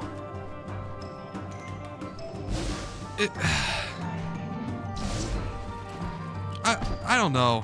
Social anxiety's always been a roadblock. Because I remember, you know how yesterday I showed you I was been online for for World of Warcraft for, what was that, like 265 days or something like that, insane, on just my one character? That's almost a whole year. And you know, I'm only 17, and that's just one game. So that's how I ended up doing all that, because that's what I do. I just stay home. The instant I got home from school, I would sit down at my desk and I would play until bedtime. That would be what happened every single day. And I was doing pretty well. And I wouldn't even talk to people inside the game. Like, you know how there's like Discord for like big raids and type stuff like that? I would never do that.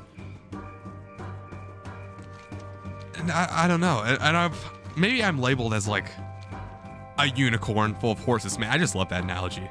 I think my doctor described that, because I may have like this weird genetic mutation where my blood's too thick, and that's why I need to donate to the Red Cross all the time. And she said, well, we gotta make sure, so we gotta get this test done, and we don't want to look for unicorns and horses. And I was just like, I'm gonna steal that. But yeah, like, my whole life I've always been like inadvertently told I'm different. You know what I mean? Like, maybe not overtly, but like the way I've been treated, the way people have been treating me, the way I've been showing up and stuff, I've always been inadvertently been treated as different. Even when people don't think I'm different, maybe they're still treating me differently. It just is what it is, I guess. It's weird. And I don't know, it truly does become a problem, because, like, you know, let's say like right now, right? I'm high school. It doesn't really matter, because, like, what connections am I really gonna do? You know what I mean? I don't really need any connections right now. I'm a kid. I don't really need to talk to anybody. But when I do become an adult, I'm gonna need to start speaking up for myself, you know what I mean? I'm gonna need to start, like, speaking for my best interest. And I tell you, some days it's way worse than other days. I don't know if you're like this either, Bob McJohnson, but some days it's like I don't even have social anxiety. Like some days I'm completely fine. I don't know why. Like I'm chilling, like woo, no care in the world. And then other days I feel like, oh my God, I dread to go to school sometimes. Like, I don't know what to do. You know what I mean? And I don't know. I don't know why I'm better some days, worse others. I don't know. Same thing, like, the same reason why I actually stopped trying to get a girlfriend as well.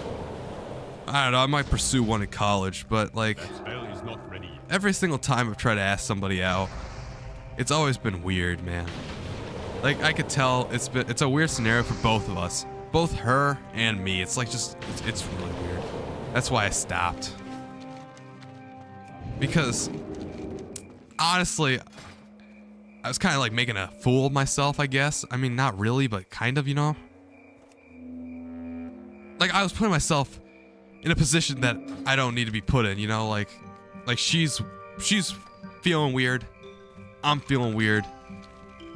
I just don't know how to do it, I guess. And I don't even know, like, if I do get one, will she help me out with my social anxiety? Will my social anxiety make her life miserable? Because I don't know. That spell is not ready. So I just stopped. If it happens, it'll naturally happen, I guess. I don't know. I'm just gonna stop seeking it out, man. Especially when it seems like nobody really wants to date me. I don't know if they do or not. I don't know, every single time I'm trying to ask somebody out, they give me like this weird stare, like you. Like, man, I remember when I asked Leela out and she, Hey, how that you doing? stare, bro. See you around, friend. That stare of silence, and she didn't give me a response, and I was just standing there for like 30 seconds. Completely awkward, you know what I mean? Just standing there, you know, and everybody in the school was watching me as well, because this is my first time I really did this, you know. There was the Reese thing for $20, but hey, 20 bucks is 20 bucks, man. But like, this is the first time I was asking out like a girl, like genuinely. And you know, she just gave me that stare, like, what? Like, you know, coming out of left field. And you could tell, like, and then her friends pressured her into it. Like, I kind of wish she said no, man. I mean, if she said no, I wouldn't have went to semi-formal. And I wouldn't have went to semi-formal in 10th grade either, most likely. Because that was an awkward semi-formal experience, man. Because, like, you could tell she didn't really want to be with me during semi-formal. And then, like, you know, like, then there was, like, all that hullabaloo during gym class, you know, when we had that dance unit. And everybody was like, yo, Alex and Leela should dance together. And it was just so weird, man. I don't know. Sometimes I feel like I'm a zoo animal, you know? I don't know. I don't even know if that's like a right terminology. But I just... I am actually kind of getting better with asking girls out, though. Because when I did ask out Ella, it was extremely weird as well. But I learned this time to not do it in front of the entire school. So this time, I did it privately in text. Which also completely out of left field, right? Random. But I mean, I don't think it was that awkward. And I immediately played it off fine. Like, she said no, basically. Like, she did this roundabout way of saying no, but I hope you have a great time, semi-formal and stuff like that. Like, you know, basically as nice as she could be by saying no. Which, respect, you know. The worst thing you would want is like a ew, which luckily that's never happened to me. I never had a ew, no. But that could be the worst thing. So, but respect for her for being this genuine and like saying, hey, not really, but good luck at semi-formal type thing, you know what I mean? And then, you know, I played it off fine. I just said, okay. Now I was distraught, like, holy crap. I woke up to that text too, like that was the first thing. Because I texted her, I don't even know, I texted her like, I remember because I was contemplating going back and forth. You know why I asked Ella out? And this might just be because I'm insane. This is actually gonna sound insane. I asked Ella out, right? Because I was dreaming, right? And I had this dream. I don't remember what the dream was about.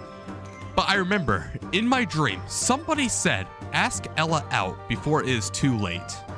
And then I immediately woke up, and that was the only thing I remember from the dream. Ask Ella out before it was too late. And this makes me sound like I'm an absolute insane person. But I literally contemplated. I went back and forth. I was like, okay, so I had this dream, and okay, ask Ella out before it's too late. What does that mean? What does that mean? Like, is my subconscious asking me something? Are we in the Matrix? Is future me telling me something? And so I was going back and forth for the rest of the day, bouncing, thinking, should I ask Ella out? You know, like assessing the pros and cons, and eventually, at like 10 p.m.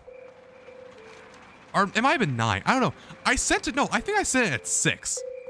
And I had it all typed out, right? I think it was just like, hey, can you go? Do you want to go semi-formal with me?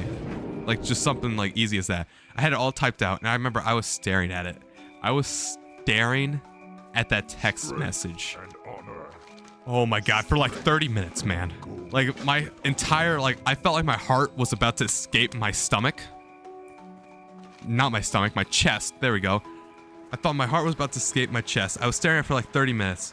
And then eventually I just decided, screw it. I closed my eyes to spam the send button on the phone.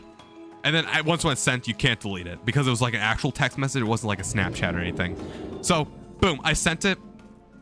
It's on. You can't take that back. You cannot take that back ever.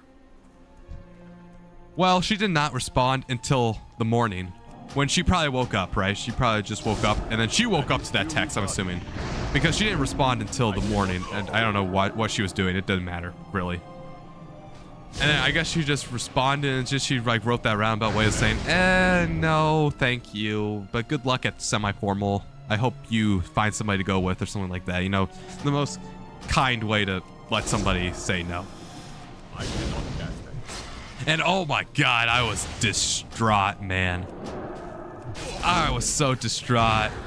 I remember I just immediately typed out okay, and then I closed my phone. I think I might even turned off my phone, which is something I never do. I just said okay, turned off my phone. And then, you know, she's in my classes, right? And you know, I also sit next to her in English because this was the time when I was sitting next to her in English class. So you know what I did? I pretended she did not exist for like a straight week, which was a genius move on my part. I actually have no idea if it was genius or not, but like, holy crap, that was so awkward. And when she did talk to me, I just played it off like I never asked her out in the first place. Like you would never know. And I hit it so well. If you remember, I assume none of you knew that I asked her out, right? Bob McJohnson, did you have any suspicions at all until it got randomly revealed by Avi, because Avi was a genius, I guess, and masterfully randomly threw the pin, the tail, and the donkey, you know?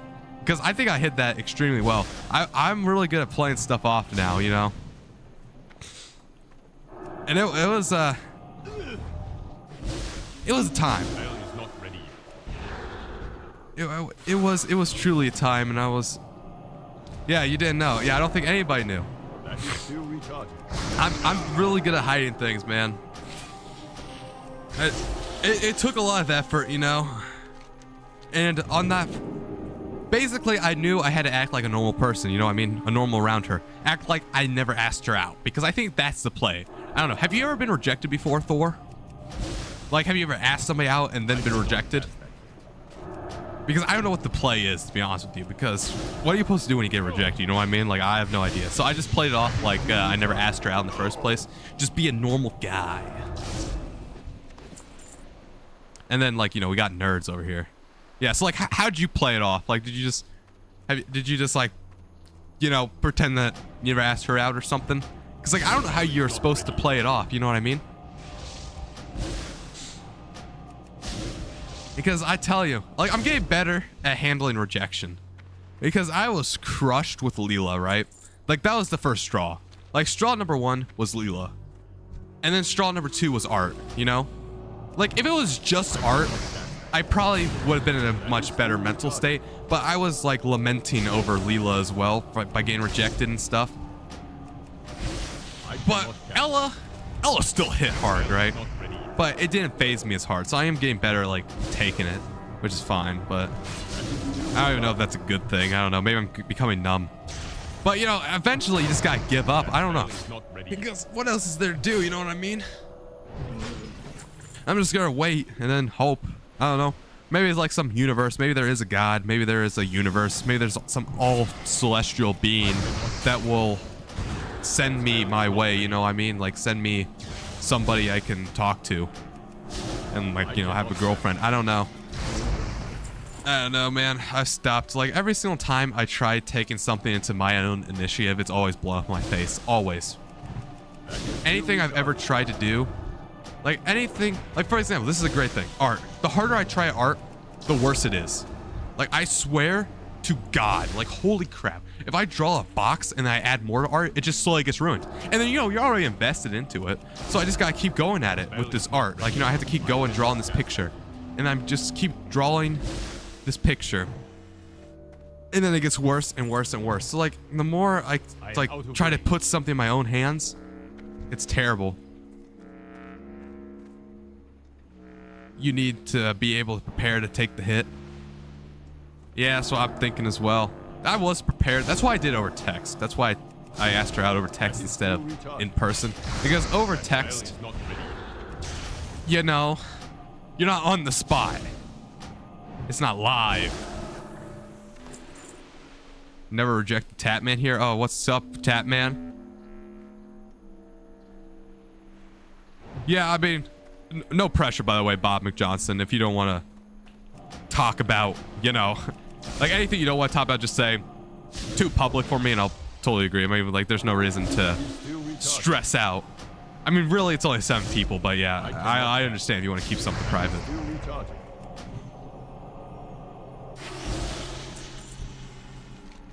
But yeah, man, like, it just sucks. And that's why I just stopped, like, looking for girlfriends. I just gave up. Because it just seems like everybody that I try to ask out would be like, no. So I don't know what to do. That's why I gave up. I mean, that's why I'm not going to go prom.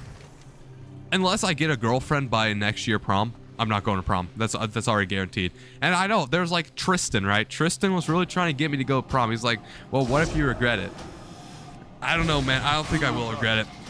I think all I'm gonna remember from prom is being lonely when there's all my friends with girlfriends. You know what I mean?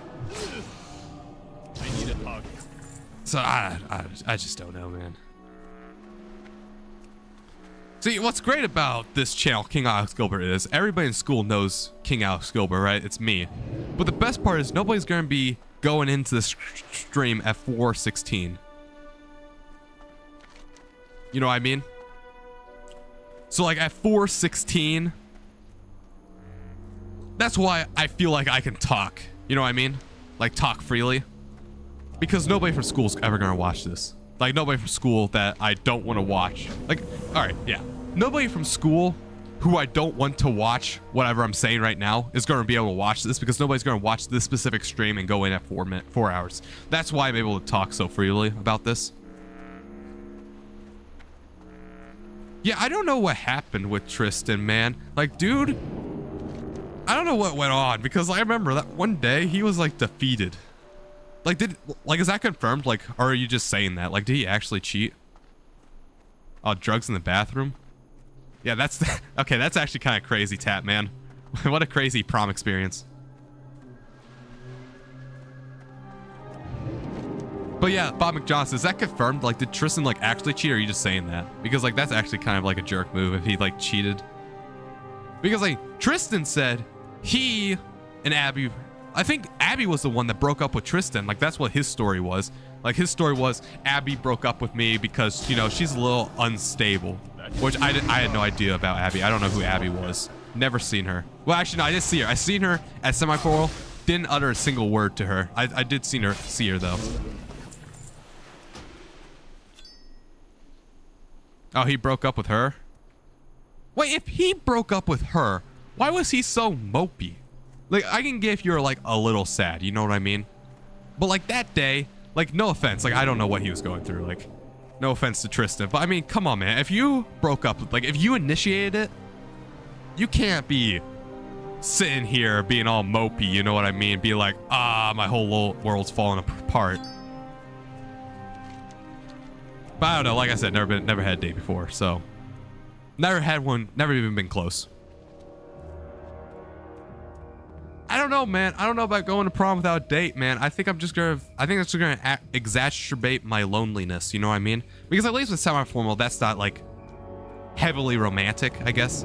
Like with prom, that's like an insinuation that most people there are gonna have dates. But like with semi-formal, you can go with the boys, you know what I mean?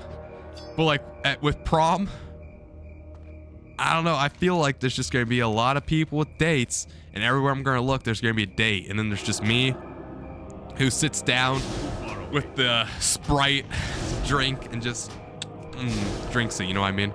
I feel like I'd just be lost.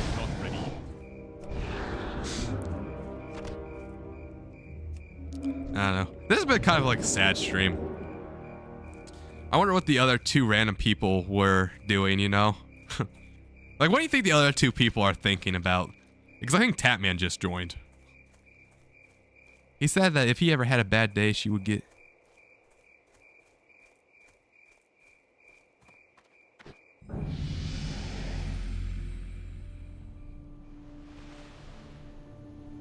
I don't know, man. I feel like that's just how relationships are like, right? Like, I feel like if you have somebody that you care about and he's really angry, then I feel like I'd get kind of angry as well. Like, if, for example, I had a girlfriend and she was angry, I feel like I would either A, sympathize or get angry with her, you know what I mean? I feel like that's kind of how... Yeah, that's what I'm saying, Tatman. That's what... I'm like, when I say I gives up on getting a girlfriend, I mean, like, I give up pursuing one. Like, maybe, I don't know, maybe I find some, like, a girl who is my friend, like, later on, like, after I graduate high school, and then, like, you know, we hit it off and it does something. I misunderstand. What do I misunderstand, Bob McJohnson? This has been a crazy stream. Like, we went from yesterday's stream, we went from auto-dubbing.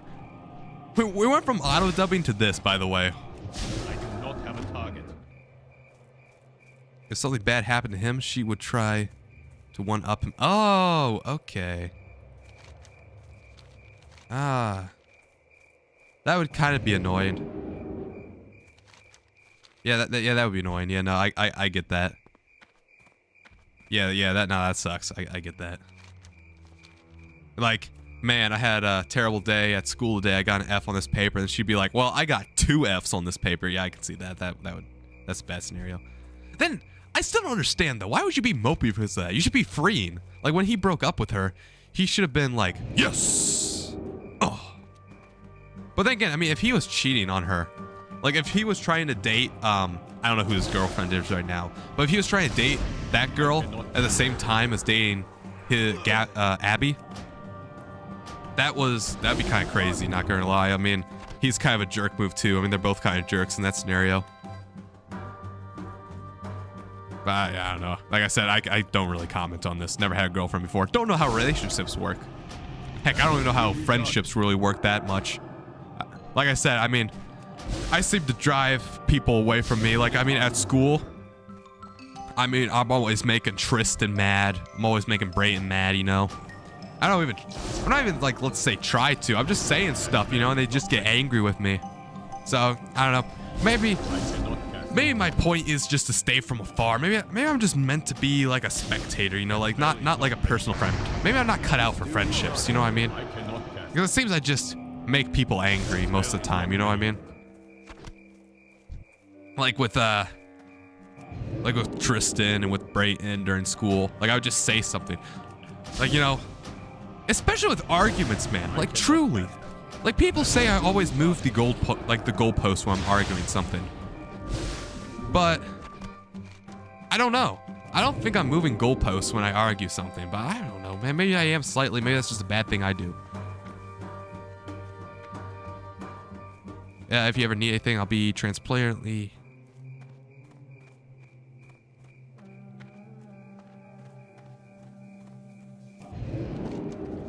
Oh, do you guys argue something? I know you guys do You did bring some drama to the table.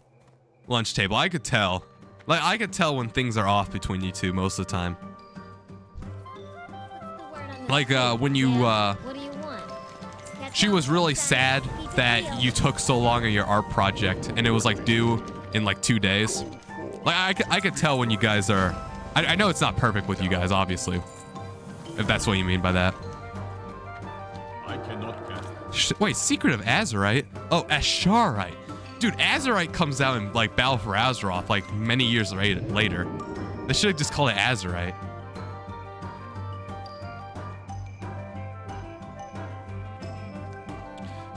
But yeah, I don't know. I seem like I do it too much, man. Like there was times, right, when Brayton, like remember when Brayton wanted to sit at a different table than when he wanted to eat with me?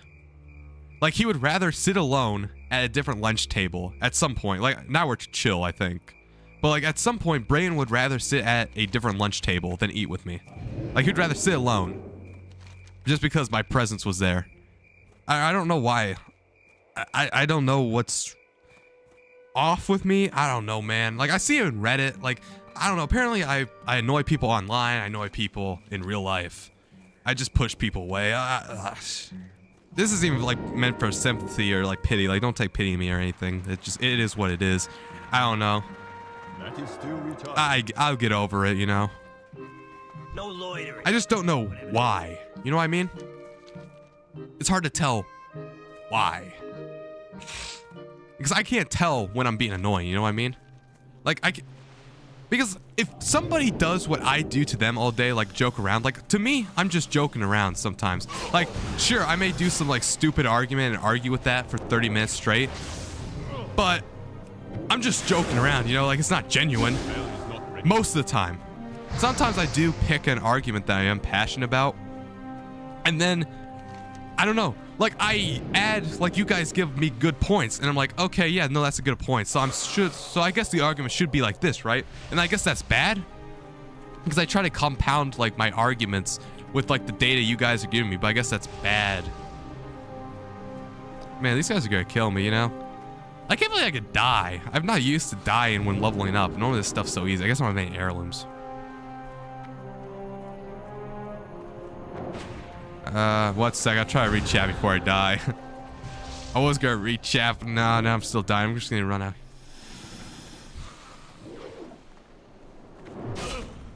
No, come on, bro. Oh, don't kill me. Don't kill me. Don't kill me. Don't kill me. Please don't kill me. Come on. Come on. Lose aggro. Please. Please. Please. Please. Please. I want to read chat. I don't want to walk back to my corpse. You know how long it's gonna take. Please don't kill me.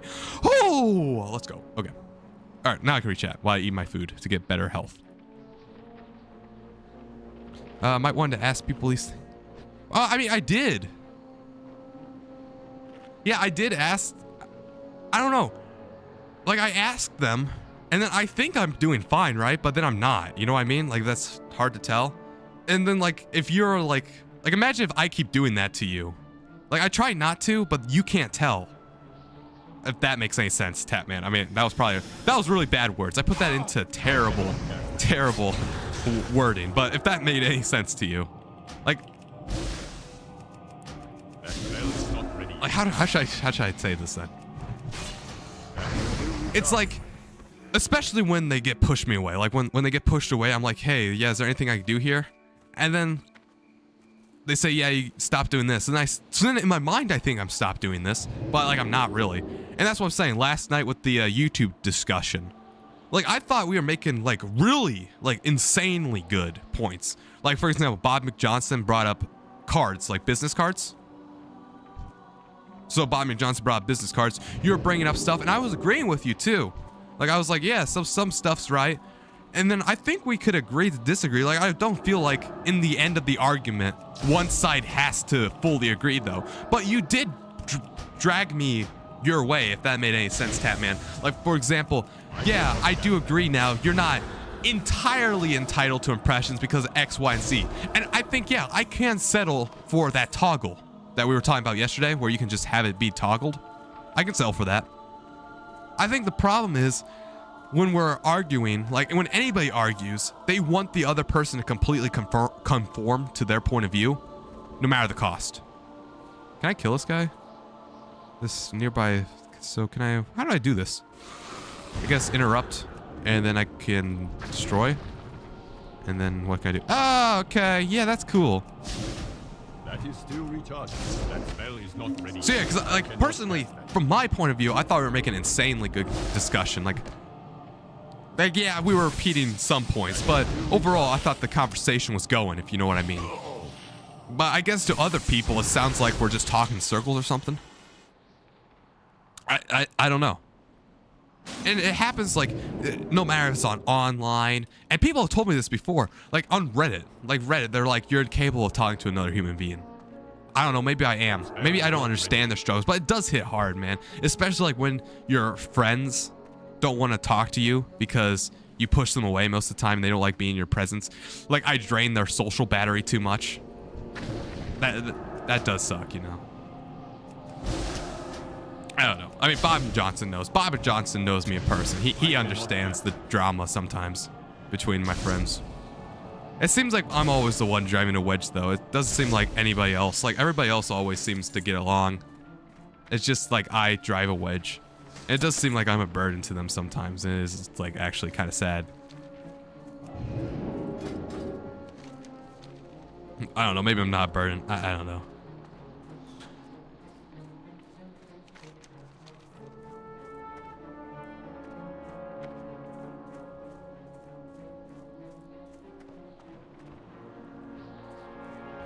But yeah, my life's been, I don't know, like I said, right now I'm highlighting the bad parts. I mean, all my other streams and stuff, I always highlight good parts, and you always gotta show the bad parts, because like, I'm not perfect. My life's not perfect either.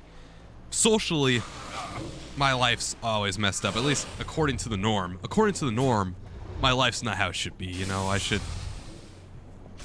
like, I'm always driving a wedge, you know? It doesn't seem like anybody else is driving a wedge in between friends. It seems like when I'm not around, people are more happy. And people, my friends have told me that before. Like, man, and I don't think they're joking either. Like, sometimes they are, and I could tell. But sometimes, and I can't really tell, but sometimes, because most of the time I feel like, oh, you suck, Alex. Ha, ha, ha, ha, ha, ha. Like, I can't tell if they're joking or not sometimes. And sometimes I guess they're being general. Like, truly, when you're not around, that is still recharging. I have a better time or something.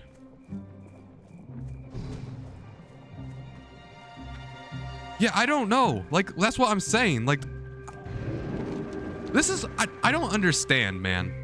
I don't know why. It might just be like my personality, how I carry myself. But I swear, like, I'm like an easy target to be like made fun of, I guess. Like Ashton Elder, he's a good example. Bro just like randomly comments saying I'm fat. Like just completely out of left field, you know? Which, I mean, sure, whatever, who cares? Like, you got the unk gut. You got those headlights on. Like, Ashton Elder's a great example. Which, I mean, sure, it's fine. I don't care. Like, it'd just be like, okay. And then sometimes I'm just like playing with my plastic, right? Like at the lunch table. I mean, Ashton Elder's like a perfect example of this. Like, I have so many random critiques about it. So Ashton Elder, I'm just playing with my plastic at the table, you know, because I have nothing else to do. I mean, you know, everybody else is talking and I'm just not talking at the moment. So I'm just playing with my plastic, you know, cutting it up with my hands. Because what else am I supposed to do? Just sit there and do nothing? And he's like, are you autistic, bud? Like, he's a perfect example of just like randomly freaking out on me. Tristan too. Like, I swear, like, for example, Tristan, when we were playing that Valorant game, I don't know if you remember or not, but he was like, man, I swear, because now this, I was annoying Tristan as well. So I will say, I will completely say, I was trying to make Tristan a little bit angry there, saying, oh man, this is Iron 2 behavior, right? Remember that day where I just kept saying, oh, it's Iron 2 behavior? But he went a little far. He retaliated back because like he was calling me stupid and stuff, which, yeah, sure, that's completely justified. I'm making fun of him, he's making fun of me. That's completely fair. But then he goes a little bit far. He says, you're so autistic. You, like, people better be like 5 feet away from you or something like that. Like, you push everybody away. Everybody wants to be away from you. Nobody likes you and stuff. And I'm like, holy crap, man. Like, I'm being like a little bit a jerk with him, right? And he's calling me stupid, and that's fine. But then he like goes off on me saying like, you suck and no, you drive everybody away. You have to be within like a,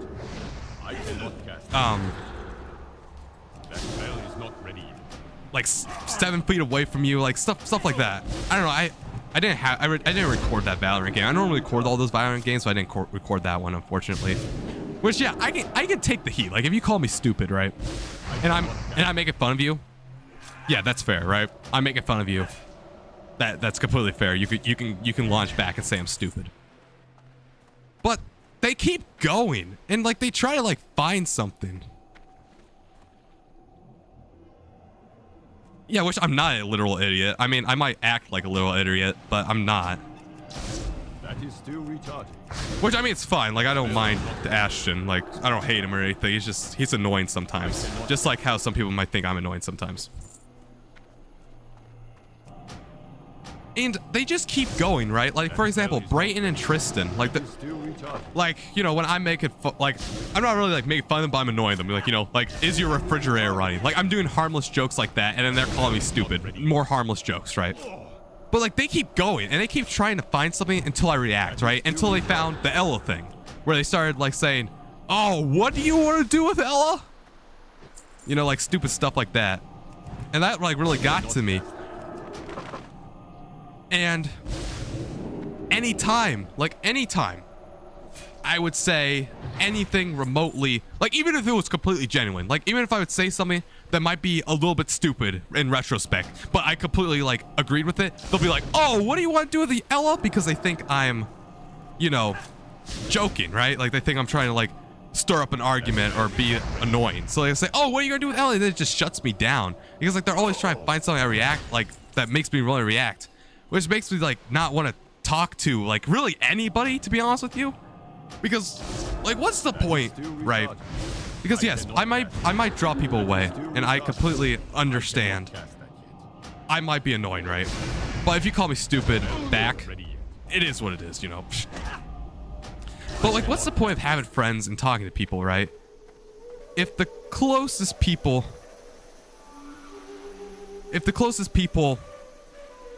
to me, you know, like try to find stuff to get me react to shut me up. It's just sad, man. It's sad. Well, I don't know, THAT man. Here's the thing. I don't know. I go through ebbs and flows, right? And sometimes I think to myself, do I even have any friends? Like, I truly do think to myself that. And I think, like, what even is a friend? You know what I mean?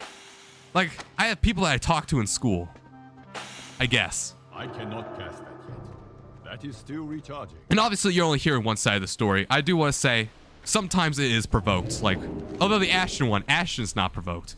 I wouldn't even call Ashton really my friend. He's just there. He's like an acquaintance that hangs out with my friend group. I would not call Ashton my friend, really. Sometimes he's alright, sometimes he's stupid. But yeah, sometimes I truly do ask myself this question. Like when it's bad, like when the going's, like when everybody hates me, I truly do wonder, do I have any friends or do I just have people I talk to? And I don't know, that probably sounds extremely depressing, to be honest with you. But I mean, I have thought about that before. Like I think to myself, what's the point of having quote unquote friends if that's what happens, you know what I mean? And I don't know, like maybe I'm not cut out to have friends. I don't know, like it just happens to anybody. Like even people walking down the hallway, like it's to the point where I have this image, right, where I'm just free range. Like I'm a target, you know what I mean? Like everybody can just make fun of me. Like I'm free range. Like if you want to call me stupid, which I will say, right, before I said if you call me stupid it doesn't matter, right? But that's when it's a back and forth going on, right? When we have like a fun back and forth going on, like, hey, you're stupid. No, you're stupid. Like when there's a back and forth going on. But when it's unprovoked, you know what I mean? Like, oh my god, it's Alex Gilbert. It's the stupid guy. Like what? You know what I mean? Like when it's just unprovoked like that? Especially when it's just random people. It just sucks. That's what I considered those people. They were friends at school or friends at work. Yeah, that's what I'm thinking as well. Like, I don't think I have any friends, to be honest with you. I don't know. I always wonder if I even needed friends, you know what I mean? Like, do we need friends? Because it seems like the more people I talk to, like the more people get to know me, right? Like there's like a sweet phase. Like honestly, it's kind of like a marriage, you know what I mean? Which I don't know. This is kind of funny I'm comparing it to this, but you got like the honeymoon phase, right? Where you first meet me and you think I'm a cool guy, right? And then the more you get to know me, the more you slowly like despise me as a person, and I don't even know why. I still don't understand why. To be honest with you, I don't know. Like, because truly, like sometimes I will say, I think we all done this before, we try to annoy our friends, right? Obviously. You know, I mean, I try to annoy people sometimes, right? But like other times, we aren't. Like other times, it feels like it's just completely unprovoked, and I'm just like open range because of everything else. I don't know, man. Will lonely, because like, what's worse, you know, having quote unquote friends who put you down? Because at least when I don't have friends, right, I'm not getting put down. Right? Or quote unquote friends. Well, spit it out. Have a good one. Like, I just don't know, man. I don't know. This has been an interesting stream. I wasn't expecting to get so deep, man. But yeah, like these thoughts have always been in the back of my head. I've just never said them out loud before because I don't know. Thought it was weird. Might fracture friendships, but I don't know. Like I said, I don't know what after high school. I might honestly just abandon you guys after high school. I've thought about it before. I've thought about just leaving the friend group after high school and vanishing. Like might keep like contact of a few people I like you, Thor. I do like you. Like don't think like I'm not talking. I'm not. You're not one of the people I don't like. But I am thinking sometimes, like, is it really worth all this, you know? I don't know. It seems like everybody at my school are just like jerks. I don't know. I don't know how to find like real friends, I guess. I don't know. Because at first it seems like it's fine. Like it feels like I'm the one who turns them into jerks. Because I swear, like Tristan is a great example. When Tristan first saw me back in study hall, like we were chilling, right? And I don't know, I would call him a friend back then. Like we would talk. I mean, sure, we would have like the stupid talks, like you're stupid. Nah, you're even stupider. Like, but that's like all in good jest, you know what I mean? Like it was never any malicious. Like we would never like actually annoy each other to the point where we're like having a bad day. But now I feel like I think now we're fine. But at some point I truly did think he did not like me. Like whenever I was around, I think I made his day worse. And I don't know why. I honestly don't know why. Because yes, I completely understand, right? Like, maybe you're a little bit annoyed by me, right? Maybe a little bit. What am I supposed to do on this quest? How am I supposed to scare this guy? Would I just walk up to him? Oh, mount a rat? Dang it, man, I didn't mount the rat. Now I gotta walk all the way back. You know how long this is gonna take to get back over here? Look at this, look how fast I'm moving. I gotta get over to that tower.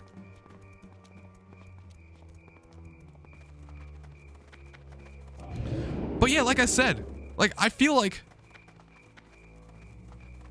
yeah, 400 people in your class. Our class is 100 people. Yeah, that's what I'm saying too. Like in US history, like I said, I would do stupid stuff like, is your refrigerator running? And then he would call me stupid, right? Like that's about the extent of how far we go. Yeah, I was being a little bit annoying. I get that completely. And then he would call me stupid. But like, yeah, I'm fine. If you want to blow off steam by calling me stupid, like if I'm doing something annoying, like, is your refrigerator running? Like every single 5 seconds, is your refrigerator running? Better go catch it. Stuff like that. And then you call me stupid to blow off steam. I completely understand. But I mean, when you try to find something, like when you like actually try to find something that will actually hurt me, you know what I mean? Because when I say, is your refrigerator running? That's not actually hurting Tristan. That's just annoying Tristan. But like when you try to find something to like actually emotionally hurt me, you know what I mean? To get me to shut up, that's like, I don't know. That is still I don't really know what he wanted, you know? And I feel like, and it's happening to Brayton too. I feel like it's like contagious, man. I don't know. And I don't know about Oliver, Gabby. Wait, what happened? Why did I get big? Oh, it's probably only a 5-minute countdown, so I probably took too long to quest. Yeah, I don't know. I haven't been with Oliver, Gabby, How you doing? Tressa, I haven't been with all these people yet, to be honest with you, like that long enough to know like what their actual opinions are of me. I mean, right now we're still all probably chill, but I mean, it seems like the more I'm friends with somebody, the more I push people away. And I don't know, man. I don't know what you do. That's why I'm hoping, like, for example, Impact. I might make some friends at Impact because I'll have actually, like, you know, like when I go to Impact, I'll have people that share an interest with me. I cannot cast. And we might be able to talk about stuff, strike out conversation, stuff like that. And I'll actually might make some cool friends. But like, I'm scared that I'm doing this to people, you know what I mean? Because it seems like I'm the common factor that unites everybody. Like, I feel like I unironically made Brayton and Tristan closer because of the hate for me, you know? I don't know if that's actually true, but I feel like I honestly made Brayton and Tristan closer friends because they both despised me. Or I don't know if they despised me, that's a big word, but like they didn't want to be around me. I feel like they hung out together more. Like I remember at the lunch table, if you remember, Tristan stopped sitting next to me. Jake sat next to me instead, which Jake's actually kind of chill. I mean, Jake is the person I want to be with, to be honest with you, like as friends. But then again, Jake doesn't know that much about me either. So like it ended up being Brayton, like because it used to be Brayton sat in front of me and Tristan sat next to me, right? But then by the end of the year, both Brayton and Tristan was at the complete other end of the table. So I honestly think I brought them closer together. I don't know. It's weird, like I'm the uniter. Okay, let's read some comments here. Hold on.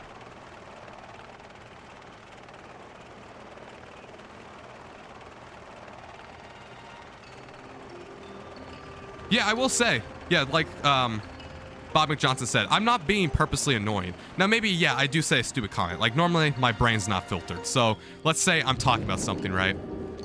And I'm just talking about something completely random, right? And then I bring up this stupid comment. Like it's completely stupid. Anybody would think it's stupid. And I just didn't think about it. Like I just thought before I spoke. And then they hate it. Like they just dogpile on me. Which, yeah, sometimes I am being purposely annoying. Like sometimes I'm like, is your refrigerator running? That was a big one. But I only did that for like 3 days. And then they told me to stop. And eventually I did stop. What's the word on the street? But yeah, like normally I'm being genuine. Like I just say a comment. I just didn't think about it in my head. Like I'm like, you know, like, Yeah, what do you want? I don't know. Or sometimes I do purposely like actually believe in something. Like I believe in something to the ground, right? And they think I'm joking. Like I'm trying to do a joke argument. What's Shaohao? Let's see what it's got.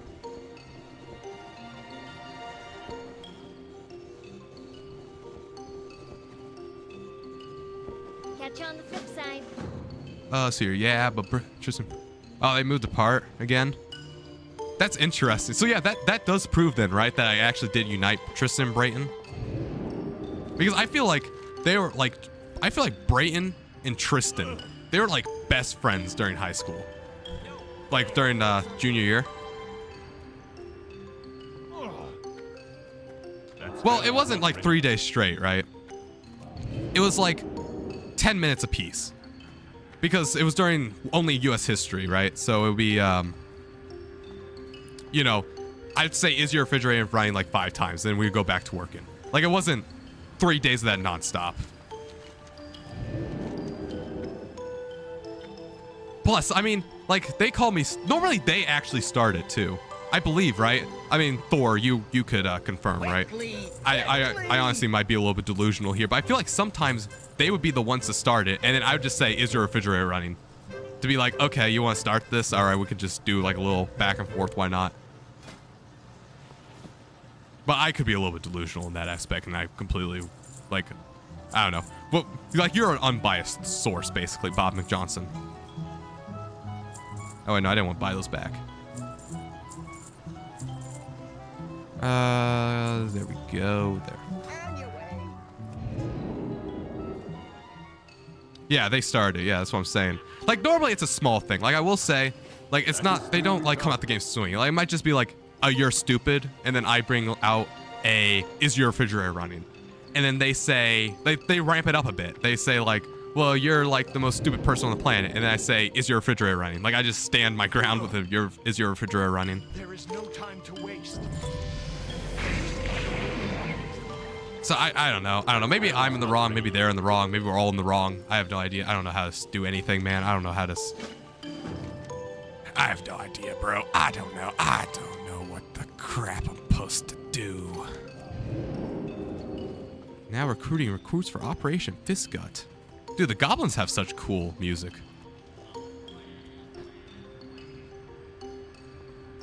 I feel like every friend group, especially in high school, needs a release, right? A pressure valve. And I feel like I'm that release now. Like I just stumbled upon it because I don't know why.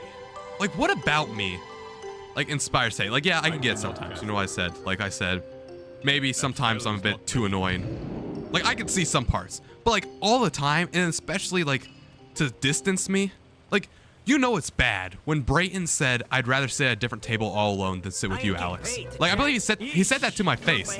And I believe, now, I don't know, maybe I'm misremembering, but he said that to my face and I immediately shut up for the rest of lunch. Like, I don't think I said a single word after that. And I don't really remember, personally, but I'm pretty sure, right? Like, he said that. Like, I'd rather sit alone. Spit it out. Like, and I could tell he was distraught, so I just shut up. Like, I just completely shut up for the entirety of lunch.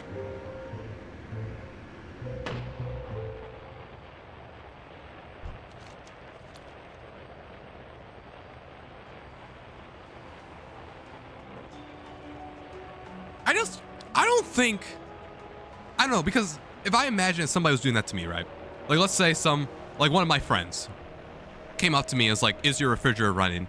And I hit him back with a, you're stupid. I think that's as far as it needs to go. Like, that would not annoy me, to be honest with you, at all. Like, if they say, like, if they just want to do something like little quick banter, like, is your refrigerator running? And then I'd be like, you're stupid. Like, that's fine. I don't, like, that would not annoy me. Even if it's every single day, that would not annoy me. I do it in study hall. Like, people do it to me, I do it to them, and I'm chilling. I don't care.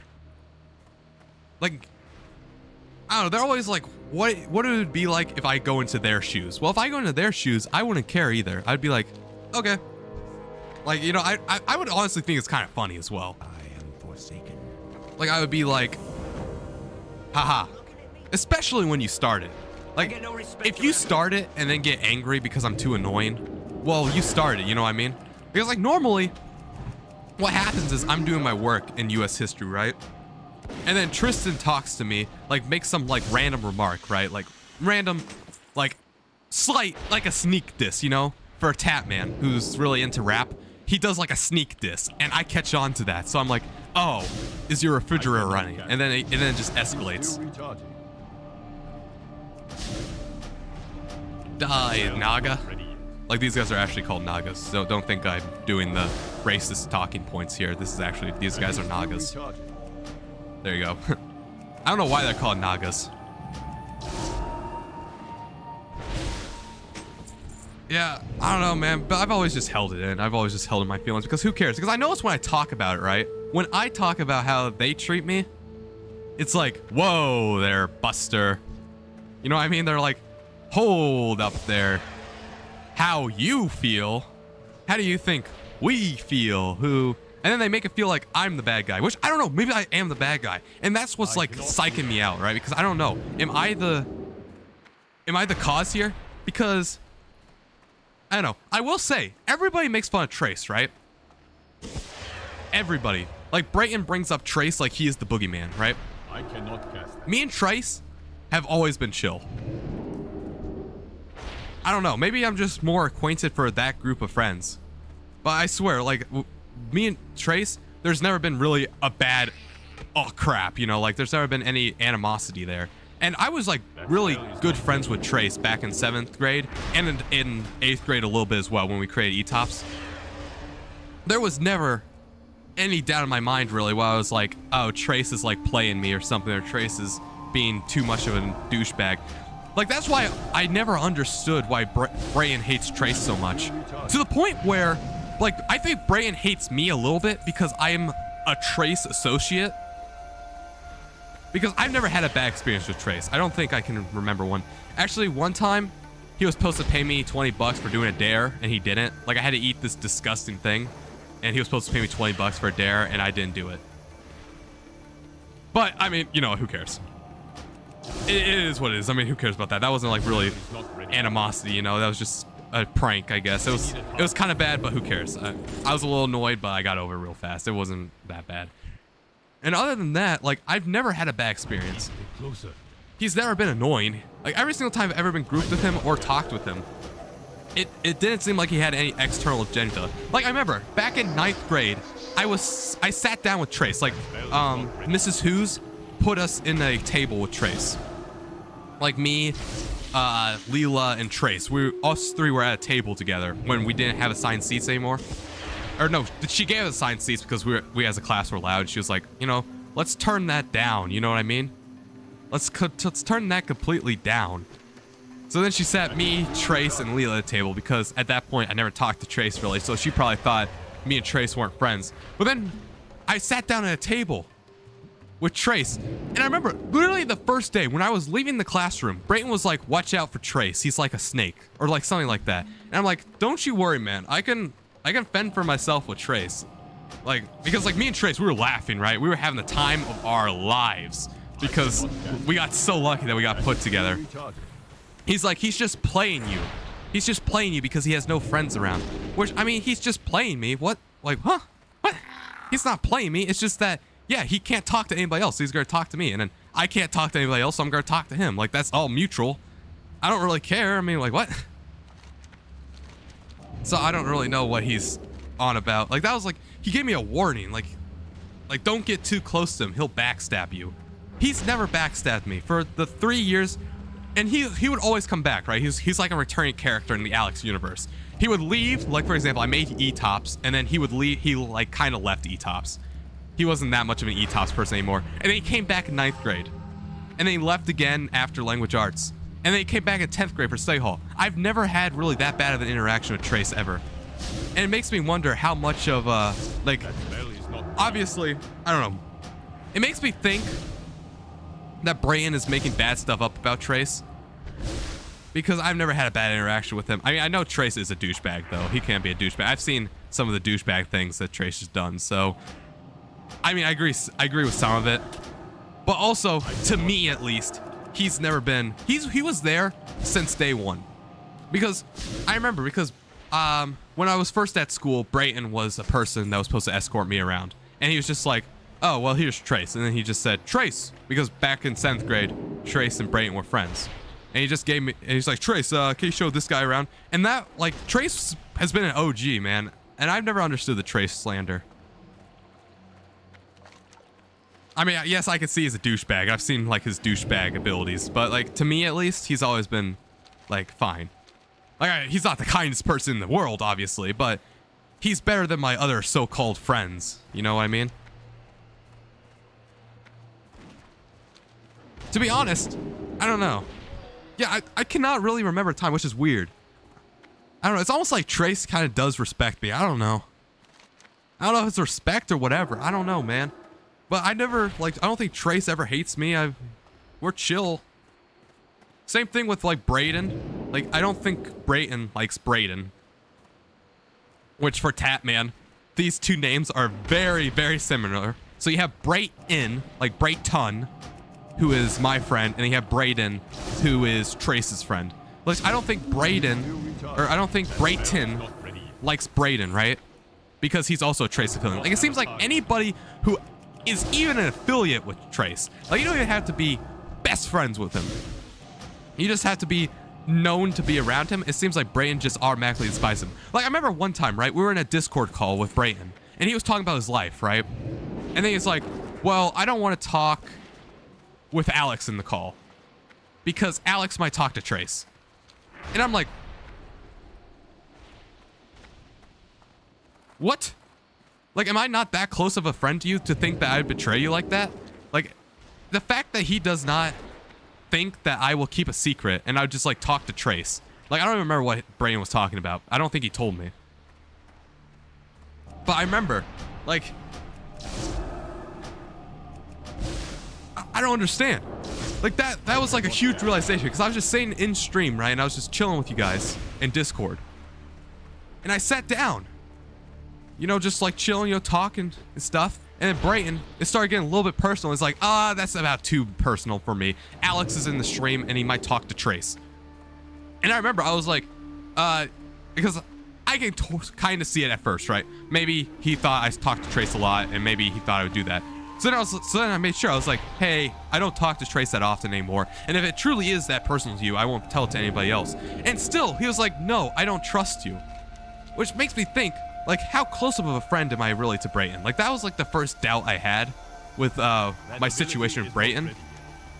That he didn't trust me. Like, he thinks, like, I don't know what he thought really. Because, like, what do I get? Like, if he told me some random thing, right? If he told me some random thing, why would I relay that back to Trace? What do I get from that? You know what I mean? Like, everybody thinks I'm a loudmouth, you know? Like, I can't keep a secret. Everybody has said this before. Any time that somebody's told me to keep a secret, I kept it. Every single time. There's not been one time where somebody's told me to keep a secret and I've went and told somebody else. But everybody just assumes I'm a loudhead, and I just immediately, like, I can't be trusted. You know what I mean? Like, I just give out my decisions. Yeah, I'm cool with Brayden as well. I like Brayden. I mean, we don't talk that often, but I mean, he's chill. What else we got?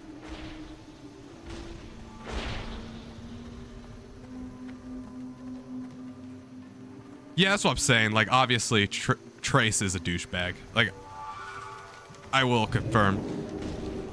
I don't even have the full story between all of them. But I will say, when talking to Brayden, it is fabricated a bit. Some of the stories that Brayden has told, and it's been confirmed by Trace, it's been confirmed by Brayden, like, it's been confirmed by neutral parties as well, that Brayden does Can I help you with something? amplify it a bit. Just a tiny bit. Which, obviously, even then, it's still messed up. Like, obviously, Trace is still a douchebag, but he does amplify it a bit, so. Hey, I got your back. Now, what else we got?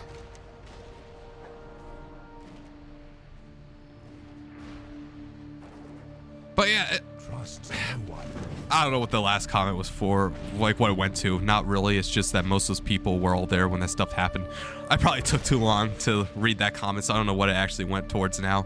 But yeah, it just made me think, right? Because I clarified with him, because I understand, right? Maybe you thought, because at first, right, I completely understand. Hey, this is getting too personal. I don't want to talk about this. And then, like, but I'm like here to reassure you.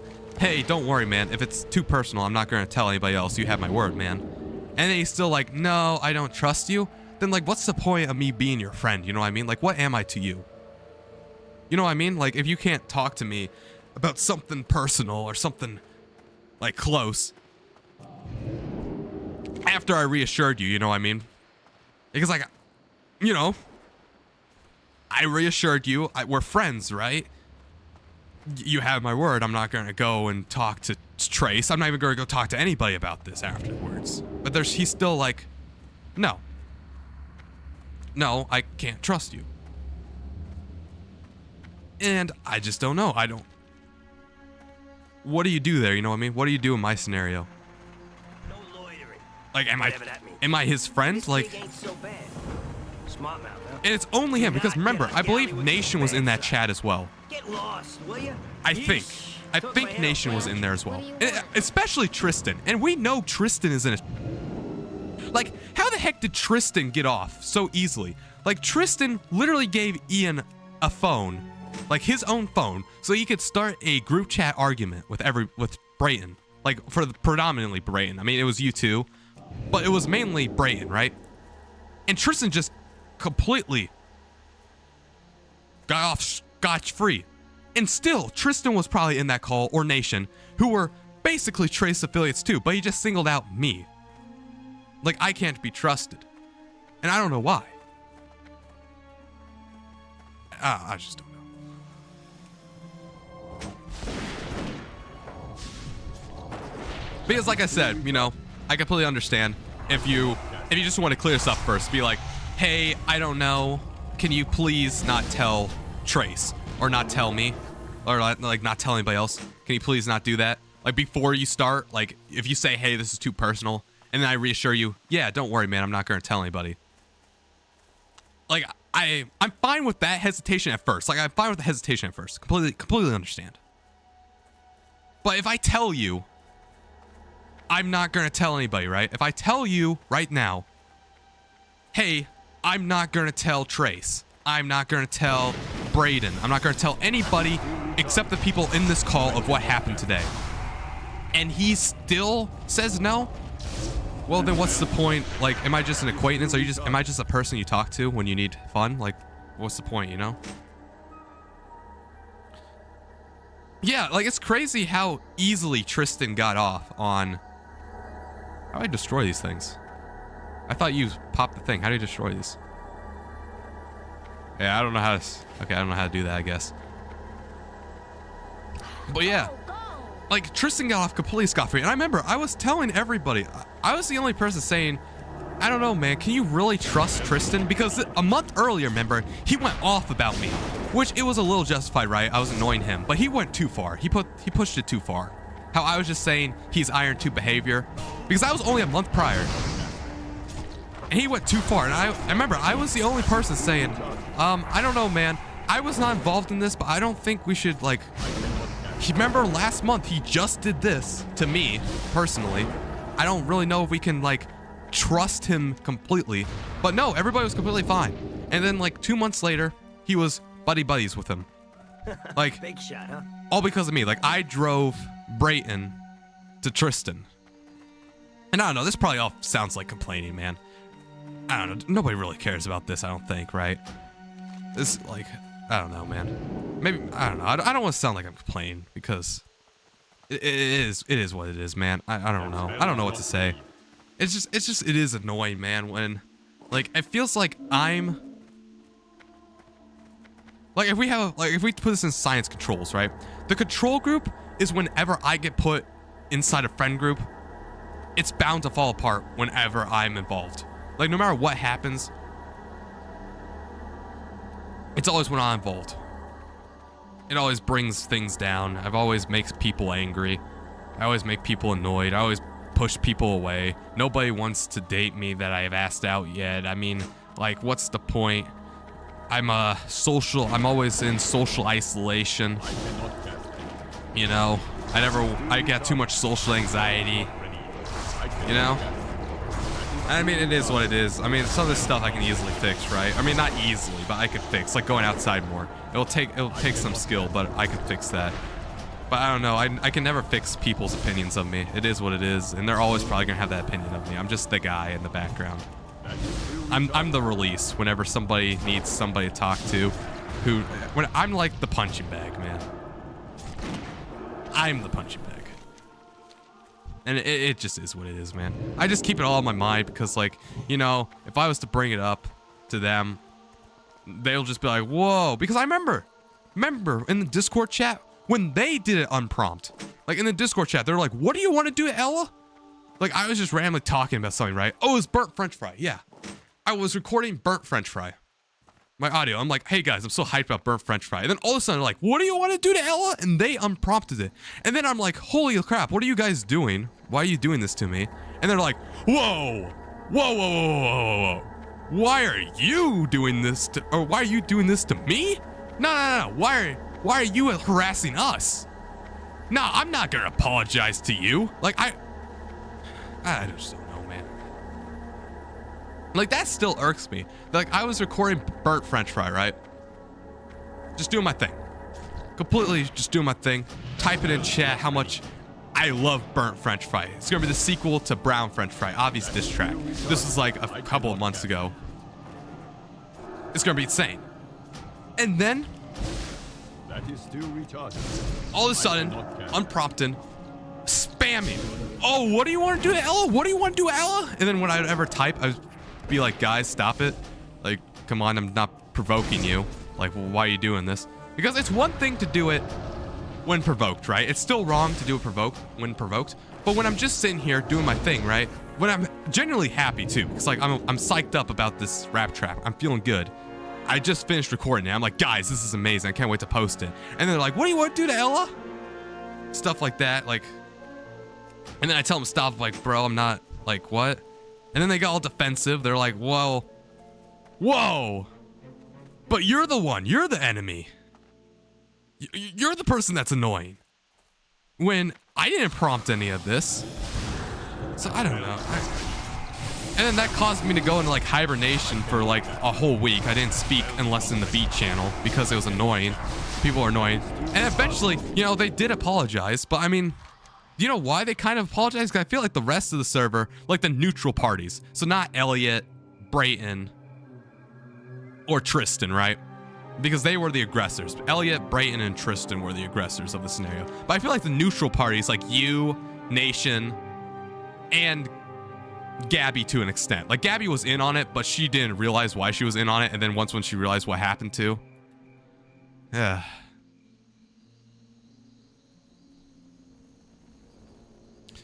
What'd you tell him to? I need to read chat more often because you got these like out of context things, so I don't know what you told him to. But yeah, like you have like times, right? And I feel like they stopped and they apologized to me, not because they truly felt sorry, but because they had pressure from Nation and you, basically, right? To be like, yo, this is wrong. Especially Nation. Yo, props to Nation. Nation's a real one as well. I would say Nation's a real one. But, yeah, because I feel like Nation was pressuring him because, like, Nation was like, hey, what the crap are you guys doing, man? Like, what? He was just recording a rap song and now you're, like, making fun of him? That spell is not ready yet. So, yeah, like, Nation's a real one. Props to Nation. Evelar, he was in here earlier. Like I said, there's some real ones in the friend group. Also, I should have pulled all these guys. Yeah, that was all on me. I should have not pulled those 3 guys. I should have... First thing first, I should have spawned the Gob Squad. Yeah, I told him to apologize. That's what I'm saying.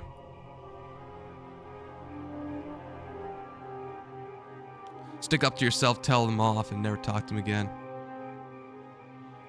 Well, I mean, that's the problem, THAT, man, because, like, the problem is I'm stuck with them. I'm going to see them all the time.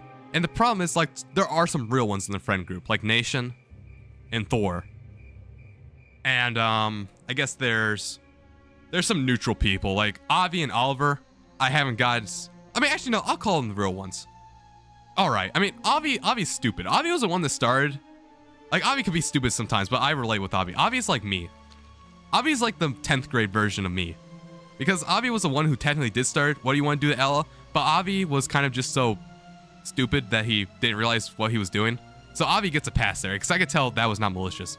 But when Tristan, Brayton, and Elliot are doing it, that was 100% malicious. And so I think Oliver and Avi, I think they're chill as well. Gabby's probably pretty chill as well.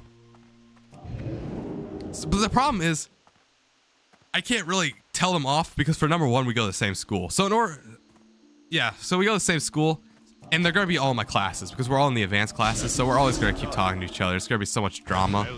So I'd rather just play it off for one more year because we have one more year to senior year and I can never see him ever again. Wait, I keep forgetting to spawn the Gob Squad. I'm going to die again. I'm calling it. There ain't no way. Yeah, okay. I got to remember. The first thing I do when I release is spawn the Gob Squad because I can't do it without the NPCs helping me.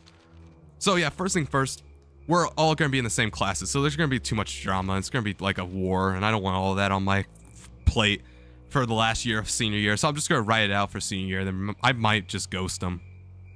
And then number two is we're all a huge friend group, right? There's like, I don't know, probably like 10 of us, 10 to 15 of us.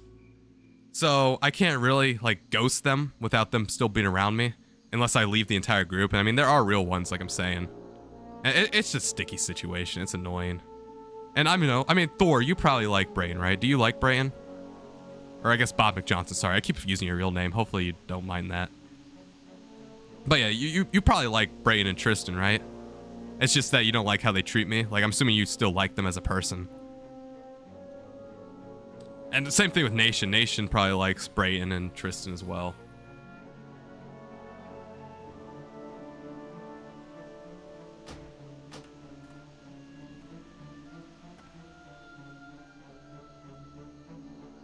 It's just that anytime I fought back in my life, right?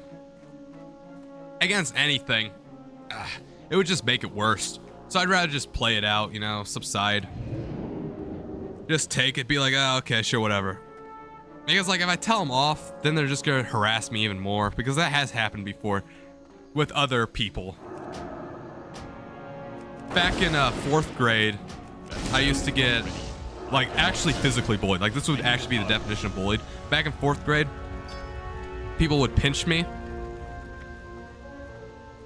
And then, like, one day I had enough because, like, they would, like, just come up and pinch me. Like, I'm telling you, like, no reason whatsoever. Like, I wasn't even being annoying to them back then at all. Like, I was just doing my own thing, and they would just come up and they would just, like, pinch me. Like, real hard, too. Like, not like the guy you pinched. Like, they would actually pinch me to the point where they would leave bruises. So I called them, I would say this right here. Quoted, "Stop, you fucking asshole." And this was me in 4th grade, right? So at that point, they would do it to get a reaction out of me because I'd say it every single time. So, I don't know, I'm just tired of fighting back, right? Spell is not ready yet. I cannot cast it. I'm just tired of fighting back because if I fight back, they use that to get a reaction out of you. Still recharging. And I'd rather just take it and then they'll stop eventually and do something else. I don't know, man. It's so annoying. People are annoying. I hate people, man. I cannot cast that. I don't know. I learned to hate people. I go through bouts where I hate society, and then I love society, and I hate society. Like, sometimes I feel like people are great, and then I go on to, like, Reddit, or I talk to people in real life, and I feel like people suck, and then, I don't know. Like, sometimes I hate society, sometimes I love society. I don't know. It's just a love-hate relationship, bro.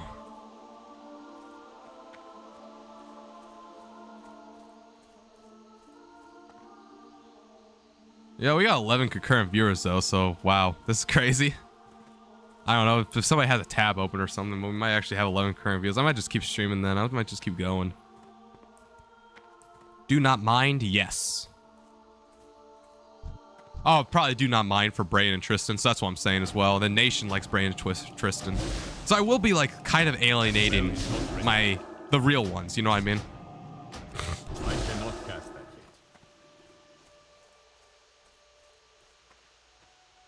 yet. Yeah, I don't know, man. It's just like I said, when I was back in 4th grade, people would physically pinch me, and then I'd tell them to stop, and I would get, like, really mean with them. And then they would just do it even harder, like even more than before, because then they get a reaction. And I'm just tired. I'm just tired of it, man. Once I'm done with school, I can just do whatever the heck I want. Because what sucks is I'm stuck with these people, you know what I mean? Because, like, once I'm in the adult life, right, I can just say, bon voyage, you losers. And I forgot to summon the Gob Squad again. Man, this quest is so hard. Yeah, so eventually I could just be bon voyage to them and never see them ever again. I can just ghost them forever. The problem is, when they're in school, I have to see them every single day, and I know I'm going to see them every single day, and I don't really have any autonomy over that, and that's annoying. And like I said, only one more year, and if I take this impact thing, I'm going to be gone from the school for half a day. So the odds are that I actually see them is extremely slim.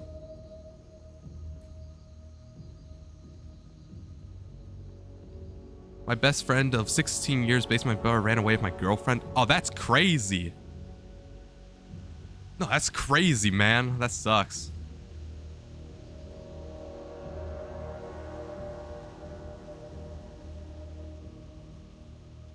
But yeah, I don't know. But it makes you wonder, right? Do you really need friends? I know it sounds like kind of sad, but at least for now, like, do I really need friends in high school? Yeah. Like, maybe What I do should you just want? try again in college, you know what I mean? Like, start from a new plate, nobody knows who I am. Because once I go to college, I'm probably not going to go. There might be, like, maybe one person from my school that also happens to go in the same college I'm going to. But other than that, nobody's going to know who I am. So then I could try making friends again, you know? Starting off fresh. I cannot cast that. Yeah, look how much damage the Gob Squad does when I actually learn how to spawn them. That is still recharging. There we go. I cannot cast that. That spell is So not yeah, ready. because really a year's not that long. And if I do the impact thing, I'll be gone from the school for half the day. Because it takes up 2 periods. I'll be in Kendallville with people I don't know, which are hopefully going to be better, but...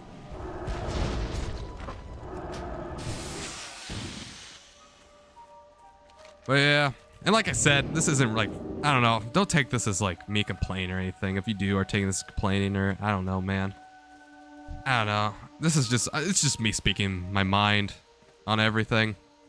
I don't want to sound like whiny or complaining or anything. It's just what I've experienced over the many years of Fremont. Because I will say, at the beginning when I first moved to Fremont, the people did seem genuinely pretty nice here. Like Brayton was pretty nice, Trace was nice, it seemed like. And it just seemed like I started gaining a reputation as like the class clown, I guess. Which is fine, I don't mind being the class clown at all. Don't get me wrong, I actually kind of like being the class clown. But because I was a class clown, it kind of like gave people the excuse to clown on me and like hate on me, which I don't like. Like I don't mind entertaining people in class, like being like the type of kid that when the teacher says something, I make a witty remark. I don't mind doing that at all. I don't mind being the class clown in that respect. But since I'm the class clown, that just makes it free reign to like crap on me. No, I don't think so, right? I mean, I don't know. But yeah, it just seemed like the second I started E-Tops, right? Bob McJohnson would know. E-Tops was going great until people like started hating it for like really no reason. Because I was having fun, right? Maybe it was a little annoying to other people, but other than that, I was having fun.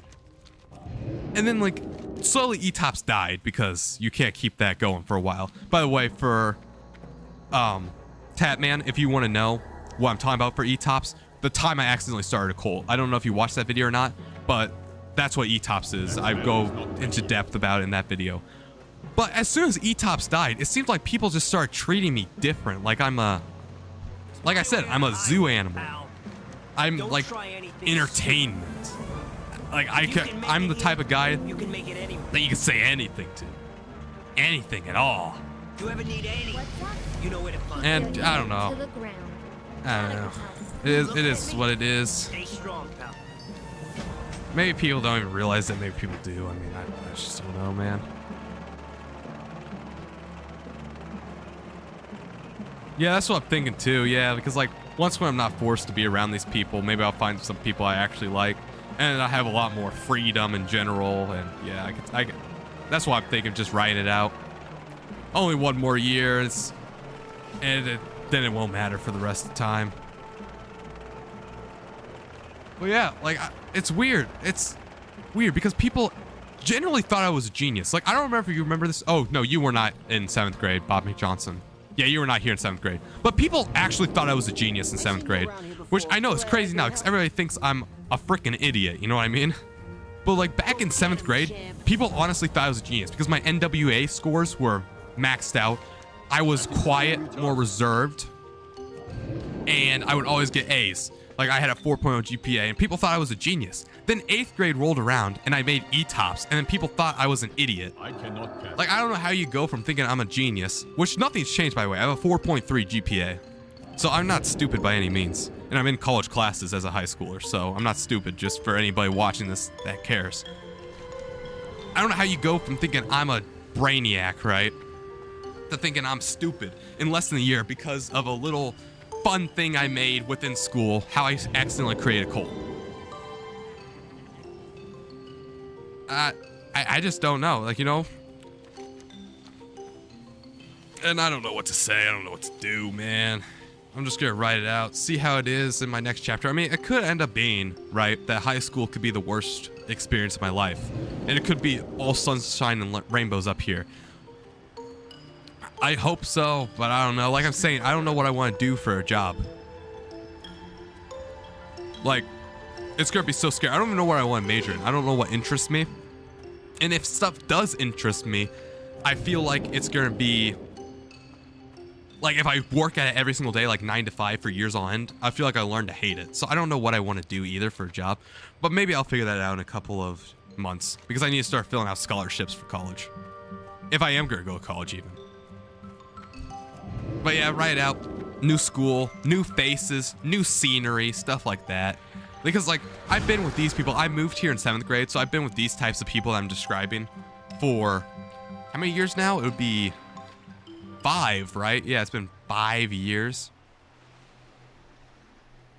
It's been a really long time with these people. And it'd be interesting not to be forced to be around these people because, you know, I don't think in college you probably don't share that many classes with the same people, right? You probably have a bunch of different people per college class because it's so much more specific. But here, I'm being placed in the advanced group of people, so I basically have the same classes as everybody else. Like, we just all go in a mob to the next class. And it's just being forced around. I don't know, man. Everybody's always reduced me and talked to me like I'm dirt, basically. It's been my whole life. Whether it be, I mean, my family's actually been really respectful, so props to my family. Like, I think that's really the only thing that's holding me together, that my family cares about me. But yeah, people online, people in person that are my supposedly friends that have always talked crap about me, and it is what it is. I've learned to take it, to be honest with you. Like, at first it was what, but at this point, I mean, you build a resistance to it. I mean, yeah, it hurts your self-esteem and how you carry yourself, but I mean, it is what it is. It just is what it is. Some days it's worse than others, but it's fine. Man, it takes forever to level here, by the way. We're not even level 20 yet. We still can't even get a mount. You'll see people in your major. Yeah, I can see major.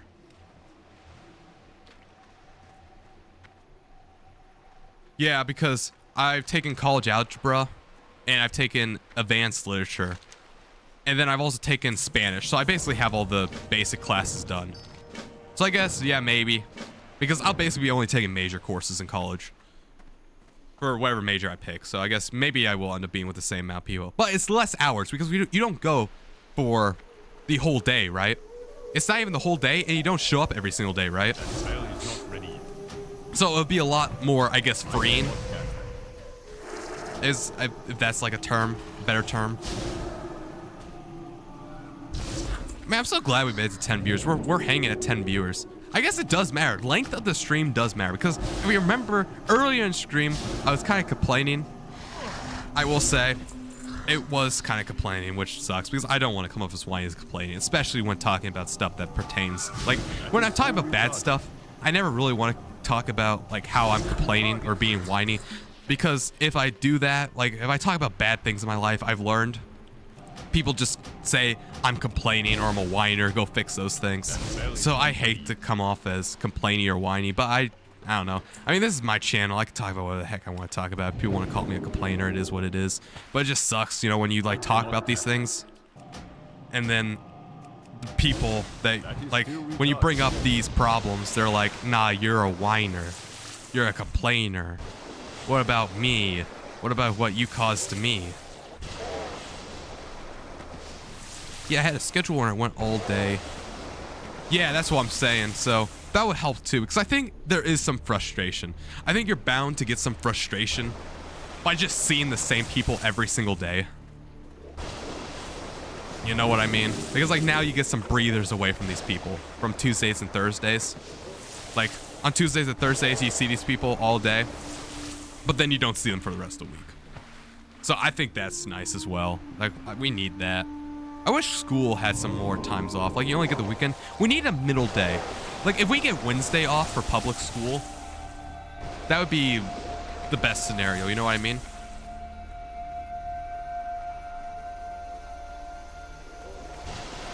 Yeah, I don't know if they are, to be honest with you, because I've done this on Reddit too. If you remember on Reddit, which I don't know, maybe on Reddit they're not valid things to play about either, but I would talk about stuff on Reddit, and they'd be like, well, you're just a complainer, you're a big whiner, stuff like that. And then this happened in real life. So, like, no matter where I do, it's a learned behavior to, like, try and not come off as complainy or / whiny, because it happens in real life too. I would bring up these things to my friends or people that would, like, those people that pinched me earlier. Before I started cussing at them, right? I'd be like, can you stop it? Like, what's up, bro? Like, why are you pinching me? To bring back the 4th graders who used to pinch me just for fun, for no reason whatsoever. I'd be like, okay, bro, why are you pinching me? Can you stop? And they just keep doing it. So I was like, all right, you're a fucking clown. Like, what's on with you?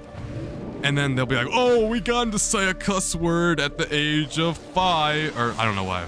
Probably at the age of 8. It was 4th grade. I don't know how old I was. And then they just kept pinching me over and over and over and over and over again. I'm like, bro, I don't know what to do. It's like any time I would complain about something, people would hate it, so I don't know what to do. That's why I just stopped. 12 viewers now, so that's pretty swagger. I don't know. Maybe people are tuning in because they agree with me, or maybe they're just here for background music or want to see me level. I don't know. I mean, obviously I'm doing something right since I have 12 viewers, because if people did think I was a complainer, you know, and like a person that, you know, nobody wants to watch, then I wouldn't have 12 viewers. So that's we're doing good there at least.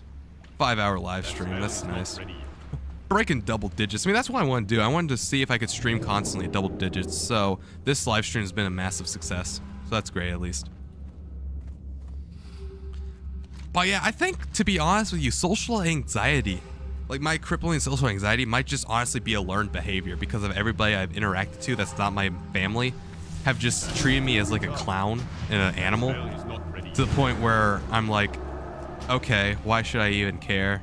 Why should I go outside? Why should I talk to these people, you know? I don't know, man. I don't know, maybe this is like diagnosed with depression. I don't think I have depression. I think it's just...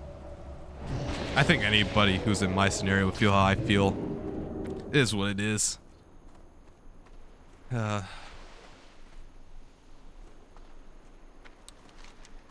cannot cast that yet. And like I talked about this too, and why the king despises art. If you remember, it's not just my friends that have talked to me like I'm below human. If you, I don't know if you watched Why the King Despises Art or not. Tatman or Bob McJohnson or anybody really. I don't know if you guys actually watched the video, but if I was talking about how my teacher literally scolded me, like was viciously yelling at me for my history project, right? That had a little bit of art performance in it. And yes, it may have looked objectively bad, but she was like screaming at me and scolding me. That, like, oh my God, she was like, oh, this is my classroom. You strive to get an A+. I don't care what you think. I don't care what you are. You get an A+. And she was like yelling at me viciously for an art project in my history class. Which, yeah, it might have looked bad. And she said, is this okay for, like, if you get a D on it? And I said, sure, that's fine. I don't really care. Because at the time I had a 98 in the class. The D was not going to affect my grade. And I was having fun. Like, that's all that really matters, right? I'm in elementary school. We shouldn't be taking this that seriously. Once again, I'm only 8 years old. I'm a little kid. And then she's viciously yelling at me. Not ready yet. And then made me sit out for recess. So I don't know, man. I don't know what it's like. I don't know why everybody dog piles on me. It's anybody from my teachers to my friends. Luckily, my family are the only real people that seem to care about who I am. I don't know. I don't know, man. It's weird. Yeah, that's what I'm saying. I hated her. And like, you would have to watch the video because I described the scene perfectly. Like she was happy too. She was not normally that stirred. Like that was the first time, right? Because normally she's like, at first she was like, all right. Like I didn't really like her, but it was fine. I didn't like her for other reasons, but I was fine, right? It is what it is. But then she pulled me out in the hallway, and ever since then, I could tell she hated me. Ever since that day that I was bad at art, even though because like in school, I should be able to accept my own grades, right? Especially like as an 8-year-old. So I don't know what she was on about. And then she hated me. She always had a vendetta against me since then. I don't know what I did to anger her that day, to be honest with you. I don't know. It sucks. How old am I? I'm 17. I am, I'm about to finish my junior year of no, I did finish my junior year, sorry. I'm about to go my senior year of high school.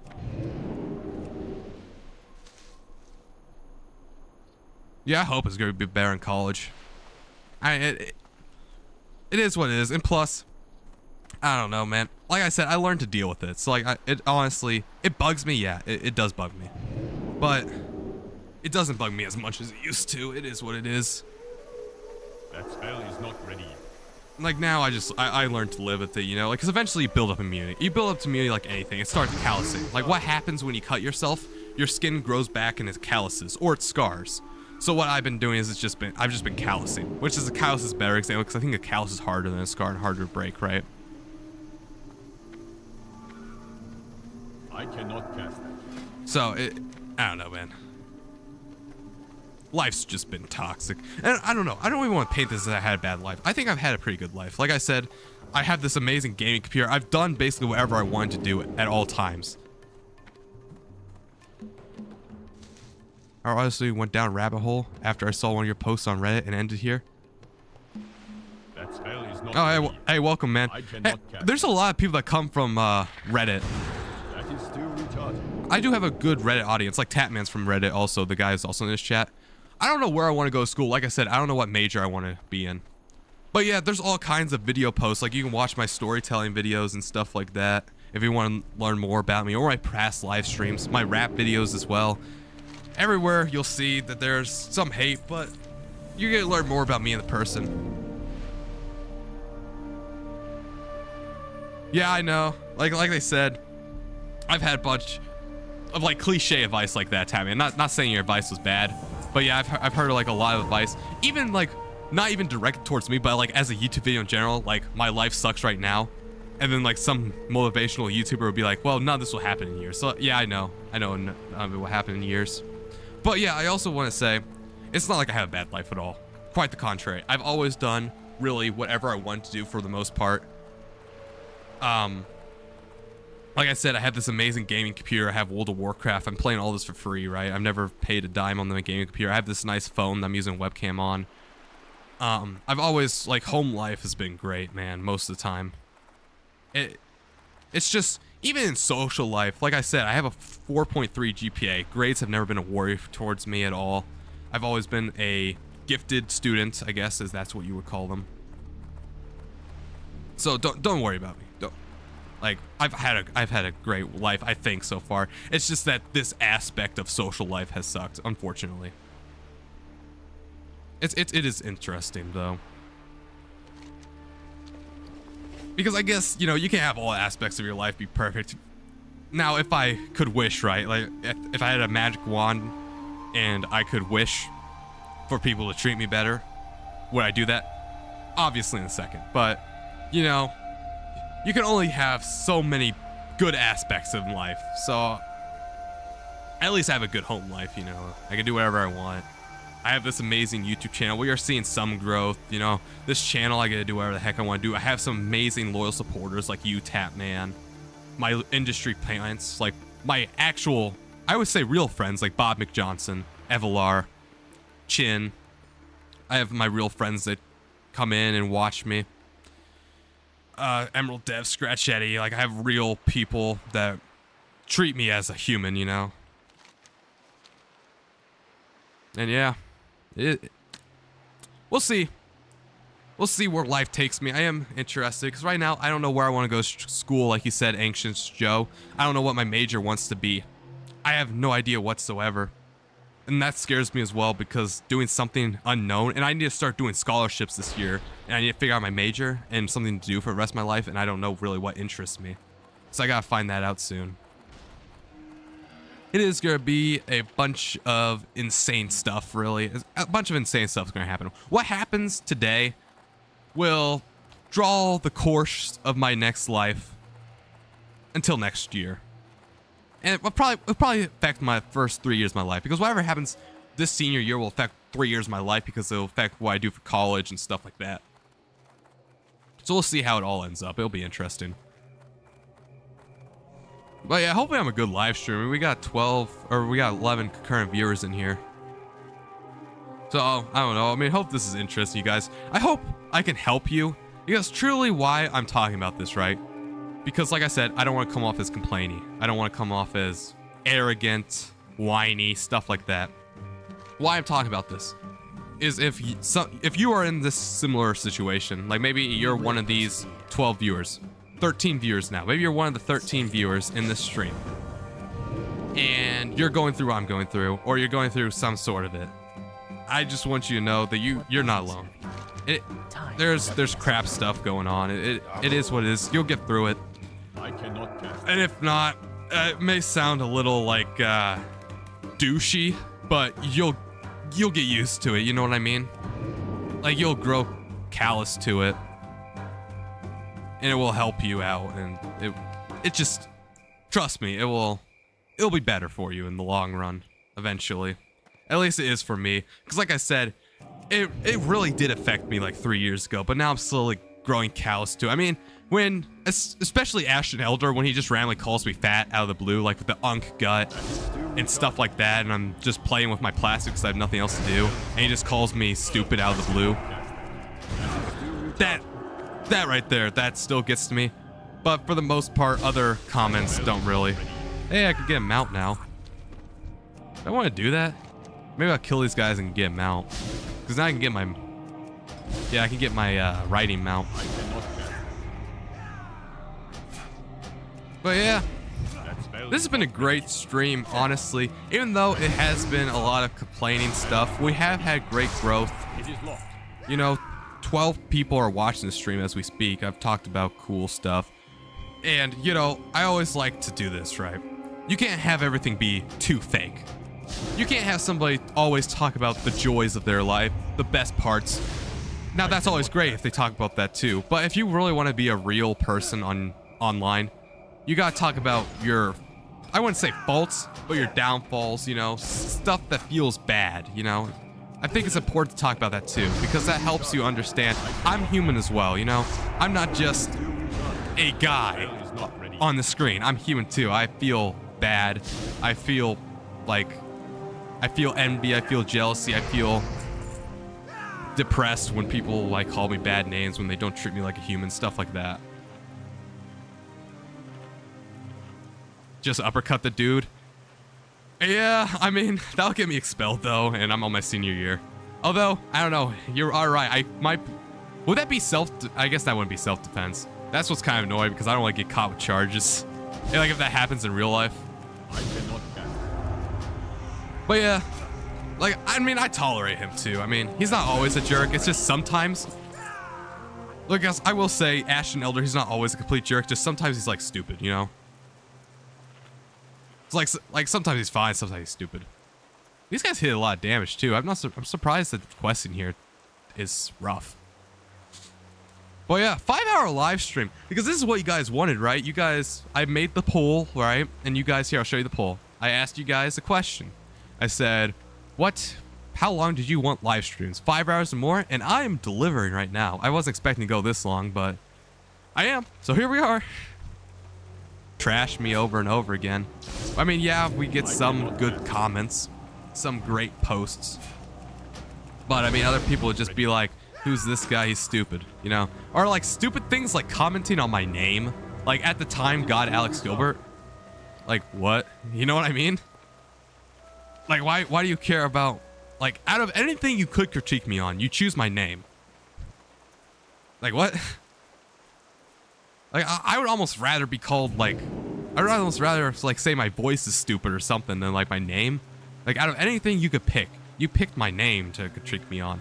So I just stopped posting on Reddit. You know, I might post every once in a while, but like anything I do, it gets really good engagement, which is fine. I mean, 55Ks on YouTubers, that was cool. It gave me 5 subs on this channel. But I mean, is it worth all that hate? Because I tell you, I felt like crap after reading all those comments on Reddit. I felt like absolute dirt. Because everybody was telling me how much I suck. I mean, there was a few good comments and they're like, yo, I subscribed, I can't wait to see more. And that's great. But like when you have 80% of them being like, you're stupid. You're stupid, your videos suck. Man, who's this guy? He's pretentious, he's an idiot.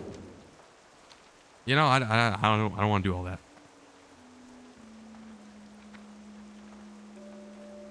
Oh, might want to lower my bit rate. Okay, I haven't. Let's just talk about how I stopped posting on Reddit because people call me, like, they just hate on me. Because, like, my one post on YouTubers, that post I sent you guys yesterday in the chat, I remember reading that and I felt like absolute crap after reading it. Because, yes, it gave me 5 subs and there were some new support. But still, like, I felt like crap doing all that, man. It just feels bad reading just constant hate. It makes you feel like you're not there, like, you're just a guy. Alex, I beg. Beg of what? Should I turn it down more? I'll turn it down to 6K.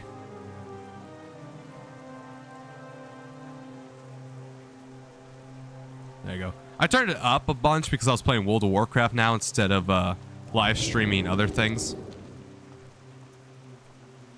Are we good now? If not, I might just end stream, honestly, if we're having this too much trouble. I mean, at this point, we've been going super long, and at this point, what's really the point of keeping it going, you know what I mean? It might just be internet's crapping out as well, I don't know. Yeah, because I'm losing a lot of viewers. I just lost half my viewers, so I don't know. This sucks, I guess. Well met. I guess I'll show you the guys the mount. Hold on. I'll port back to Orgrimmar, and then I'll show you guys the mount, because eventually it'll buffer through. Well, did you get what I was talking about, though, with Reddit? Like, where did I start buffering? Like, when did you stop understanding what I'm saying? Because that stuff's annoying now, because I just lost half my audience, and I don't feel like streaming anymore. So I'm probably going to end the stream real soon. Especially after just talking about all this stuff, man, feeling complaining. But at least now you guys know me as me, you know? Like, I maybe this made me seem more human to you instead of being, like, fake. Because I don't want to feel fake. Especially, like, I have a feeling if you watch my YouTube shorts, you see, like, me putting on persona, which I am a little bit. Which that may bring in more hate or something, I don't know. But now you see me more as, like, behind the scenes type stuff. Yeah, that's so annoying, though. Maybe YouTube's taking a crap as well. I can't remove those notes. What's up? Yesterday, that was a wacky experience. So long ago, I definitely didn't catch Reddit.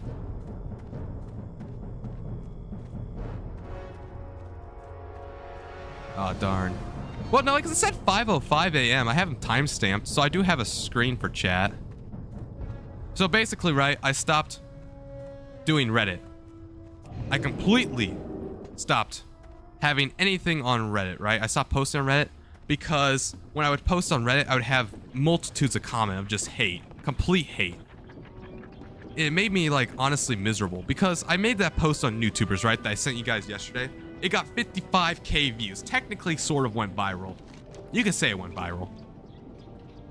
But at what cost? Because when I was reading back those posts, because I still had people saying, yo, this is great content, I'll subscribe to you. That was like maybe 10% of the content. The rest of the comments, absolutely hating on me.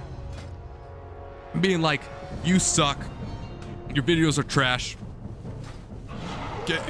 don't quit your day job, type comments like that. So yeah, I had a few that were like, hey, your videos actually are kind of introspective and unique, so I'll subscribe. But after reading all those comments and posts on Reddit, I felt like crap. I truly did feel like crap after reading it. I was like, and I remember, like, I don't know if you guys remember it, Bot McJohnson. That was when I was saying maybe I should just quit YouTube.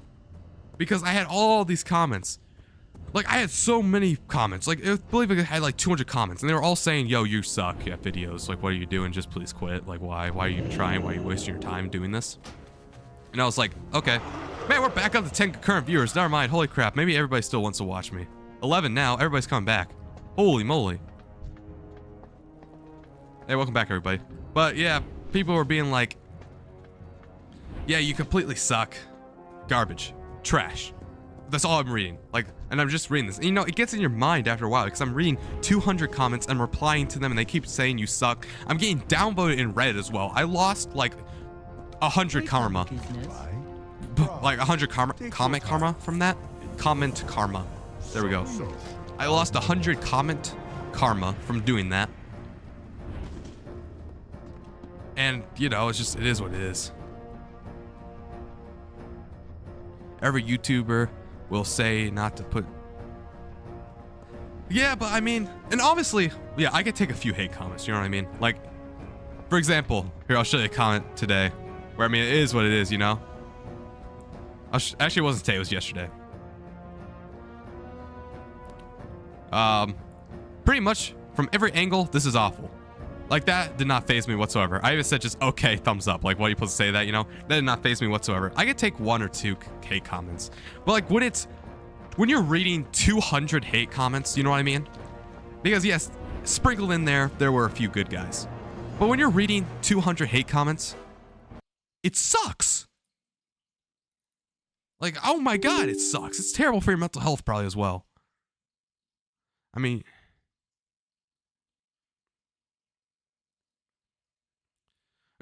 Well, I would like to think I have thick skin, but just anybody that sees this, you know what I mean? Like anybody that reads all 200 comments will make you seem terrible. Yeah, 200 comments. That's what I'm saying. Yeah, it definitely sucks. Because, yeah, like, you know, if it's just one guy, like I showed you that one guy, I was like, okay, whatever. You know, even if it's like 5, okay, whatever. As long as I'm still getting, like, a decent amount of kind comments. But there, I basically wasn't getting any kind comments. Like, there was that one guy who came from Reddit, and that does happen. And it does feel good. It makes me feel like my efforts aren't completely in vain, you know what I mean? But it still does suck. It still always is going to suck, you know what I mean? Especially when it's back-to-back hate. Because, like, when it's just a one-off hate comment, you're just like, bro, thanks for watching the video. Thanks for the free engagement. But, yeah, you know. Also, we got... This is why I leveled up that Panda, by the way. You get this mount in retail. That's the whole reason why I did that today. Look at that. Look how cool this mount is. That's the only reason why I was leveling up a Panda in today's stream. Because tomorrow, you can level up in MOP. And that's going to be really fun. I'm excited to do a leveling stream in MOP. Those quests are so good. It says my bit rate's teetering now. Is there any buffering on stream? It says my bit rate's not optimal.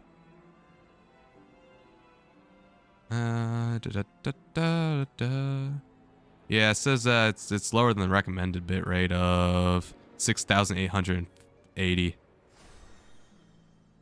Is it fine on your guys' end? Hopefully, or maybe you're buffering through it. I don't know. I think we're gonna end the stream soon anyway. Actually, yeah. I think we're gonna end the stream right now. Do you guys want to see anything before I go off? Like anything at all, like any quick thing or any questions you want to ask me? Because I don't know, this was like an emotional streamer type stuff. I was expecting to get so deep and introspective and emotional, you know what I mean? I was expecting just to have a chill leveling stream, which at first it was. We were just talking about auto-dubbing, and I don't know, I just went into like AI, and then from AI went to existential dread. Like that was the pipeline, and that was kind of crazy. How did the last stream do on stats? Here, I'll show you. Seems fine. Okay, so that's good. Here's the last stream. Where are we? Live. Gearing for MOP. Not as good as that one stream that we did. That was super long. This will be my best stream so far, though, because I did peak out at double viewers for a long time. Double-digit viewers. Here's all the reactions. I don't think that really matters, though. I don't think chat messages matter. So I don't even know if this is good or not. I mean, when you spam a bunch of reactions and stuff, ta-da, like, I don't know. But here's what really matters. Like I said, streaming to 0 people, then somebody joined and immediately left. And then I was streaming to probably you, Bob McJohnson, and then some more people came in. Pretty nice. So it looks like around the 3-hour mark, I gained my most amount of viewers, and then it starts dropping down again. I'll see if this happens again, because this is really an interesting strategy to see how well it streams. This was a 4-hour and 22-minute stream. This is now my longest stream, 5 hours and 52 minutes. Holy crap, guys. That was crazy. Thank you all for watching this, by the way, and watch me just do my thing. 74 impressions, 5.4 click-through rate. I mean, not bad. It's not bad. Not my best stream. I think it's my second best stream. 19 watch hours. Perfect for engagement. Average view duration of 21 minutes. So yeah, I mean, I don't know, I'm liking live streaming so far. I mean, you just gotta keep it real on the mic like I've been doing. I peaked out at 9, but really I only peaked out at 8 here. Here I peaked out probably like 13 or something insane. Won't do the 6-hour stream, guys. You know, I could. Hold on. How much do we have? No, we have 7 minutes. All right. What do you guys want to do quick for 7 minutes? Because I'll do a 6-hour stream. Screw it. You know what? I mean, at that point, it's an additional 7 minutes. What are we going to do? We'll see. I got this cool mount. This is the only reason why I want to level Panda. You know how cool this thing looks? Look at that. Because you get it for completing the starting zone, which was what we did in like the first 2 hours, and then we just quested in Ashara. This is so cool, man. It's all green. And it's going to get removed from the game tomorrow because it's only for the pre-patch. Well, actually today. Today at 6, I think. But yeah, welcome my 10 viewers while we just fly around for a little while. I need something to do for 7 minutes, so we do a 6-hour stream. I remember saying, like, there's no way I was going to do more than 5 hours back in the day. Because I did that post, right? And then I realized everybody wanted to see a longer than 5 hour stream. There was like, no way I'm going to do that. What? You know how long that is? You know how long I've been sitting in this chair for speaking? I've been speaking non-stop for 6 hours almost. Do you know how hard that is? Actually, it's really easy for me. But you know how hard that is for a normal person? For me, I'm just speaking unfiltered, you know? Like I said, some of it's probably not making any sense. But what I hope from streaming is some of it does make sense and actually does reach you. I guess I could do some world quests. I'll do some world quests for 5 more minutes. For my 10 viewers still watching. My dad actually goes to work in like an hour. He'll wake up. And I don't really want to be up when he's up because he'll be like, what the crap? You're supposed to go to bed earlier tonight. Because I told my parents I went to bed at 7 a.m. And they're like, what? You know what I mean? They're like, huh? 7 a.m.? Something for you. And I was like, yeah, 7 a.m. And they're like, go bed earlier. And I'm like, you bet it. So I'm going to go bed an hour earlier, I guess, instead of 7 a.m. Keep cool out. Good stuff. All right, now I can do some world quests and retail on my mage, my main player that has, I don't know if you were here, Tatman, but 264 days played. That's 264 days I was online for. Crazy. Dark views. Yeah, let's kill these punks. Galley Wix's orders. But yeah, now you guys know more me as a person, especially Bob McJohnson, because now you know the side of me that I've hidden. And I just kept hidden in the dark for many years, really. I mean, I felt like this for a long time. It's fine, though. I mean, like I said, it's not that bad. It's not that serious at all. I just thought, might as well talk about it, because why not? You know, this is my stream. This is my digital diary. Let's be 100% real.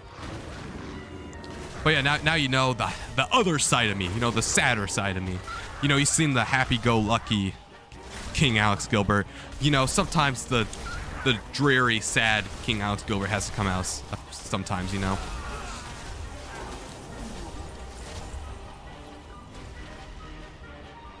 That's a lot of 6 hour stream, or me talking for a really long time. Honestly, both are.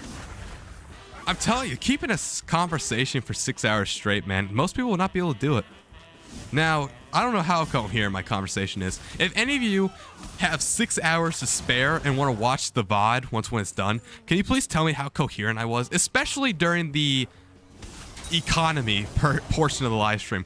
I got all economic there, talking about the state of AI and what it's going to do to the economy and how to write the economy. That part might have been about incoherent nonsense. But I think most of it, people are following along, and that's why people are watching, you know, 11 concurrent viewers. Oh, 264 days, yeah.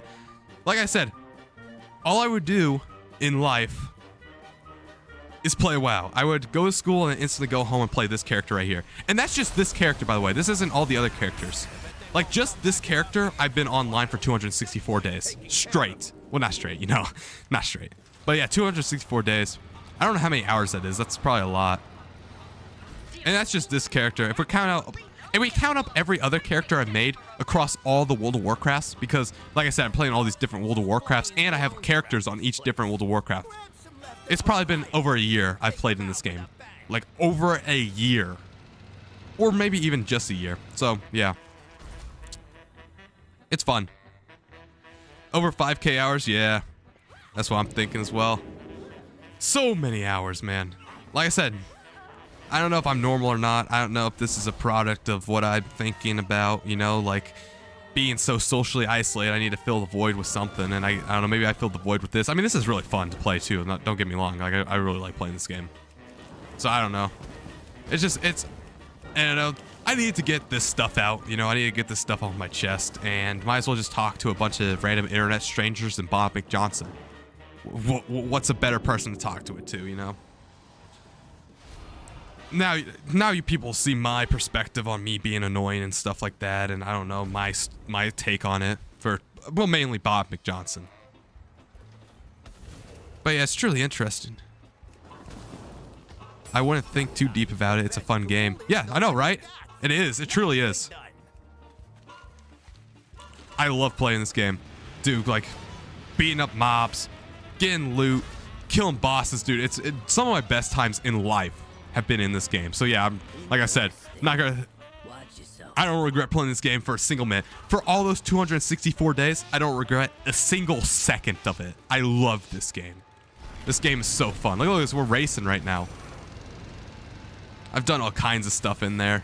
Selling gold. I've learned about the economy through playing World of Warcraft because I would make gold on the auction house. And I learned like more about supply and demand and oversaturation and stuff like that. It's crazy. I've probably learned so much through World of Warcraft, unironically. It's great. I highly recommend this game. Or at least some iteration of the game. Because like I said, there's World of Warcraft Classic, World of Warcraft Cataclysm, soon to be Mess of Pandaren tomorrow, and World of Warcraft Retail. And technically, there's also World of Warcraft Season Discovery and World of Warcraft Hardcore, but those ones are meh. You ever think about doing this professionally? 2 minutes, 15 seconds to 6. Yeah, let's go. Actually, yeah, I just hit 6 hours. Let's go. I probably have the same amount of time in just all the Call of Duties. Yeah. Hey, don't knock it till you try it, man. I mean, you'll get addicted to it. It's addicting. You do have to get in there. It doesn't get fun until you hit max level. I will say that, though. But once when you do hit max level, like at this point, I'm chilling. I'm having so much fun because I can do anything I want in the game because I'm max level. But you do have to get to max level, so there is a time investment. Well, yeah, everybody, we did a 6-hour stream. Oh, how did I get into WoW? My dad played it a lot. And one day, he just bought me a computer for my 5th birthday. And he installed WoW for me and played it. So I got into WoW through my dad. Chill dad. Pretty fun. And since then, yeah, since I was 5. So I was glued to the computer screen since I was 5, just running around.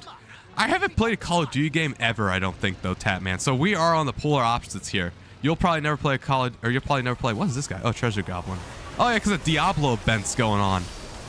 Holy crap, I forgot about that. So yeah, I've never played Call of Duty. You never played World of Warcraft, and we're probably both never ever played the retrospective games. Oh, I might play Call of Duty. It's a massive game. I might stream it eventually one day. I have no idea. Who knows what I'm gonna do? Go to 12 hours? Nah, bro. Like I said, I can't have my parents be like, yo, you're supposed to go to bed earlier tonight. And then be like, well, no. Plus, I mean, you know what I mean? I've been talking non-stop. And it might be coherent. It might not be coherent. But I've been talking non-stop for 6 hours. Yeah, I'll hit you up if I ever play Warzone. Can you play Warzone with your pots, though? Doesn't it, like, make you feel weird? Like nauseous? Or can you like be upright for like an hour and then get down? But yeah, I mean, I'll probably stream it, so you'll know when I play Warzone, because I don't think I'm gonna play Warzone if I don't stream. I might, who knows? It's a big game, 250 gigabytes. I'm gonna need a bigger hard drive for that thing, man.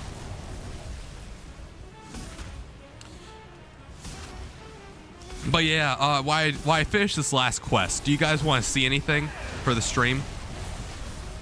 Anything you want to see real quick before I end it? Because I think I'm going to finish it right after I do this really hard quest. Because you're supposed to have multiple players for it because these guys are elite level mobs. But my character's so overpowered in World of Warcraft right now that I can just solo this quest. Because like I said, I showed you how I did that vision run that other 2 nights ago, was it? The only thing that's annoying is they repair and they got to interrupt the repair. So get out of here, bro.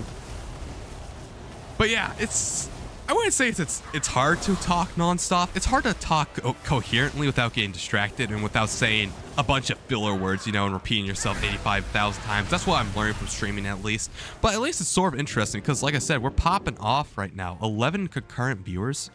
Like, boom! That's crazy.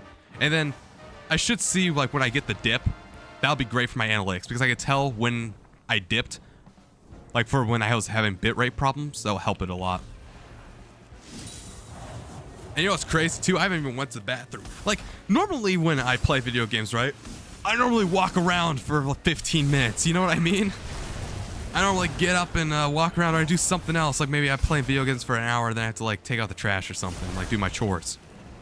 But now, Oh, I've been glued to this chair. Oh, I mean, I guess to be honest, I've done more hours. The problem is I've been having back pain recently because all the years of World of Warcraft are gaining on me, man. Like, of slouching forward, I'm having back pain now. And I'm trying to correct my posture, and hopefully that helps. But yeah, I've been getting some serious back pain. I don't think he'll ever get fixed. Because if you ever see me, my head is so forward.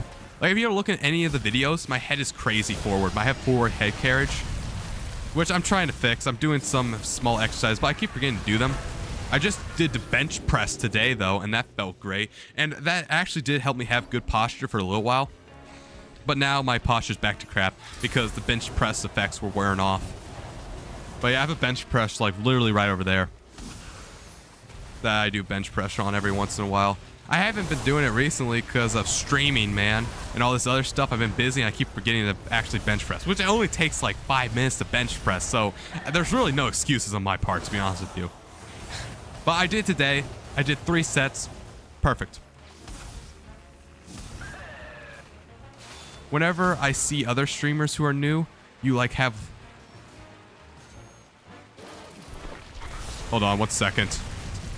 This guy's gonna kill me. I'm trying to read chat while not... First mistake, I need to read chat while this guy's dying. There we go. Okay. You know, you're very efficient.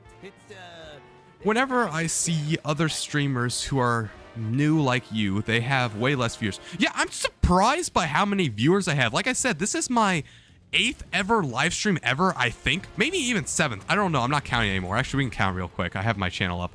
Let's see here. 1, 2, 3, 4, 5, 6, 7, 8, 9, 10, 11, 12. Okay, actually, never mind. This is my 12th ever live stream, and I'm getting some pretty good views. Now, one of them, I know for a fact, is Bob McJohnson. Bob McJohnson's chin still in here? Because if not, then the rest of my viewers are actually organic. Because Bob McJohnson's a real-life friend, and that's why he's in the stream. Like, he did not find me organically. Oh, man, what's going on? I'm bugging out here. What is happening? Okay, what's going on? What?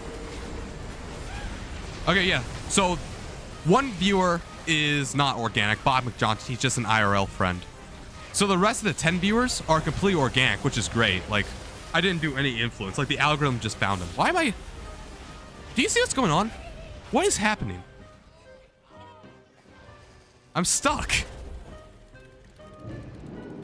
There we go. Man, Blizzard. Amazing game you got here. I mean, joking, obviously, because it's going to have bugs. I mean, it is what it is, but... Come on, man. You can fix a little bit of the bugs. But yeah, I am liking how everybody likes it. Everybody drops off around 3. Oh, for like, Avi, Chin. You're talking about those people? Yeah. I'm pretty sure my poor posture is a big contributor towards my pots. Wait, are you like actually? Because that... Hold on, now hold on. Yeah, I gotta talk. Sit up straight. Hold on. There we go. Boom. Alright, there we go. I don't know if you're trying to scare me, but... Yeah, I don't know how I'm getting this many viewers. I think it's just World of Warcraft, actually. World of Warcraft goes hard. I don't have any competition either, because who streams on YouTube at midnight on World of Warcraft? So all these people are probably just here for the gameplay, not even joking with you. Some people might have stayed because of me. But yeah, I'm going banger hard, man. Like, it's crazy.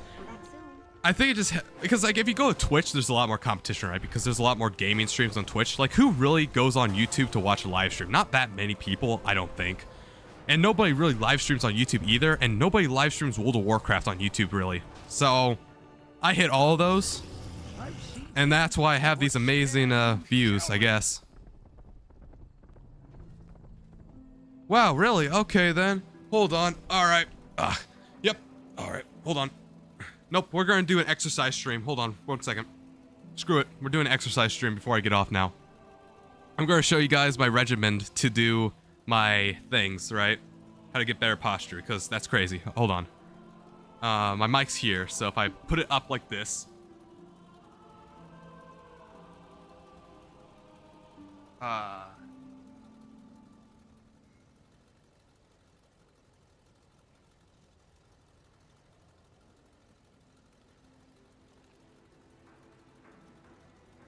Okay, I think you can hear me, right? Alright, so what you gotta do is, you gotta stance up like this. Stance up like, hold on, we gotta make myself big. You gotta stance up like this. This is great posture. I looked up on this YouTube video. You gotta stance up like this, you know? Oh, you gotta stance up like this. Put your head back. Put your arms out like this. Hold on, I'm trying to figure out. Hopefully you guys can hear me. Put it out like this. Put your arms back. And you flap for 10. You do 10 of these because this stimulates some type of nerve. I don't know what type of nerve this is or what this stimulates, but you gotta do some of this stuff. You gotta keep your head back and head tucked down, and then you gotta feel. You can feel the burn, man. Feel the burn doing this. And yeah, you just do this, and it fixes your posture. You actually get really good posture. And then you gotta do this. You gotta do some of these. You gotta go like this, and back, back.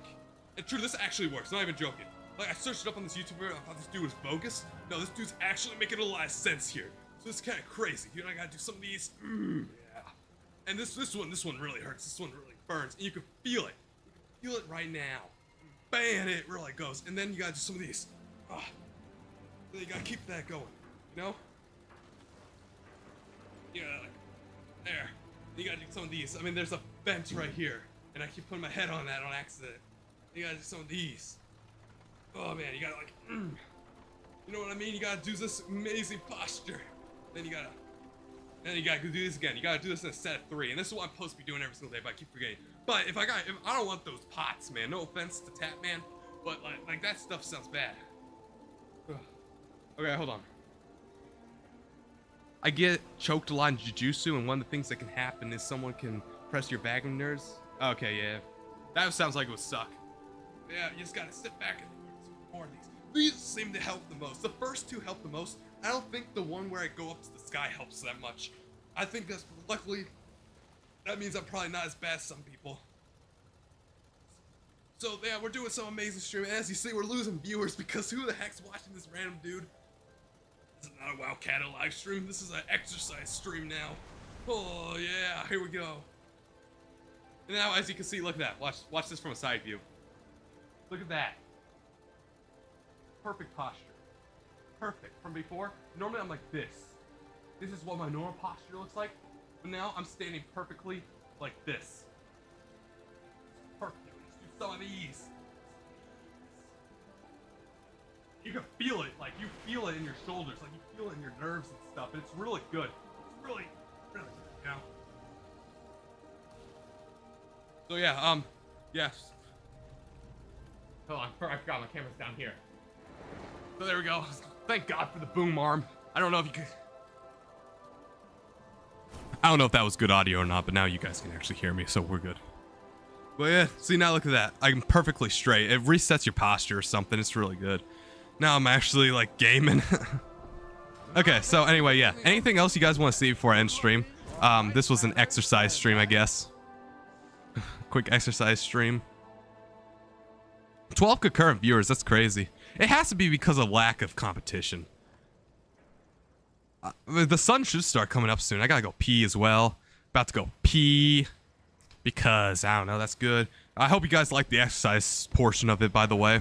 My amazing webcam quality should be perfect for you guys to see every single one of my pixels. I can loot this guy. Where's Nomi? Oh, okay, I already looted that daily quest. Oh, man. Oh. Man, I can feel it, though. I definitely do feel it. But yeah, that's bad, man, because pots is something I don't want. No offense to THAT, man, but that sounds like absolute torture. So yeah, thank you for scaring me into doing posture exercises. If you just keep scaring me every single day, I'll do more and more posture exercises. It'll be crazy. So yeah, where can I go? What can I do? I don't know. I need to go pee, and my stream's been going for 6 hours. I also record my streams. So if I go long enough, right, my computer will crash, because eventually the stream quality will be so big to the point where it fills up my entire hard drive and my computer will crash because it has no more free space. I don't know when that gets to be. It's like a free ticking time bomb and we'll never know. You know what I mean?